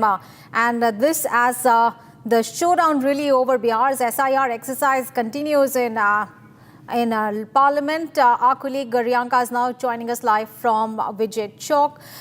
Riyanka, we saw the repeat of the storm really that is happening in Parliament for the last 3 days, and again Speaker Om Birla especially taking an offense to the ruckus in the House, and he mentioning that the members are trooping into the well of the House, which is a very, very unparliamentary behavior, and he has adjourned the Lok Sabha till 2 p.m.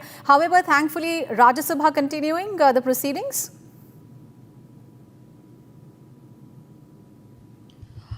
Well, yes, Rajya Sabha continues to proceed as of now very smoothly. But on the other hand, what we saw in the Lok Sabha, just as Lok Sabha Speaker Om Birla walked in towards its chair, we already heard the opposition begin their sloganeering, and they started disrupting the House. In fact, Lok Sabha Speaker Om Birla did take offence and, called out KC Venugopal and asked him whether this is what is being taught by the Congress party, whether this is the ideology that they are.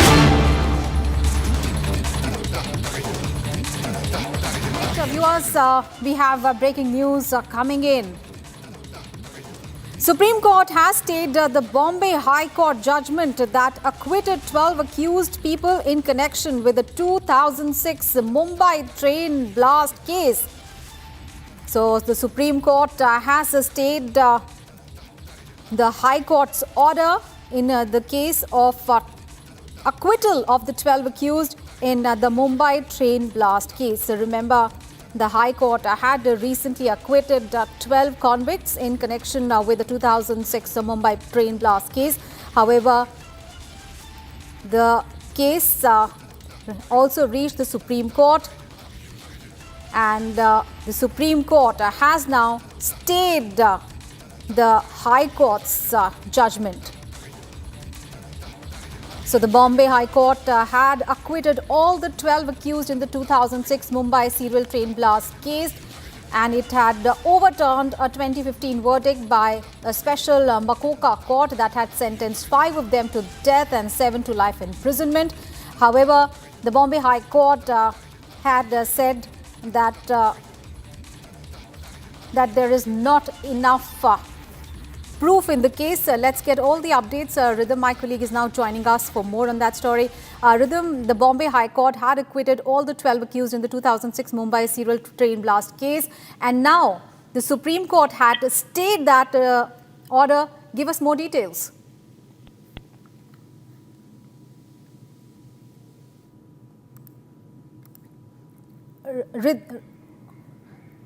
All right, we'll try to connect back with the Rhythm, but we do know that Maharashtra had challenged the acquittal of the Mumbai train blasts accused in the Supreme Court, and this after the High Court judgment that was delivered on Monday, and the Maharashtra government had approached the Supreme Court challenging the Bombay High Court's verdict, acquitting all the 4 people convicted in the 2006 Mumbai train blast case. All right, let's get all the updates. All right, Aditya, our colleague, is now joining us from outside the Supreme Court. Aditya, what are the details that you can give us?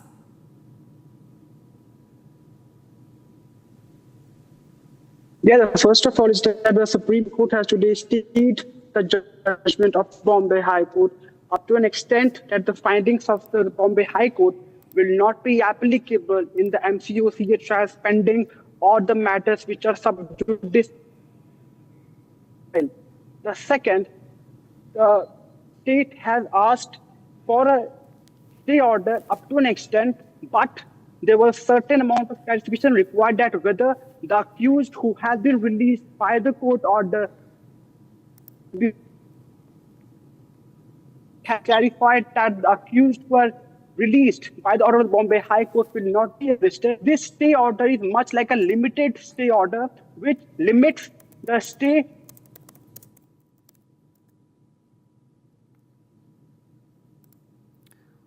All right, there seems to be an audio problem there, but we'll try to connect back with our reporter. But what is the big story that we are tracking right now is the Supreme Court staying the High Court's verdict as far as the 2006 Mumbai serial blast case is concerned. The High Court had ordered the acquittal of all the 12 accused in the case, and it had overturned the earlier order, the 2015 order, in which the special Makoka court had ordered for the convictions of the convict, and that had resulted in 5 death sentences and 7 life imprisonments. But the High Court had found that the prosecution had failed to prove its case, and now the Supreme Court has put a stay on that order. Remember, Maharashtra government had approached the Supreme Court over the case. Chief Minister Devendra Fadnavis had described the verdict as shocking, and he said that his government is going to take the matter to the apex court, following which a case was filed at the Supreme Court. And now the Supreme Court has stayed that order. Remember, the attacks, the 2006 attacks were among the deadliest in India's history. And there were 7 coordinated explosions on Mumbai suburban trains during the evening rush hours. And the blasts had caused devastation across the city's Western Railway line, and of course had led to a widespread national outrage as well. And the Makoka court. All right, let's get updates. Akanksha is now joining us for more on this. Akanksha, the Supreme Court staying the Bombay High Court's order. What more you can tell us?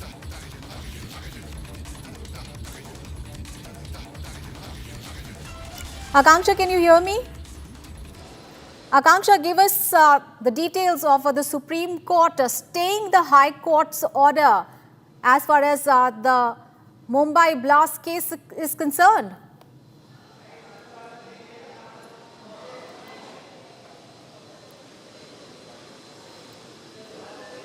All right. One of the victims' brother is now joining us on the phone line for more. Khalid is joining us. Thank you so much, Khalid, for joining us here on Republic TV.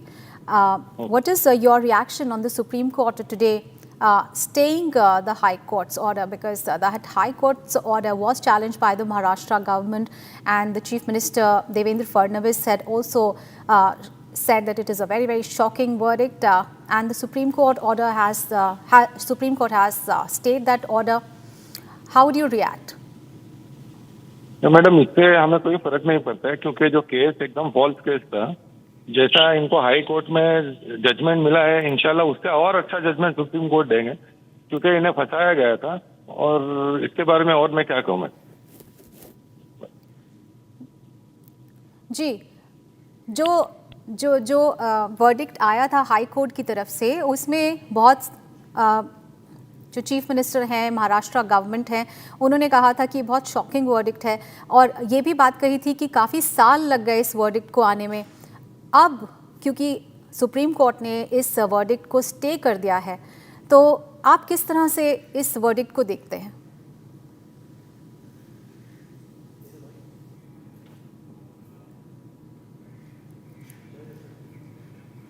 All right, let's get updates from my colleague Akanksha.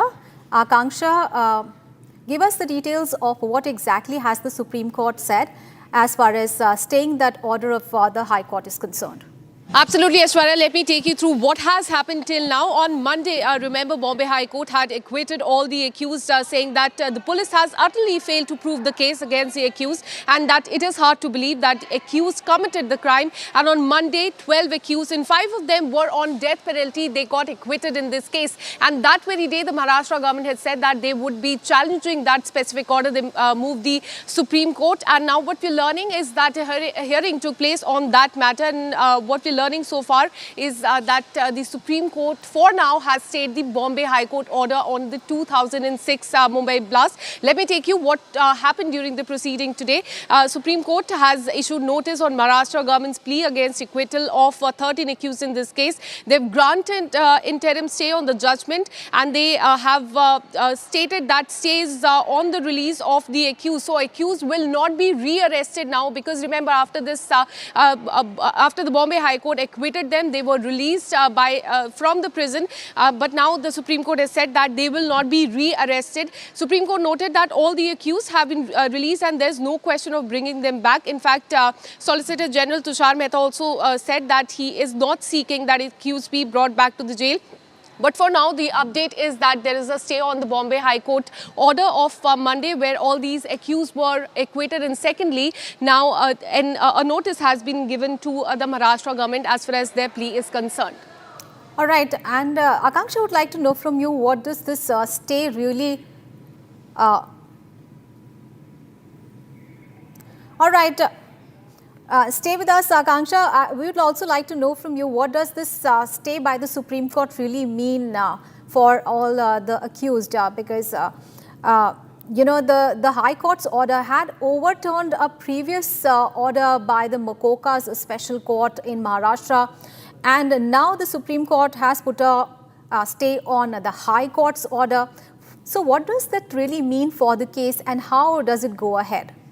See, Aishwarya, it should be noted here that this is an interim stay on the Bombay High Court order wherein the accused were acquitted. This is an interim stay to the extent of being treated as a precedent. That is why the Supreme Court has said that the accused who were acquitted and then they were released from the prison as well, they should not be rearrested in this case. Right now, what we're learning is that a notice has been issued to the Maharashtra government. They will file their reply in this case and a hearing will continue on this. But meanwhile, there is a stay on the Bombay High Court order that there is an acquittal of these accused. They were re-released, but for now the hearing will take place and they will not be rearrested in this case. And that is something Supreme Court has mentioned that they have been released. There's no question of bringing them back as of now. More hearings will take place on this. In fact, that is the reason why notice has also been issued to the Maharashtra government. Remember, after this judgment was given by the Bombay High Court, Maharashtra government had stated that they will be challenging this because certain observations were made by the Bombay High Court while acquitting all these accused. The Bombay High Court, let me take you through what was said by the Bombay High Court. It was mentioned by the judge that the prosecution utterly failed to prove the case against the accused and that it is hard to believe that the accused committed the crime. And the bench also said that creating a false appearance of having solved the case by presenting the accused have been brought to justice gives a very misleading sense of resolution, and this closure undermines public trust and falsely reassures society, which in reality the true threat remains at large. So this was in fact the observation by the bench. It was a 671-page verdict that was given on Monday, in which it was mentioned that the prosecution has utterly failed to prove the case against the accused. It is hard to believe that they committed the crime, hence their conviction is quashed and set aside. After these observations, the Maharashtra government has said that they would be challenging this. They then moved the Supreme Court. Now, Supreme Court has put an interim stay on the acquittal of these accused, but since they were released from the prison right after this judgment came in, they will not be rearrested now. Notice has been issued to the Maharashtra government and a reply will be filed by them in few days, and after that another hearing will take place. All right, Akanksha, stay on with us. Let's go across to my colleague Shambhavi, who will give us more details about this case. Shambhavi, what is it that the Defence Counsel argued in court, after which, you know, this observation has come to the fore and we're now learning that 12 of the accused have been essentially given a free run? originally, when in 2006 this 7/11 case happened, after this, a special court in Mumbai convicted 12 people, out of which 5 of them they gave life sentence, and 7 of them they actually gave life imprisonment. But later, Bombay High Court acquitted all of them, saying that the center has utterly failed in proving their point. And now, when the Maharashtra government appealed to the Supreme Court, Tushar Mehta arguing for the Maharashtra, they said that they just want Supreme Court to review and overturn the Bombay High Court judgment, and then they're not saying that all the 12 accused who have been acquitted to be now sent back into the jail. They are not seeking rearrest of the acquitted men. They're just concerned that whatever the legal findings of the Bombay High Court in the Bombay High Court are, particularly which are related to the MCOCA, they could impact the other ongoing or future MCOCA cases. So therefore, the state just wanted Supreme Court to stay those findings and prevent the judgment from being used as a precedent in other terror cases as well. Back to you. All right, Shambhavi, stay on with me. Let's also go across to my colleague Aditya, who joins me live from outside the Supreme Court.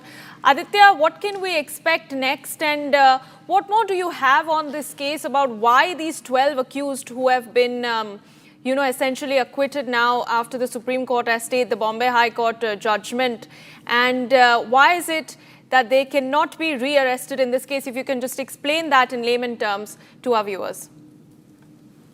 Sure, the first today's argument. Now, the state has argued that there should be a limited stay.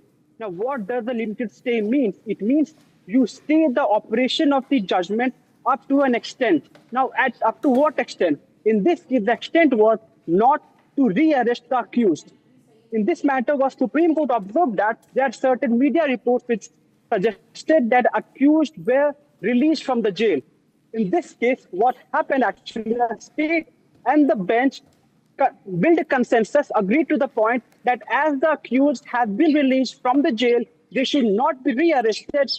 But the stay on the Bombay High Court is very much important or pertinent, considering that this judgment of the Bombay High Court might affect the trial pending or might affect some matters who are sub judice in the MCOCA trial. Today's argument was from the union. The union lawyer, Tushar Mehta, he argued that this matter is actually much more than the Bombay High Court ruling. The first, as a lot of matters are pending, a lot of matters are sub judice before the court, this High Court ruling findings on the MCOCA might affect that ruling. The basic of the gist of this whole observation, argument, and the judgment is that the first, as the accused were released from the jail. Now, what exception could it have been? We have seen it 2 years ago, there was a matter, certain matters from Bombay High Court where a bail was granted. Then on a weekend, Supreme Court sat and set aside the bail order. In this matter, what could have been done in an exceptional way was that if a Supreme Court hearing is done to ensure that the order can be stayed or likely be stayed, which would have ensured that the accused are not released from the jail. Now, as the accused are released from the jail, now the issue are that the Supreme Court gave onus, gave a relaxation, gave a leverage for the fact that as they have been released from the jail, they should not be rearrested. Aditya, stay on with me and do tell us, for all the victims who have been trying to find some sort of closure from this case for so many years, this is essentially in a way justice delayed and now justice denied.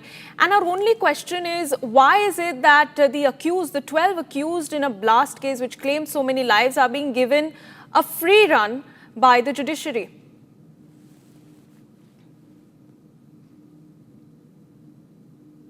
Actually, the matter before the Supreme Court came after 2 trials, the trial from the subordinate court and the trial from the High Court. Now, in the order of the High Court observes and finds that there were not enough evidence produced before the High Court which could have resulted in a conviction. So in this case, the burden of proof is much, much on the state, on the union, challenging that order or the judgment of the High Court. Perhaps in this case, the best outcome could have been that something which could give a closure, something which could give a relaxation to all the people affected, all the people who were waiting for justice after so long years, prolonged judiciary system. Then the last, which came today from the Supreme Court with the clarification that although we are staying the judgment of the Bombay High Court on a legal question, but we are not going to order on the rearresting of the accused, which is quite a setback for everyone who were expecting some closure, who were expecting that even though the judiciary might take a long time, but it should or it could, and there was a high level of a likely very high chance that the justice was ensured and guaranteed in this case for everyone who were affected by the bomb blast happened a long back, but the memory is still there, and the burden to prove will lie on the state. The state, in this case, is the union, to issue and to check that whether the justice has been given, whether the justice has been guaranteed, and the last and the foremost, the accused who are actually there, who did what they should not have done, who raised certain questions on the legal point to get the relief from the High Court, are actually brought to trial, actually brought to justice, and ensuring that there is no exception to the rule of law. All right. Let's go across to my colleague Shambhavi as well. Shambhavi, what next for the prosecution? Is this essentially, and are we looking at the end to this case and the trial that has been going on in court for so many years? And what is it that the prosecution can go ahead with to essentially keep the case going and make sure that justice is delivered to the victims, to the families of the victims who have been waiting for so many years? Definitely, there will be nothing on the rearrest part yet, because that is the part where even SG has said that they're not seeking to rearrest those 12 people who've been acquitted. But of course, with the court also agreed with the SG request. The court said that, of course, they are not ruling anything on that part of the judgment. And also they agreed that the High Court's judgment will not be treated as a precedent in future cases, because that was one of the concerns which was raised by the Maharashtra government, and it stayed that part of the judgment. And they also issued notice in the main appeal, meaning that the court will now formally examine whether the High Court's acquittal order was legally sound or not. Back to you. Right.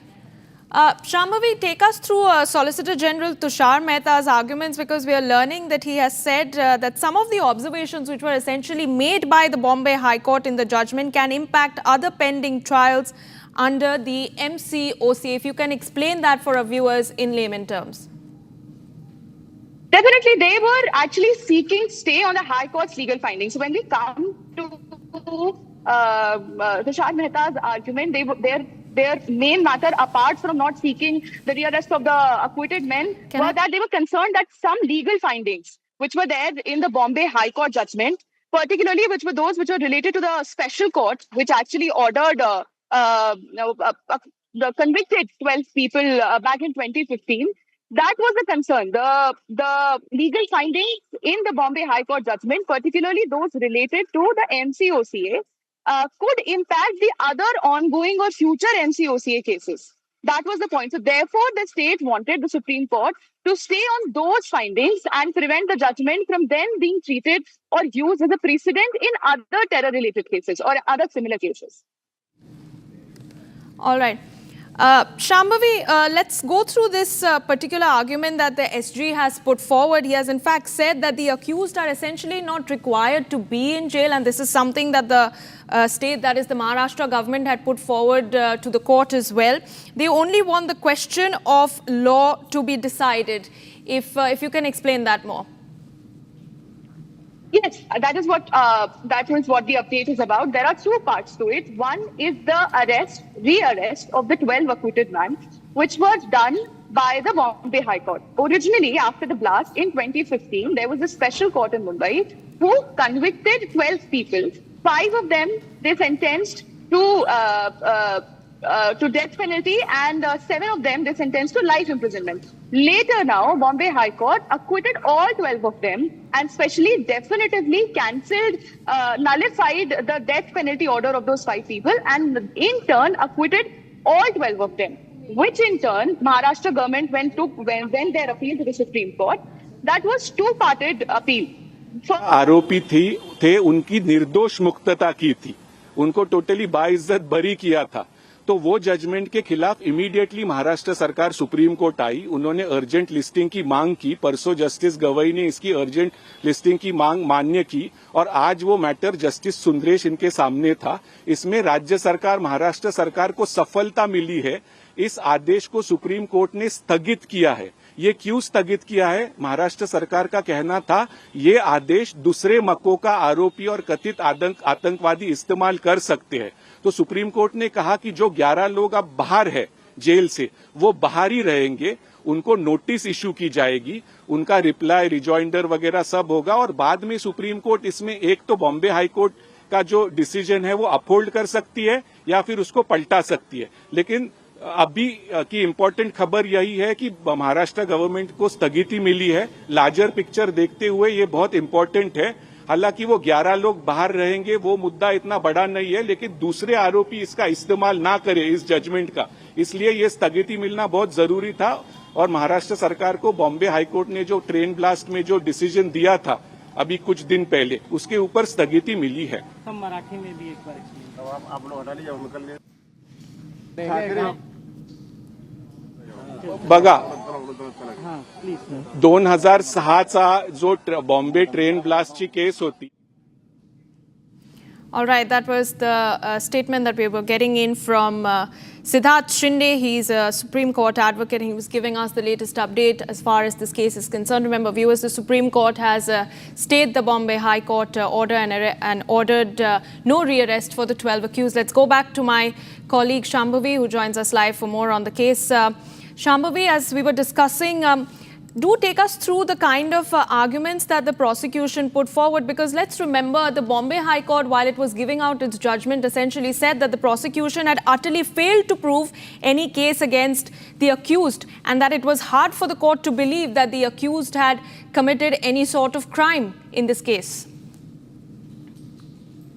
Yes, definitely. The Bombay High Court did say that while acquitting all those 12 people which were previously convicted by a special court in Mumbai. And when we come to the Maharashtra, what Maharashtra government is actually asking for now, their appeal against acquittal, they just wanted Supreme Court to review the Bombay High Court judgment that let off all the 12 accused, citing prosecutorial failure. But they made it very clear that they're not currently seeking to rearrest the acquitted men.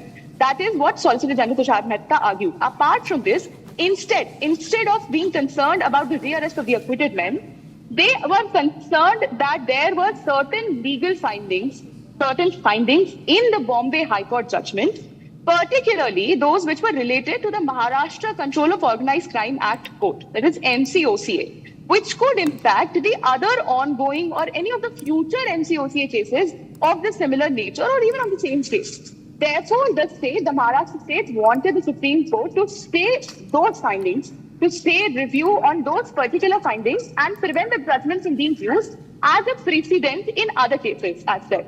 And then the Supreme Court clearly agreed with the Maharashtra request and said, even though those 11 people have been let scot-free, in looking at the larger picture, a stay has been achieved on this judgment, and now this judgment cannot be used by other alleged convicts and terrorists in their Makoka trials.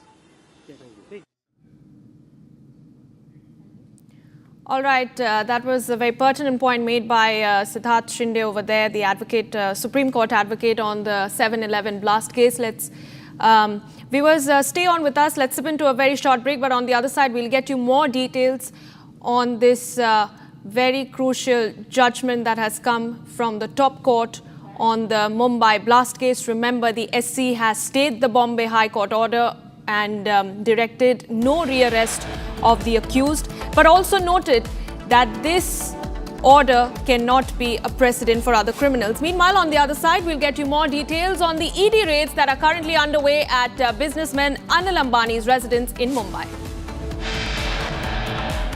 And also, we'll get you that statement, that very controversial statement by AIMIM Neta, who is seen abusing Kavariyas.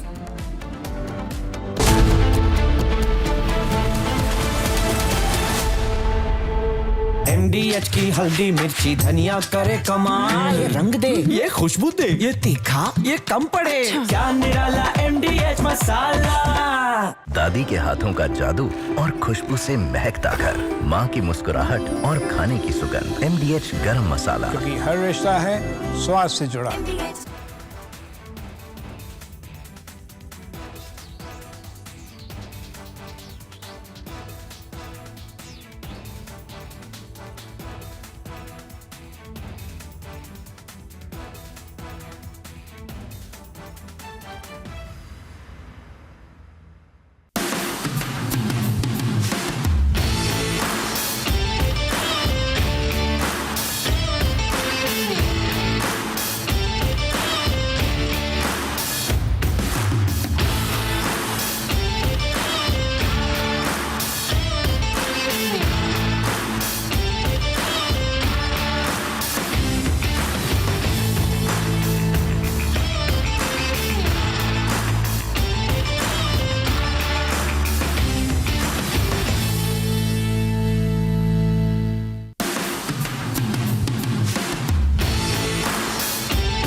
Bharat 1 Minute brought to you by Canara Bank.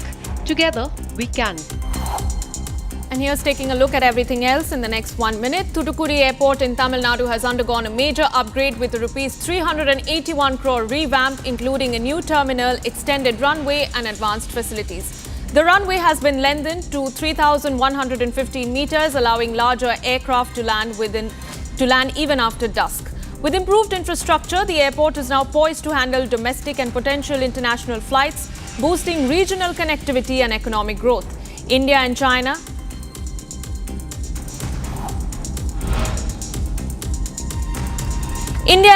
held the 33rd WMCC meeting in Delhi to review the LSE situation and prepare for the upcoming special representatives talks. Both sides agreed to maintain peace, improve communication and resume cross-border cooperation, including river data sharing and the Kailash Mansarovar pilgrimage.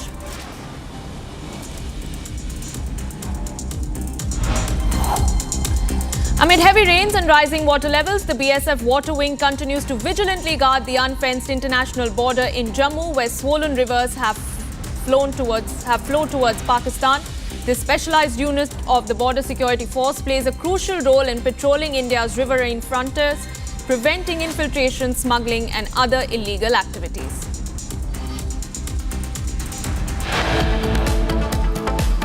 And on the other side of a very quick break, the details of the ED raids that are currently underway in Anil Ambani linked properties in Mumbai. And also the details of that controversial statement by AIMIM leader Shaukat Ali, wherein he insults Kavariyas and likens the Yatris to goons.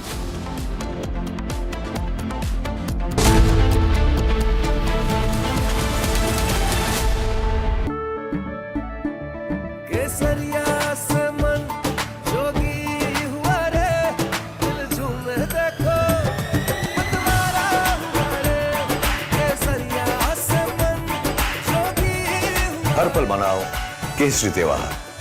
विमल, बोलो जुबान केसरी। ये है secret recipe MDH का जीरा SIP जल जीरा मसाला। जीरा SIP MDH का जल जीरा सिप MDH का जल जीरा SIP.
Right now, India's permanent representative to the United Nations, Ambassador P. Harish, recently addressed the UN Security Council's quarterly open debate on the situation in the Middle East, emphasizing the need for peace and humanitarian assistance in the region. Here's what he had to say.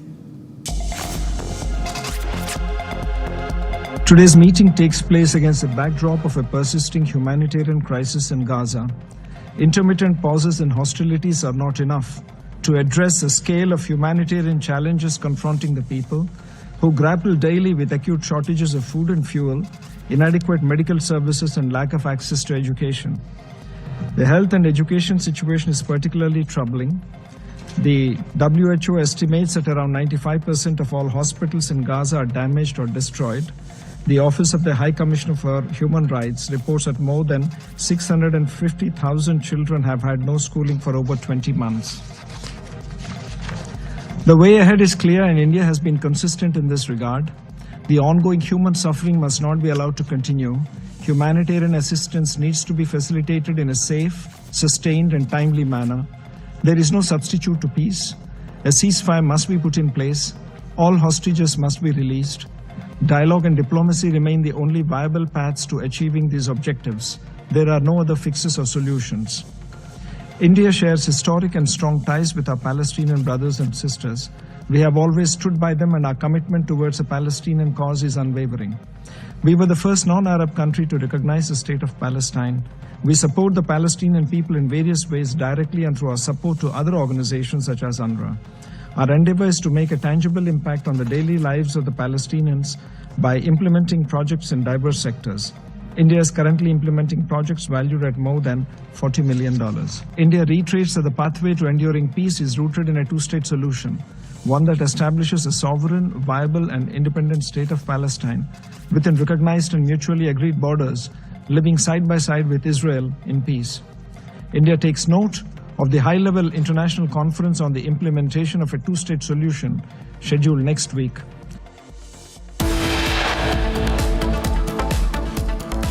All right, on the other side, we'll get you more details of the India-UK landmark free trade agreement deal, which Prime Minister Modi is set to sign with his UK counterpart, Keir Starmer. And also a clip that has now gone viral in Maharashtra. It's another case of M&S hooliganism on display, where M&S workers can be seen assaulting a man for not speaking Marathi.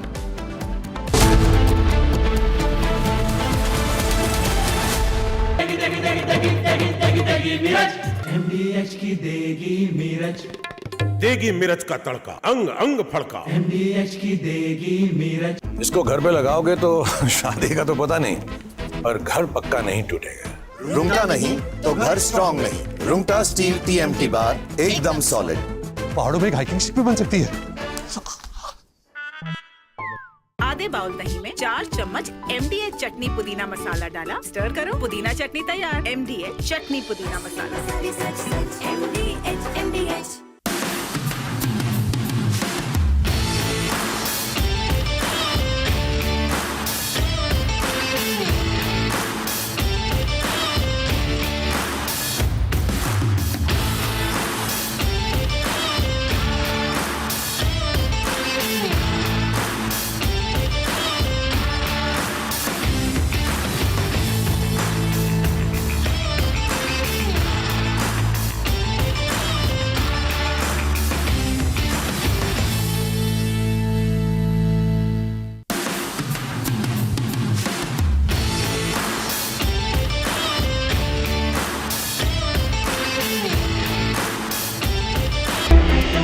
I couldn't be more excited to be speaking at Republic's pre-AI Summit on the 25th of July.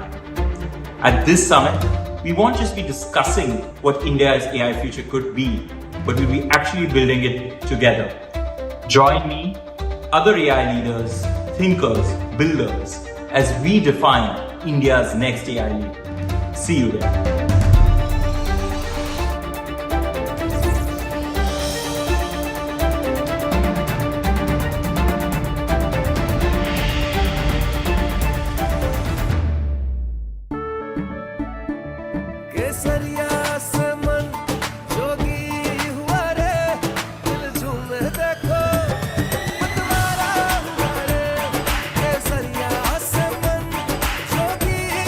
हर पल मनाओ केसरी त्योहार।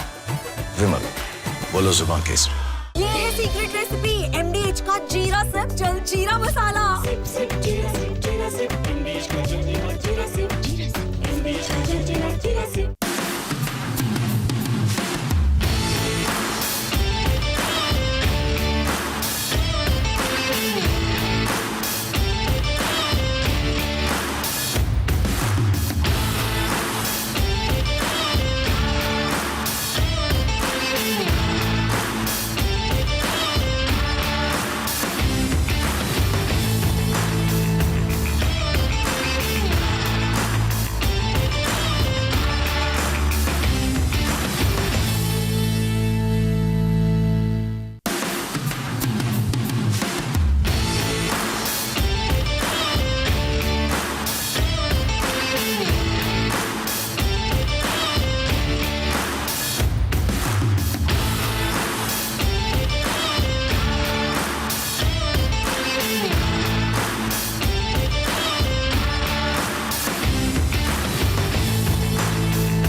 From Asia's largest news headquarters,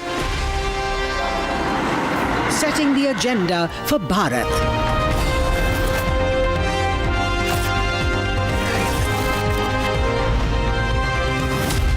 You're watching Republic.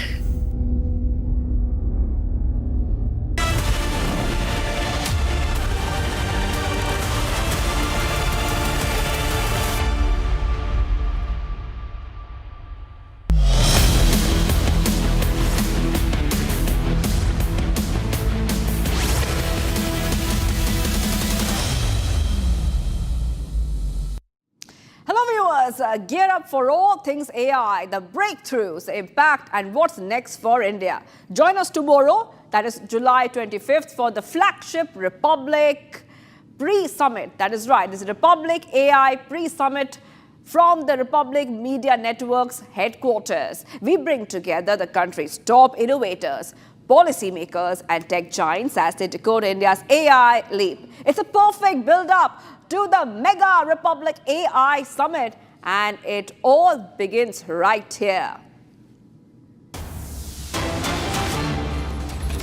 All right, getting Osama. Big updates coming in right now, viewers. Right now, Russian plane reported missing.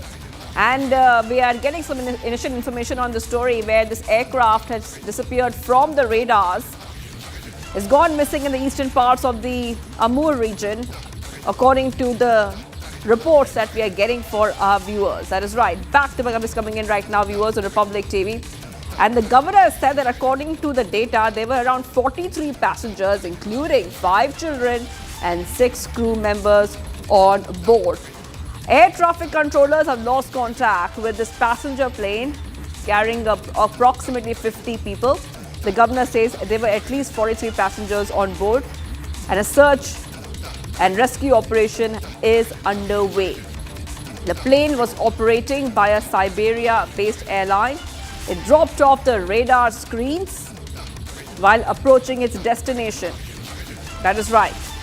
Now, remember, this is an initial report coming in. This is a top story in terms of live and developing stories. So we are still getting more updates here, but we're learning more details as per who was on board. There were children on board as well. Akansha is joining us live right now. Akansha joining us live from Republic Newsroom. Akansha, the plane is thought to have 43 passengers on board, including some children. It lost contact just a few kilometers from the airport near the destination city. Yes.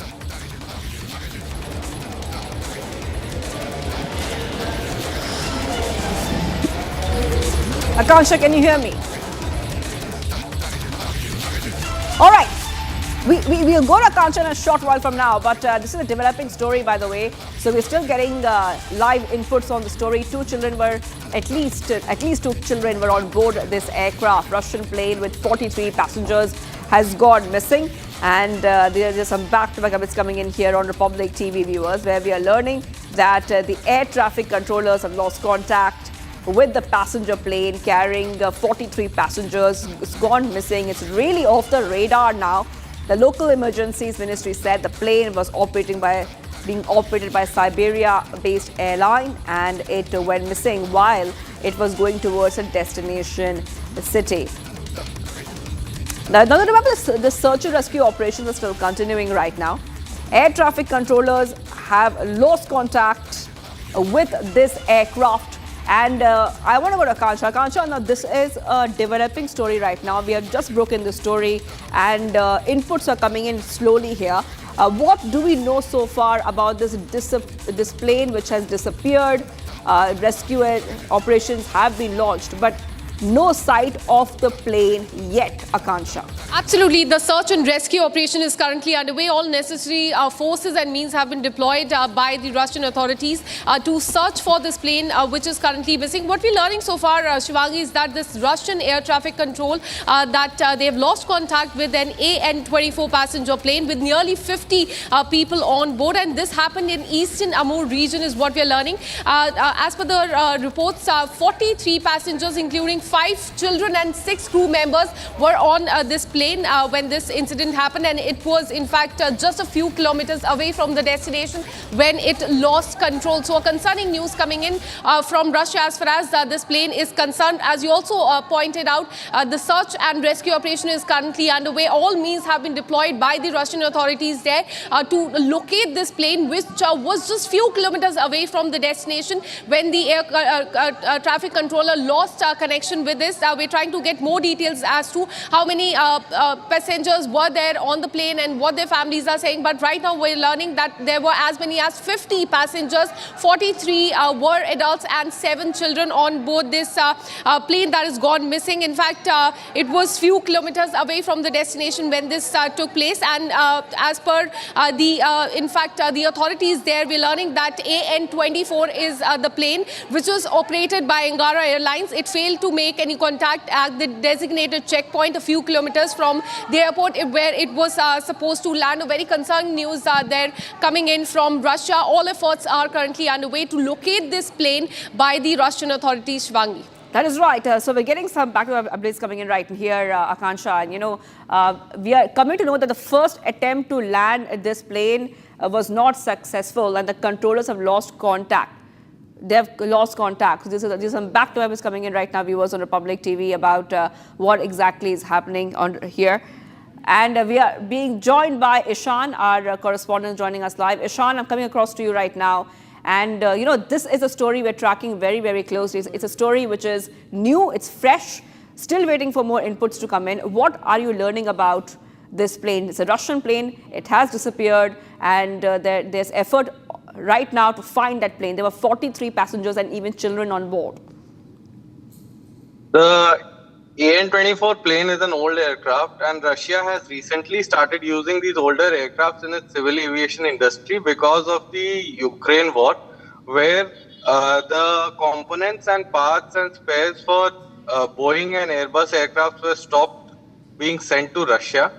So Russia had to resort to either manufacturing its own aircraft or to start using its older aircraft. The AN-24, AN-32s, which were primarily designed for military and airlifting capabilities, have been converted into civil airliners.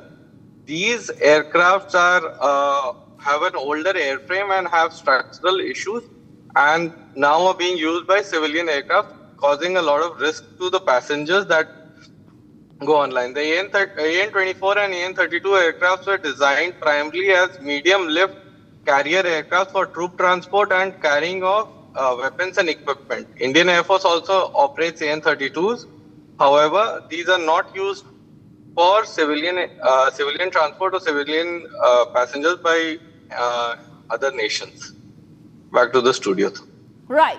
Ishan, you're helping our viewers understand about this plane. But right now, what do we know about this plane completely going missing? Because it's absolutely off the radar, and that is a shocking point, that a plane which was about to land, which is very close to destination, it's a Russian plane, completely disappeared from the radar.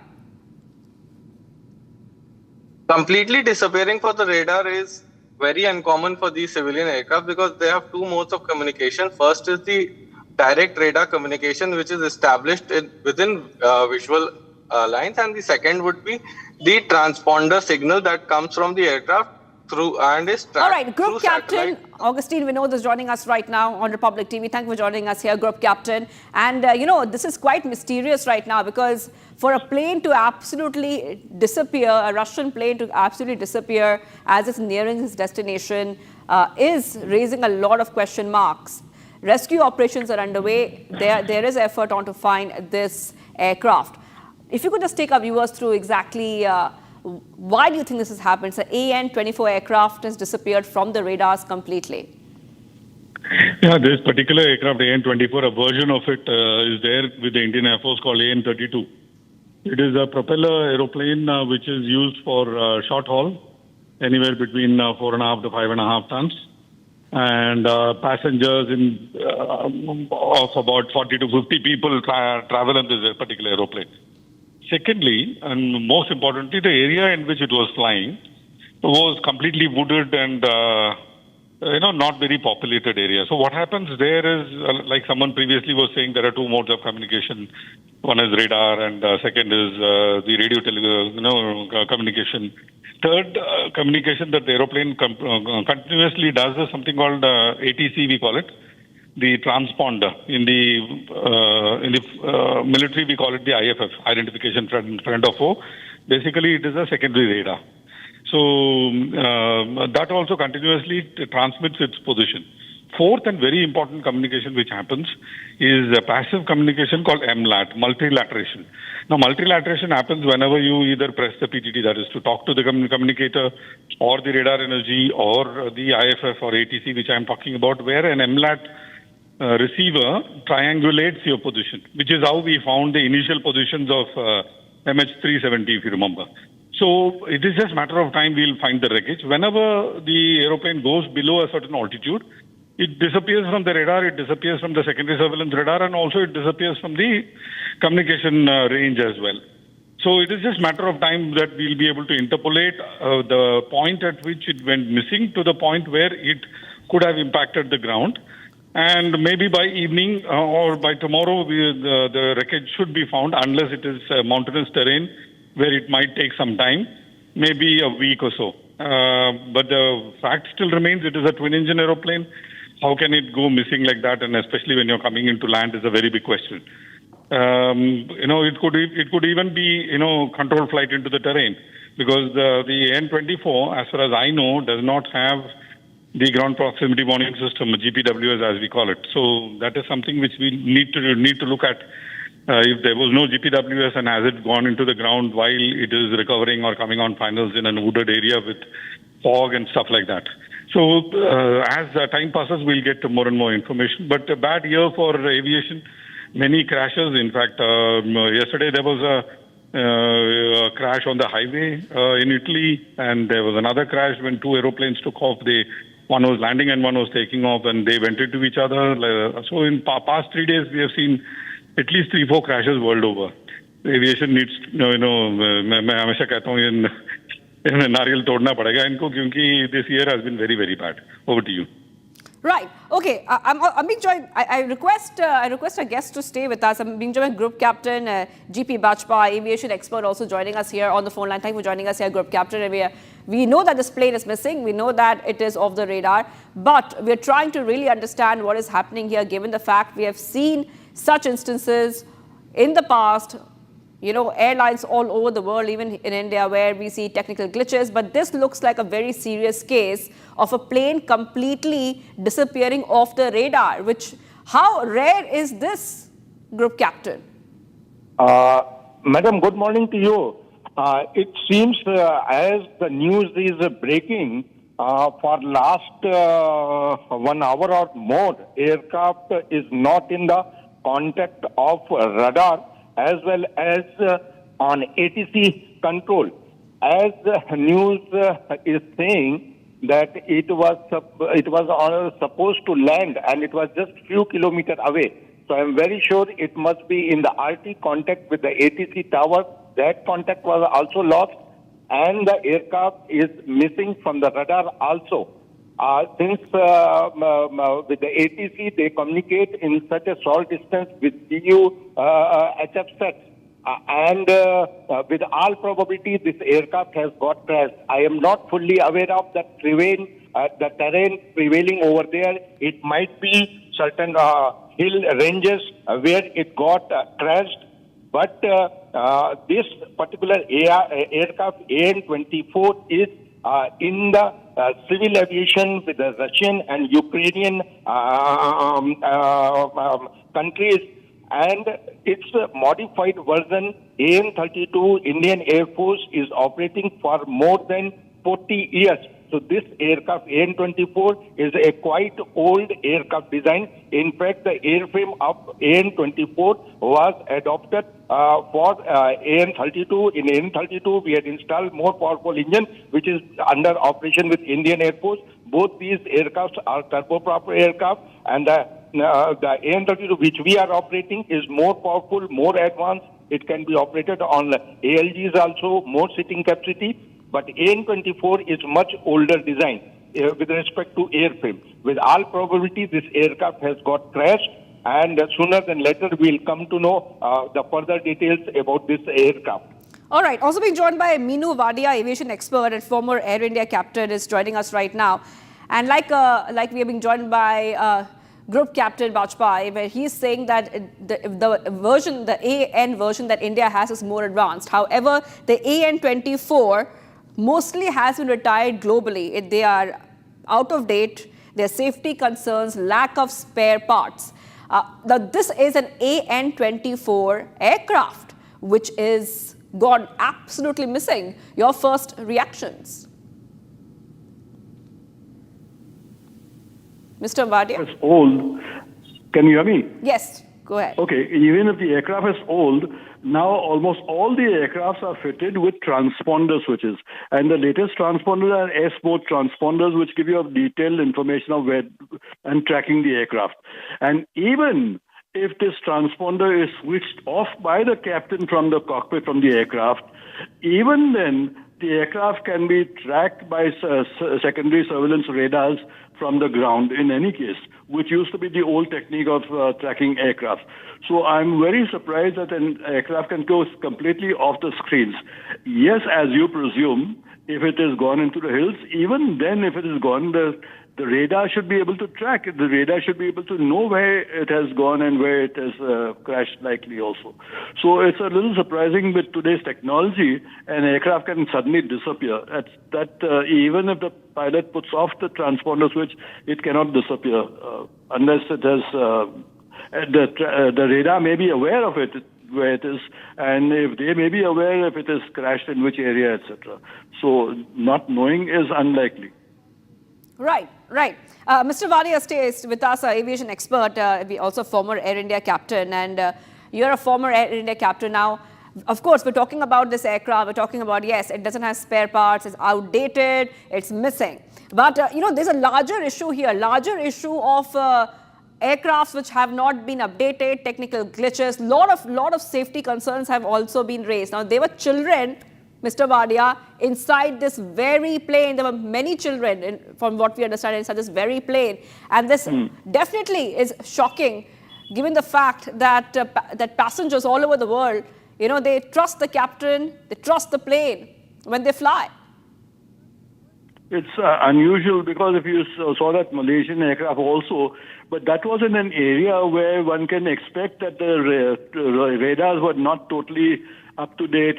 But in Russia, they have all their secondary radars totally up to date, and they have these transponders on the aircraft also, which track the aircraft totally.